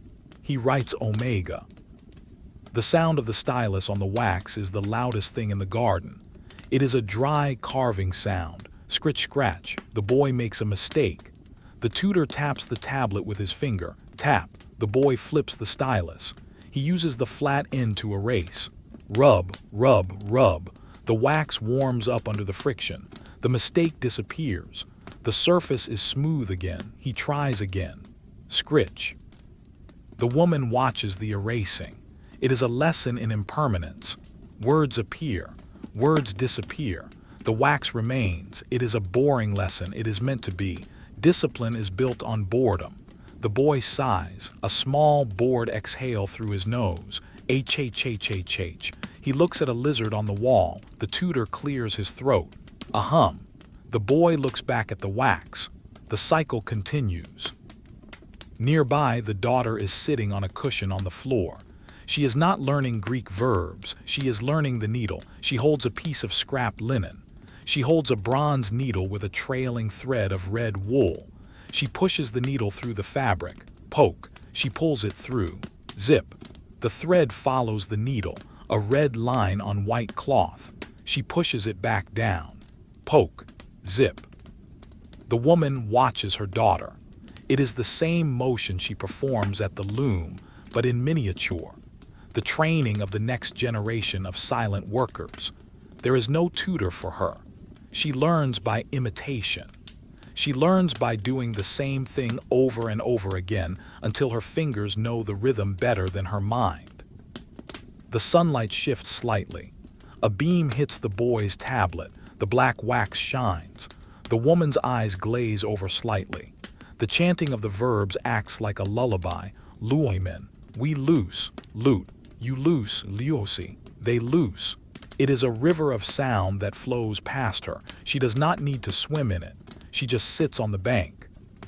She looks at the dust motes dancing in the shaft of light near the tutor's head. They swirl in the turbulence of his breath. Every time he speaks a verb, the dust moves. When he stops, the dust settles. Speech creates chaos. Silence restores order. After an hour, the lesson ends. There is no bell. The tutor simply nods. Enough, he says. The boy puts down the stylus. Clack. He stands up. He stretches. The girl puts down the needle. The spell of concentration is broken. The children run off towards the back of the garden to play with the astragali bones. Their footsteps fade. Pat, pat, pat. The woman remains on the stool. The silence returns to the colonnade. The tutor bows to her and retreats to the shadows. She is alone again. She stands up. She smooths her dress. She walks towards the atrium. There is another task to supervise, the cleaning of the silver. In a wealthy house, the silverware and the bronze statues must be polished constantly. The sulfur in the air, the smoke from the lamps, everything tarnishes the metal. She enters a small side room, the okis. 2 slaves are sitting at a table. On the table is a large silver platter. It is round, heavy, embossed with images of grapes and vines. Next to it is a bowl of polishing powder, chalk mixed with vinegar, and a pile of soft woolen rags. The smell in the room is sharp. Vinegar, acidic, clean. The slaves are working. They dip a rag into the paste. They apply it to the silver. Rub, rub, rub. It is a circular motion, small circles over and over. The silver is dull and gray where the tarnish is. As they rub, the gray lifts. The rag turns black. The dirt is transferred from the metal to the wool. The woman watches. She steps closer. She looks at the surface of the platter. Under the friction of the rag, the metal begins to shine. A cloudy reflection appears, then a clear reflection. She can see her own face in the platter. It is distorted by the curve of the metal, but it is there. A pale face, dark eyes, watching. Rub, rub, rub. The sound is a soft friction. Shhhshhh. It is a whisper of cleaning. One slave takes a clean, dry cloth. He buffs the silver. The motion becomes faster. Buff, buff, buff. The metal gleams. It catches the light from the doorway. It throws a reflection onto the ceiling. A wobbling oval of light. She points to a spot near the rim. A tiny patch of gray. The slave nods. He goes back to it. Rub, rub. The spot disappears. Perfection is achieved through repetition. She moves to the next object. A bronze lamp stand. It is shaped like a tree trunk. Bronze does not shine like silver. It glows with a deep golden brown warmth. The slave is rubbing it with oil. Squeak. The metal squeaks slightly under the cloth. The oil darkens the bronze, making it look rich and heavy. She touches the metal. It is warm from the friction. She feels the texture of the cast bronze, the bumps of the bark pattern. It is solid, indestructible. She was never allowed to cast the bronze statues of the emperors. She never worked in the foundry with the fire and the molds, but she maintains the finish. She keeps the decay at bay. Without this polishing, the silver would turn black. The bronze would turn green. The house is a constant war against entropy, and the weapon is the rag. The air in the room is getting stuffy with the smell of vinegar. She turns to leave. She walks back out into the atrium. The sun is almost directly overhead now. The square of light on the floor has shrunk. It is concentrated in the center of the pool. The water in the impluvium is glowing. It looks like liquid light. She pauses by the pool. She looks down. The water is perfectly still. There are no ripples. She sees the reflection of the sky, blue. She sees the reflection of the roof, terracotta. She sees the reflection of herself, a woman in a green dress standing still. She listens to the street outside. The noise has changed. The morning rush is over. The frantic energy of the markets is settling down. The sun is getting hot. People are moving slower. The shouts are less frequent. The city is beginning to drag its feet. The heavy heat of the midday is approaching. She feels the heat on the back of her neck. It presses down. It slows her pulse. It tells her to stop moving. She walks towards the dining room, not to eat yet, just to sit, to be in the shade. She enters the triclinium. The shutters are half closed to keep out the sun. The room is dim and cool. The painted fruit on the walls is waiting. The empty couches are waiting. She sits on the edge of a couch. She rests her hands on her knees. She does nothing. She thinks of nothing. She just exists in the cool air. The silver is shining in the other room. The children are playing in the garden. The husband is in the forum. The wool is in the basket. Everything is in its place. She closes her eyes for a second. She sees the afterimage of the shining silver platter, a bright circle in the dark. It fades, slowly, into gray, into black. She breathes, in, out. The cycle of the day turns another notch, towards the noon, towards the rest. The sun has now claimed the zenith. It hangs directly above the open square of the peristyle, a blazing white disk that banishes all shadows to the very edges of the walls. The garden is no longer a place of gentle morning light. It is a crucible of heat. The air shimmers above the gravel paths. The world outside the house has turned into an oven, baking the clay of the roof tiles, baking the stones of the street, baking the dust of Rome. The woman remains in the shaded portico. She has moved her chair back deeper into the shelter of the colonnade, escaping the direct assault of the light. The heat is a physical weight. It presses down on the rooftops. It presses down on the trees. It presses down on her shoulders. It is a heavy, blanket-like heat. It stifles movement. It stifles thought. She sits perfectly still. In her lap she holds a small basket of mending. Even in a wealthy house with slaves, the matron's hands are rarely idle. To be idle is to invite criticism. To be busy is to be virtuous. She picks up a child's tunic. It is made of undyed linen, soft and worn.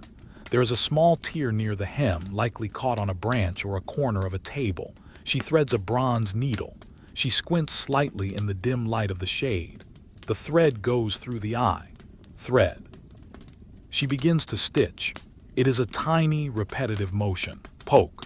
The needle enters the fabric. Pull. The thread follows. Poke. The needle exits. Pull. The thread tightens. She is closing the gap. She is mending the tear. The sound is barely audible. FFFT.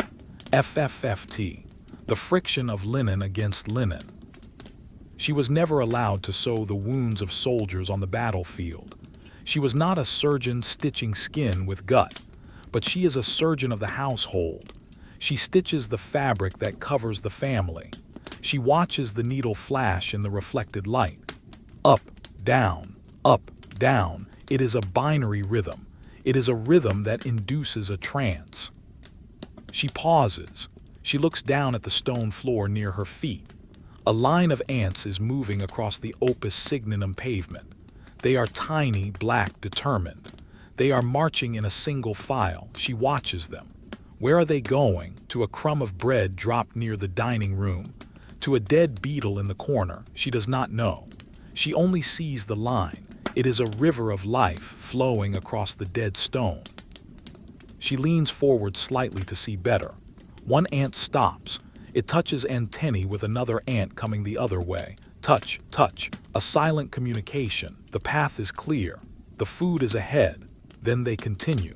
She was never allowed to command the legions marching on the Roman road, stretching out for miles in a line of iron and leather.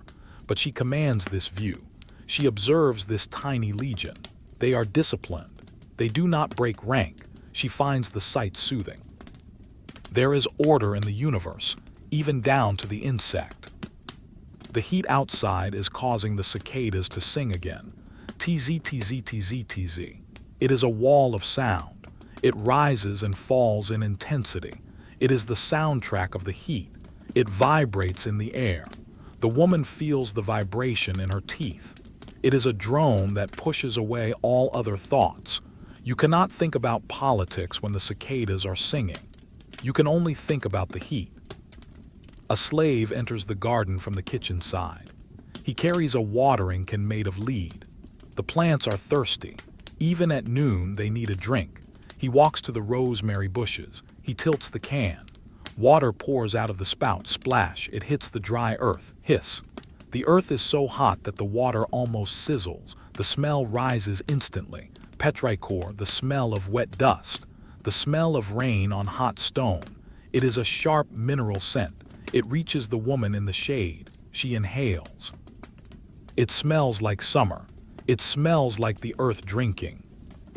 The slave moves to the next bush. Splash, hiss. He moves slowly.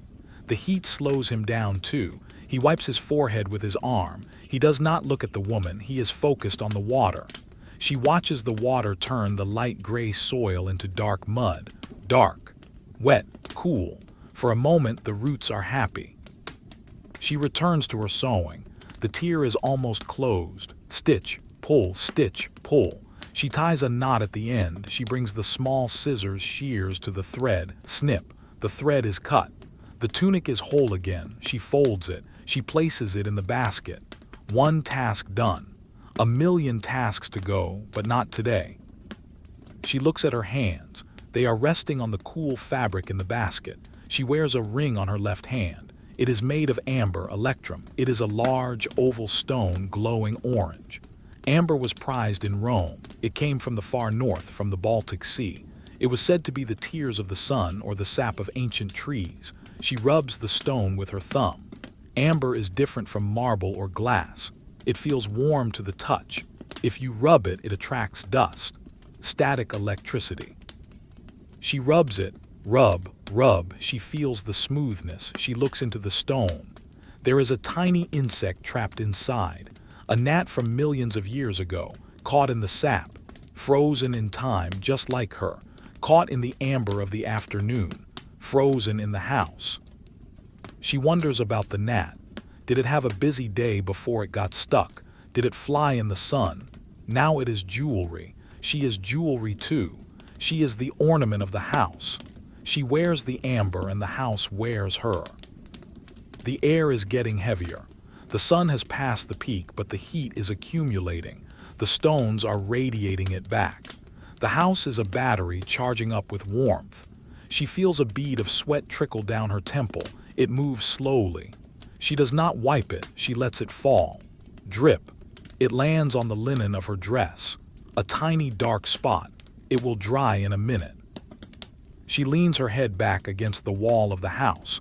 The plaster is warm. She closes her eyes. The red light of the sun filters through her eyelids. She sees a field of orange. She listens to the fountain. Trickle, trickle. She listens to the cicadas. Tz, tz, tz. She listens to the silence of the slaves. She was never allowed to speak in the rostra, but she does not want to speak now. Words require energy. Silence is free. She hoards the silence. She gathers it around her like a cloak. She thinks of the door to the street. It is closed again, barred. The morning visitors are gone. The world outside is locked out. The fortress is secure. Inside, the time is stretching. The space between seconds is getting longer.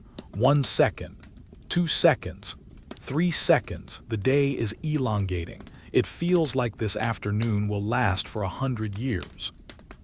She is waiting for the prandium, the lunch we saw before, but she is not hungry. The heat suppresses the appetite. She is waiting for the rest. The meritatio, the great pause, every Roman waits for it. The emperor waits for it. The beggar waits for it. The sun dictates the schedule, and the sun says, stop. She opens her eyes slowly. The ants are gone, the line has vanished. They have returned to their nest. The stone floor is empty, just a vast expanse of gray pavement, boring, flat, hot. She stands up. She picks up the basket of mending. She walks towards the interior of the house. She is moving towards the final destination of the day, towards the final rest. The narrative of the day is winding down. The actions are becoming fewer. The thoughts are becoming simpler. She walks through the shadows of the corridor. The air gets cooler as she goes deeper. She is leaving the light behind. She is walking into the cave. Step, step, step. The house swallows her. She disappears into the quiet. The garden remains behind, baking in the sun, empty, silent, eternal. The woman has walked out of the glare of the garden and into the deep, protective shadow of the inner house. The heat of the day is left behind, a burning memory on the other side of the wall. Here, in the heart of the home, the air is cool, still, and timeless. She returns to the room where we began. The cycle is a circle. A Roman house is designed to turn inwards, away from the street, away from the world, looking only at itself. She has returned to the center. She stands in the cubiculum diurnum, a small room used for the midday rest. It is simple: a bed, a small table, a window that is shuttered tight, allowing only a single dusty beam of light to cut across the floor like a solid bar of gold. She looks at the beam of light. It is filled with dust, millions of tiny particles floating in suspension. She watches them. They do not move up or down. They hover. They are the seconds of the day trapped in a sunbeam. She sits on the edge of the bed. She slips off her sandals. Clack, clack. She places them side by side on the floor. They are empty now. The shape of her foot is imprinted in the leather, a ghost of her standing. She lifts her legs onto the mattress. She lies back. She was never allowed to map the stars. She was never allowed to draw the borders of the empire on a piece of parchment. She was never allowed to stand at the head of a legion and give the command to march. But as she lies here, she commands the stillness. She is the ruler of the pause. The empire is vast and noisy. It is full of chariots, swords, shouting men, and barking dogs. But her empire is this bed, and it is a kingdom of absolute peace. She clasps her hands over her stomach. She feels the gentle rise and fall of her breath. In, out. It is the rhythm of the Mediterranean. It is the rhythm of the tide. She closes her eyes. The darkness returns. It is not the scary darkness of the unknown. It is the comfortable darkness of the eyelids, an orange-gray haze that slowly fades to black. She listens to the house one last time. Is there a sound? The fountain in the garden? No, it is too far away. The slaves in the kitchen? No, they are resting too. The carts on the street? No, the city is stopped. There is only silence. A thick, heavy, ancient silence. It presses against her ears like water. She thinks of the wool she spun. The thread is finished. It is wound on the spool. She thinks of the oil she poured. The jar is full. The surface is flat. She thinks of the silver she polished. It is shining in the dark, reflecting nothing. Everything is done. There is nothing left to do. There is only be. Her thoughts begin to slow down. They are no longer sentences. They are just images. A green leaf, a white stone, a drop of water, a gray moth. The images float by like clouds. She does not hold on to them. She lets them drift. She feels the weight of her body sinking. The mattress holds her. The floor holds the mattress. The earth holds the floor. She is grounded. She is part of the geology of Rome. She is as still as the statues in the atrium. She is as still as the columns in the garden. The beam of light on the floor moves an inch. It touches the leg of the table. It illuminates a speck of dust on the wood. Then it moves on. The sun is traveling across the sky, but here time has stopped. She was never allowed to write her name in the history books. We do not know her name. She is Livia. She is Julia. She is Cornelia. She is every Roman woman who ever sat in a quiet room and waited for the evening. She is the silence between the lines of history, and that silence is a soft place to land. Her breathing deepens. The last bit of tension leaves her jaw. The last bit of tension leaves her fingers. She uncurls. She is open. She is drifting. The room seems to expand. The walls dissolve into mist. The ceiling dissolves into sky. She is floating in a vast, empty space. It is boring. It is empty. It is perfect. Sleep comes, not as a sudden event, but as a slow tide rising. It covers her feet.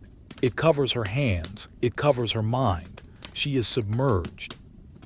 The Roman Empire continues outside. The emperors will rise and fall. The aqueducts will crumble. The statues will break. But the sleep remains. The rest remains. The quiet remains. The story is over. The day is done. The wool is spun. The door is locked. The lamp is out. Good night, Roman woman. Good night, watcher of the house. Good night, listener of the silence. Rest, rest, rest.